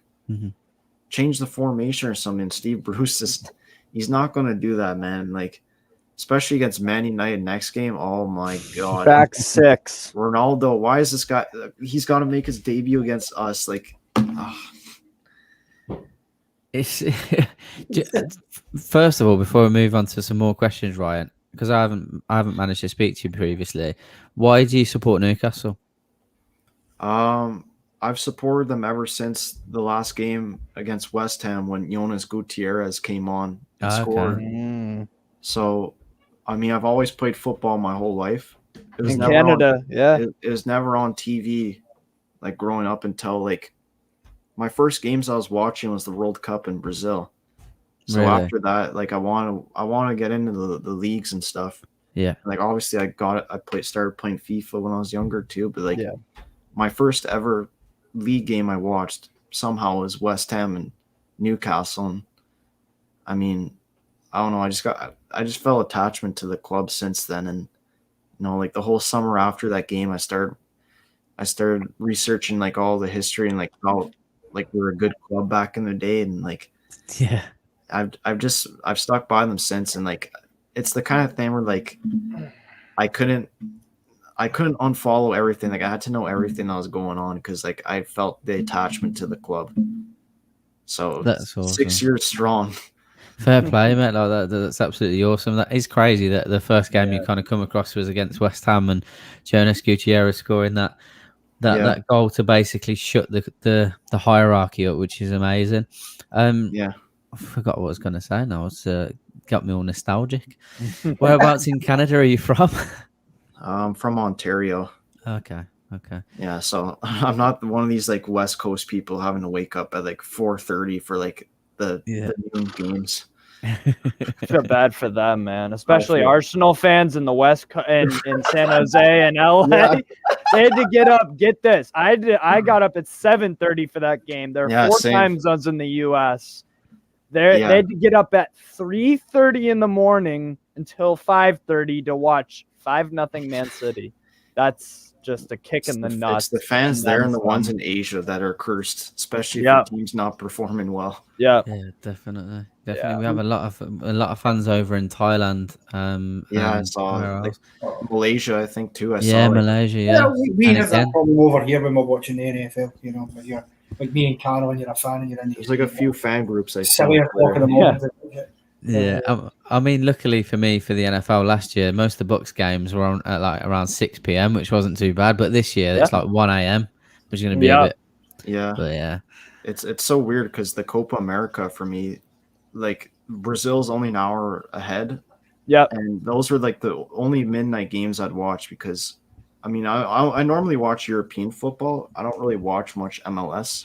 Yeah, so it felt quite strange at first, but like. Because I'm used to watching games like morning and afternoon. Yeah. The latest a game will be is like at 3 o'clock. Or La Liga right now has 4 o'clock games because it's so hot in Spain early in this time of year. Yeah. So who's that on the wall, mate? Is that a Bayern Munich shirt as well? Is it Alphonso Davies? Yeah. Yeah, I see. Nice. Where should we go with this question? Who was your man of the match today for Newcastle? I'd probably say it was Saint-Maximin, to be honest. Yeah.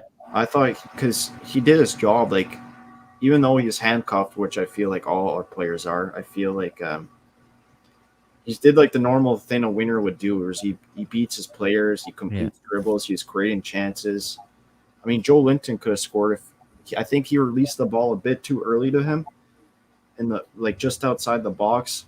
But other than that, I thought he was really good. I thought Joe Willock was pretty impressive too. Like he won a few tackles in midfield.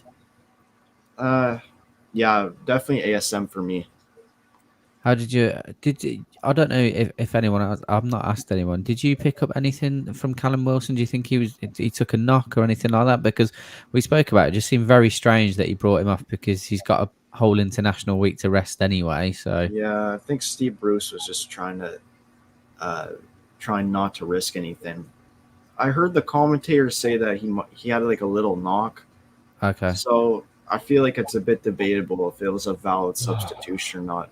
Obviously, on one end, you probably would have kept him, or you would keep him on because the game's not over yet. You logically should be going out to see out the game, score another goal, and end it. But I mean, Steve Bruce Brown, Joe Linton, and like just didn't really have the ball that much.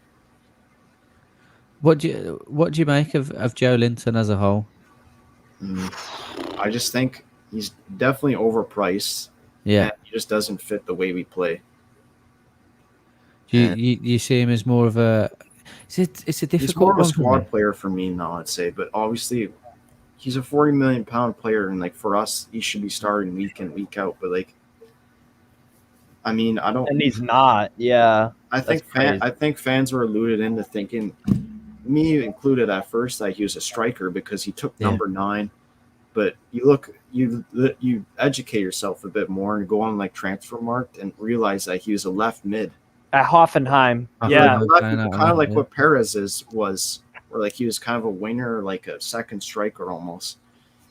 Obviously, the first year it never worked too, because the fact he plays that way, and because we still do this to this day, but it's just playing long ball to our strikers all game. So what I would ask as well, because I think you guys obviously do a hell of a lot more research than I do, because I've just grown up with football. It's just around me, so I'll probably take it for granted a little bit. But in terms of what's available and us going out on loan with minimal resources, who would you look to bring in? Is there anyone that you like the look of, or think that we could realistically get in before the window finishes? I think. Give me a position. Give me a position, Carl. I'd do center back. I think that's priority. Center back, yeah. I'd take probably Malang Sarr from Chelsea if he's still there, or because he hasn't moved on loan or anything yet. He's just kind of chilling. Yep. Okay. Agreed. I think we need to target a young center back from one of the top clubs. I think we missed. How do I say it? I guess we missed our chance on getting Tuan Zebe. I think. Yeah, definitely. Yep. He wanted to come to Newcastle as well. He actually wanted to come. Even having a season at Villa, he wanted to come, but we wouldn't go and get him. Damn. Yeah, I think those two, and probably another midfielder, I'd say. See, I think we definitely need a striker. I think yes. Only having Dwight Gale and Callum Wilson, when you know Callum Wilson probably will pick up an injury. And let's be honest, Dwight Gale isn't exactly averse to an injury either. He's had one or two issues in the past. So my concern would be, if you lose the two of them, who are you playing up front? Joe Winton as a striker by himself? That's not going to work. We absolutely need a striker. Even if it is you bring a younger player on loan or whatever, if that's what it has to be, then fine. Because the one thing we know we're not going to do, because we never do it, we're not going to have a look at the academy. We're not going to have a look at the 23s and say, we'll bring somebody up from there, because we just don't do that. Other than Elliot Anderson, but I don't even know where he is right now. I think we should have stuck with Muto this season. I don't know why we sold him. Didn't really get a proper chance here, I feel like. The only thing I remember is him scoring at Old Trafford at one time. Yeah, do you know what? It's a very good point. Like, I don't think anyone could. I don't know about yourself, Connor, but I felt like that. We were talking about it in our WhatsApp group not so long ago that I feel like it was good to kind of get him off the books per se, because he wasn't being utilised. But none of us saw what he was capable of. For me, anyway, I can't remember seeing him having a prolonged period in. Did he ever make like more than 10, 15 appearances? I don't even know. Like, he was used mainly in cup games. You'd see him make an appearance for like a League Two side or whatever. But that doesn't give you a fair reflection or a chance to see what he can really do. And it is a shame, because you forget he was there for quite a while. It wasn't like he was there for a couple of years, and we just let him go at the door. And I think it was really, really a poor choice. I mean, I remember the time we were, sticking with players like was it Josselou or something we were playing up front? He could not hit a barn door, and yet you've got Muto on the bench not getting a chance. It's bizarre to me. I do not know why he didn't get the chance. Weird, isn't it? Fans saying that there's always a minority. They say that like the criticism against Bruce is invalid.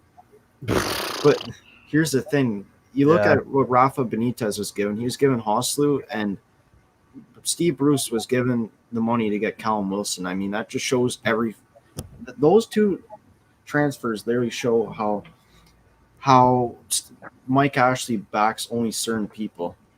Yeah. Yeah, I agree. I think, yes, it's critical the fact he's not spent anything this year other than on bringing Willock. But to me, the amount of money Steve Bruce has had in the 2 and a bit years he's been at Newcastle, could you imagine what Rafa Benitez would have done with that money? Yeah. In the £90 million the first season, the players he'd have brought in? He'd have spent far better. I think Joe Linton and Saint-Maximin were more just club signs, because I think when they came, there was no manager at the time. So it's like 60 million of Mike Ashley's own money. And you look at what Steve Bruce has brought in. He's brought in, I guess, Ryan Fraser, Hendrick, Wilson, Lewis, Willock. I don't know anyone else. You guys know? Because the amount of backing he's had, and like the he brought in Mark Gillespie was another one he brought. Oh yeah, that too. That's as a third choice keeper when Woodman was. That's almost 100 million, because 20 million on Joe Willock, Wilson as well. Got Fraser and Hendrick for free. Mm-hmm. Yeah. Jamal Lewis 15 million. Jamal Lewis 15 million. Yeah. Oh, Connor, I wanted to get your opinion on because you're Scotland, right? You're from Scotland. I am, yes. What do you think? What do you think of Nisbet, Kevin Nisbet? I think Newcastle should take a punt on him. To be honest, whenever I watch Hibs, he impresses me from Hibernian. Yeah, he's a good player. I feel like he causes a lot of havoc. He runs around a lot and he gets involved. Yeah, scores a good amount of goals. He's an okay player. I think he is looking for a move, although he's been linked with Celtic and other clubs.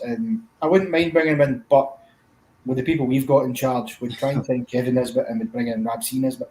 That's where we'd end up. That's a Scottish joke. That's probably why I didn't get that. I thought you might have, Carol, because it was shown in him, but no, I think he's okay. I'm not sure if he's quite at the level to be playing in the Premier League just yet, though. Because we haven't seen him with like a Celtic at a Europa League and how he does against those kind of Well, if you look in Scotland, there's one obvious player right now who wants a move, is dying for a club to come in. Morelos. No, yes, him as well. Or Edouard. I'd take Hudson Edouard too. I would too. Ruben Kazan have just put in an offer. Yeah, I heard about that. Yeah, £15 million. Could we not spend 15-16 million and bring him in? No disrespect to Ruben Kazan. I watch Russian Premier League. They're a pretty ambitious club. They've got some good players and good signings and stuff. Better than we fucking got. Better plan in place and all this stuff. And it's hard. £15 million is getting you a player who, over the course of 2.5 seasons at Celtic, has scored 50+ goals. That's just domestically. He's also scored a litany of goals for them at European level. He's a great striker, and because he's wanting to do, his contract runs out in about 7 months time, so he's there for the taking. He really is. That would be a sensible bit of business for me, and he would work well with Callum Wilson, I reckon. Oh yeah, for sure. Yeah, I wouldn't mind seeing, but it probably won't happen. I wouldn't mind seeing a Nisbet or an Hudson Edouard or Morelos or someone like that come in, because they won't be too expensive. But they do have something to offer. I really do. And Nisbet, how much would you get Nisbet? How much? 5 million?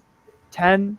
No. You'd probably get him for about 5 or 6, I think. Yeah. So it's a low risk, but we need a backup striker. I think he could. I think he could be a better backup striker than Dwight Gale. I don't think Dwight Gale's a championship player. I can't see Dwight Gale leaving until he's a free agent, to be honest. I think the club's stupid by giving him a contract, because here's the thing, to acquire him, like, the price might not be too bad, but for championship clubs, the problem is wages. Yep. Yeah. Yeah, exactly. Yep, but that's why, as I say, if you look at the Scottish market, our wage bills are far, far less. The wages that Hudson Edouard will be on at Celtic will maybe be 15,000-20,000. That's nothing. Yeah, it's crazy. Ross County, a club like Ross County or Motherwell or one of those teams, that their players get paid like $3,000 a week, and then the highest earners get like 5 or 6. Yeah, it's crazy. Yeah, I wouldn't see many players from them though, but no, I think you do, if you're going to be Mike Ashley and be conservative, not to spend a lot of money. Look at markets like Scotland or other places that have got good Ligue 2 in France. They produce a ton of talent. Oh, we done that. We were buying players from France for a while, but we somehow missed on Mahrez and Kante. Do you remember when we brought in all the French players? Other than Bernard and Cabaye, look, who else were in Riviere, Gouffran didn't really do a hell of a lot. Who else was it? Xavier, whoever you pronounce it. But how have we got players like that, and then the likes of Remy Cabaya and Tovan, who didn't do very well for us, but done well elsewhere, and we didn't manage to get Kante, and he was playing in Ligue 2 at the time with Le Havre. Yeah, crazy. Yeah. Very true. Very, very true. But yeah, it's been a very long day, so I'm going to call it a day there, gentlemen. Yeah, we all look exhausted as fuck. But before I do Newcastle thing, man. I know. Before I do that, I'll go around all 4 of us and do a score prediction. I personally think we're going to get beat 3-1 by Man United. I'll come to yourself, Ryan. I'm going to go with 6-0, Man United. Fuck. I think Ronaldo will get a hat-trick. Just like he scored his first hat trick against us, he'll do it on his second debut. Oh, he actually did? I didn't know that stat. Yeah. Here's another stat. Ronaldo is the only player in history. I saw this the other day, and I looked it up to make sure. Millwall. He is the only player in history to score against Millwall, Iran, and North Korea. There's no other player in history that has apparently scored against those 3 teams. It's pretty fucking funny. But yeah. The elite of football right there.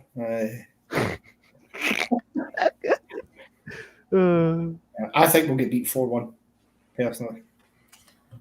I'll take a goal, even if it is a Luke Shaw goal. I'm happy with that.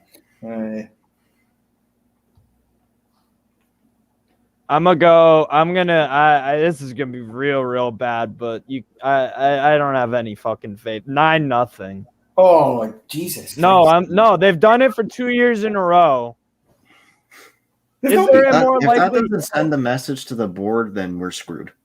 Yeah, because that.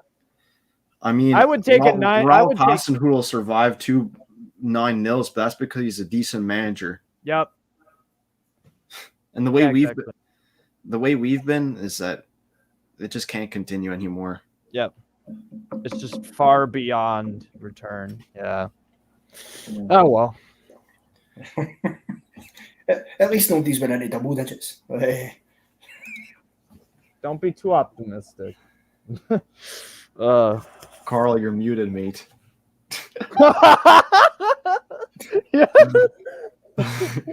Dude, I get so much playful banter from all these English guys on here telling me soccer. Now we got us as the you know. Hey, I told you that you look like a Tom Davies. I kind of do look like Tom Davies. You do, to be fair. You do look like Tom Davies. It's soccer in America. It's football, and in Scotland, it's FITBA. FITBA. Scottish football. FITBA. Love it. Oh, shit. Right, yeah. So if you can hear me now, thank you to all 3 of you for coming on. Thank you to everyone for joining in. Thank you for everyone joining in the comments. Please like, share, and subscribe. Are you all in the Discord? All of you are in the Discord, aren't you?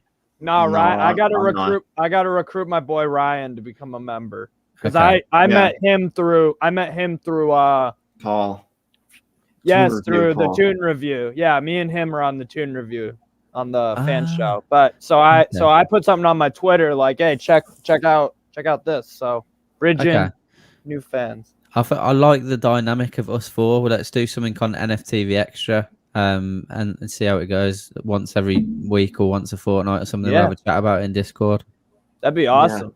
Cool. Awesome.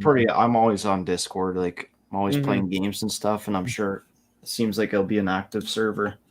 Yeah. Oh yeah, it is. Is there a link in the YouTube description for the Discord, Carl? So you just gotta become a member. Oh, okay. Yeah. All right. Yeah. I'll let Steve talk to you about that, mate. And then, if you join, that's cool. And then we'll get something sorted. Yeah, I got him on. I talked to him quite a bit on Twitter too, so it's all good. Yeah. Cool. Well, I'll come and follow you on Twitter as well then. But thank you, everyone. We'll see you. Well, we've got loads of videos still to come up, match videos that they're probably already uploaded. I'm not sure. You'll have the last word, maybe a match vlog as well from Johnny, Lee, Josh, and Harry. So look forward to watching those myself as well. And after that, we'll have plenty of content coming up throughout the international break, and then we'll obviously have the watch along and these videos for the Manchester United game. But thank you again if you haven't already. Like, share, and subscribe. Take it easy, and we'll see you soon. See you later, guys.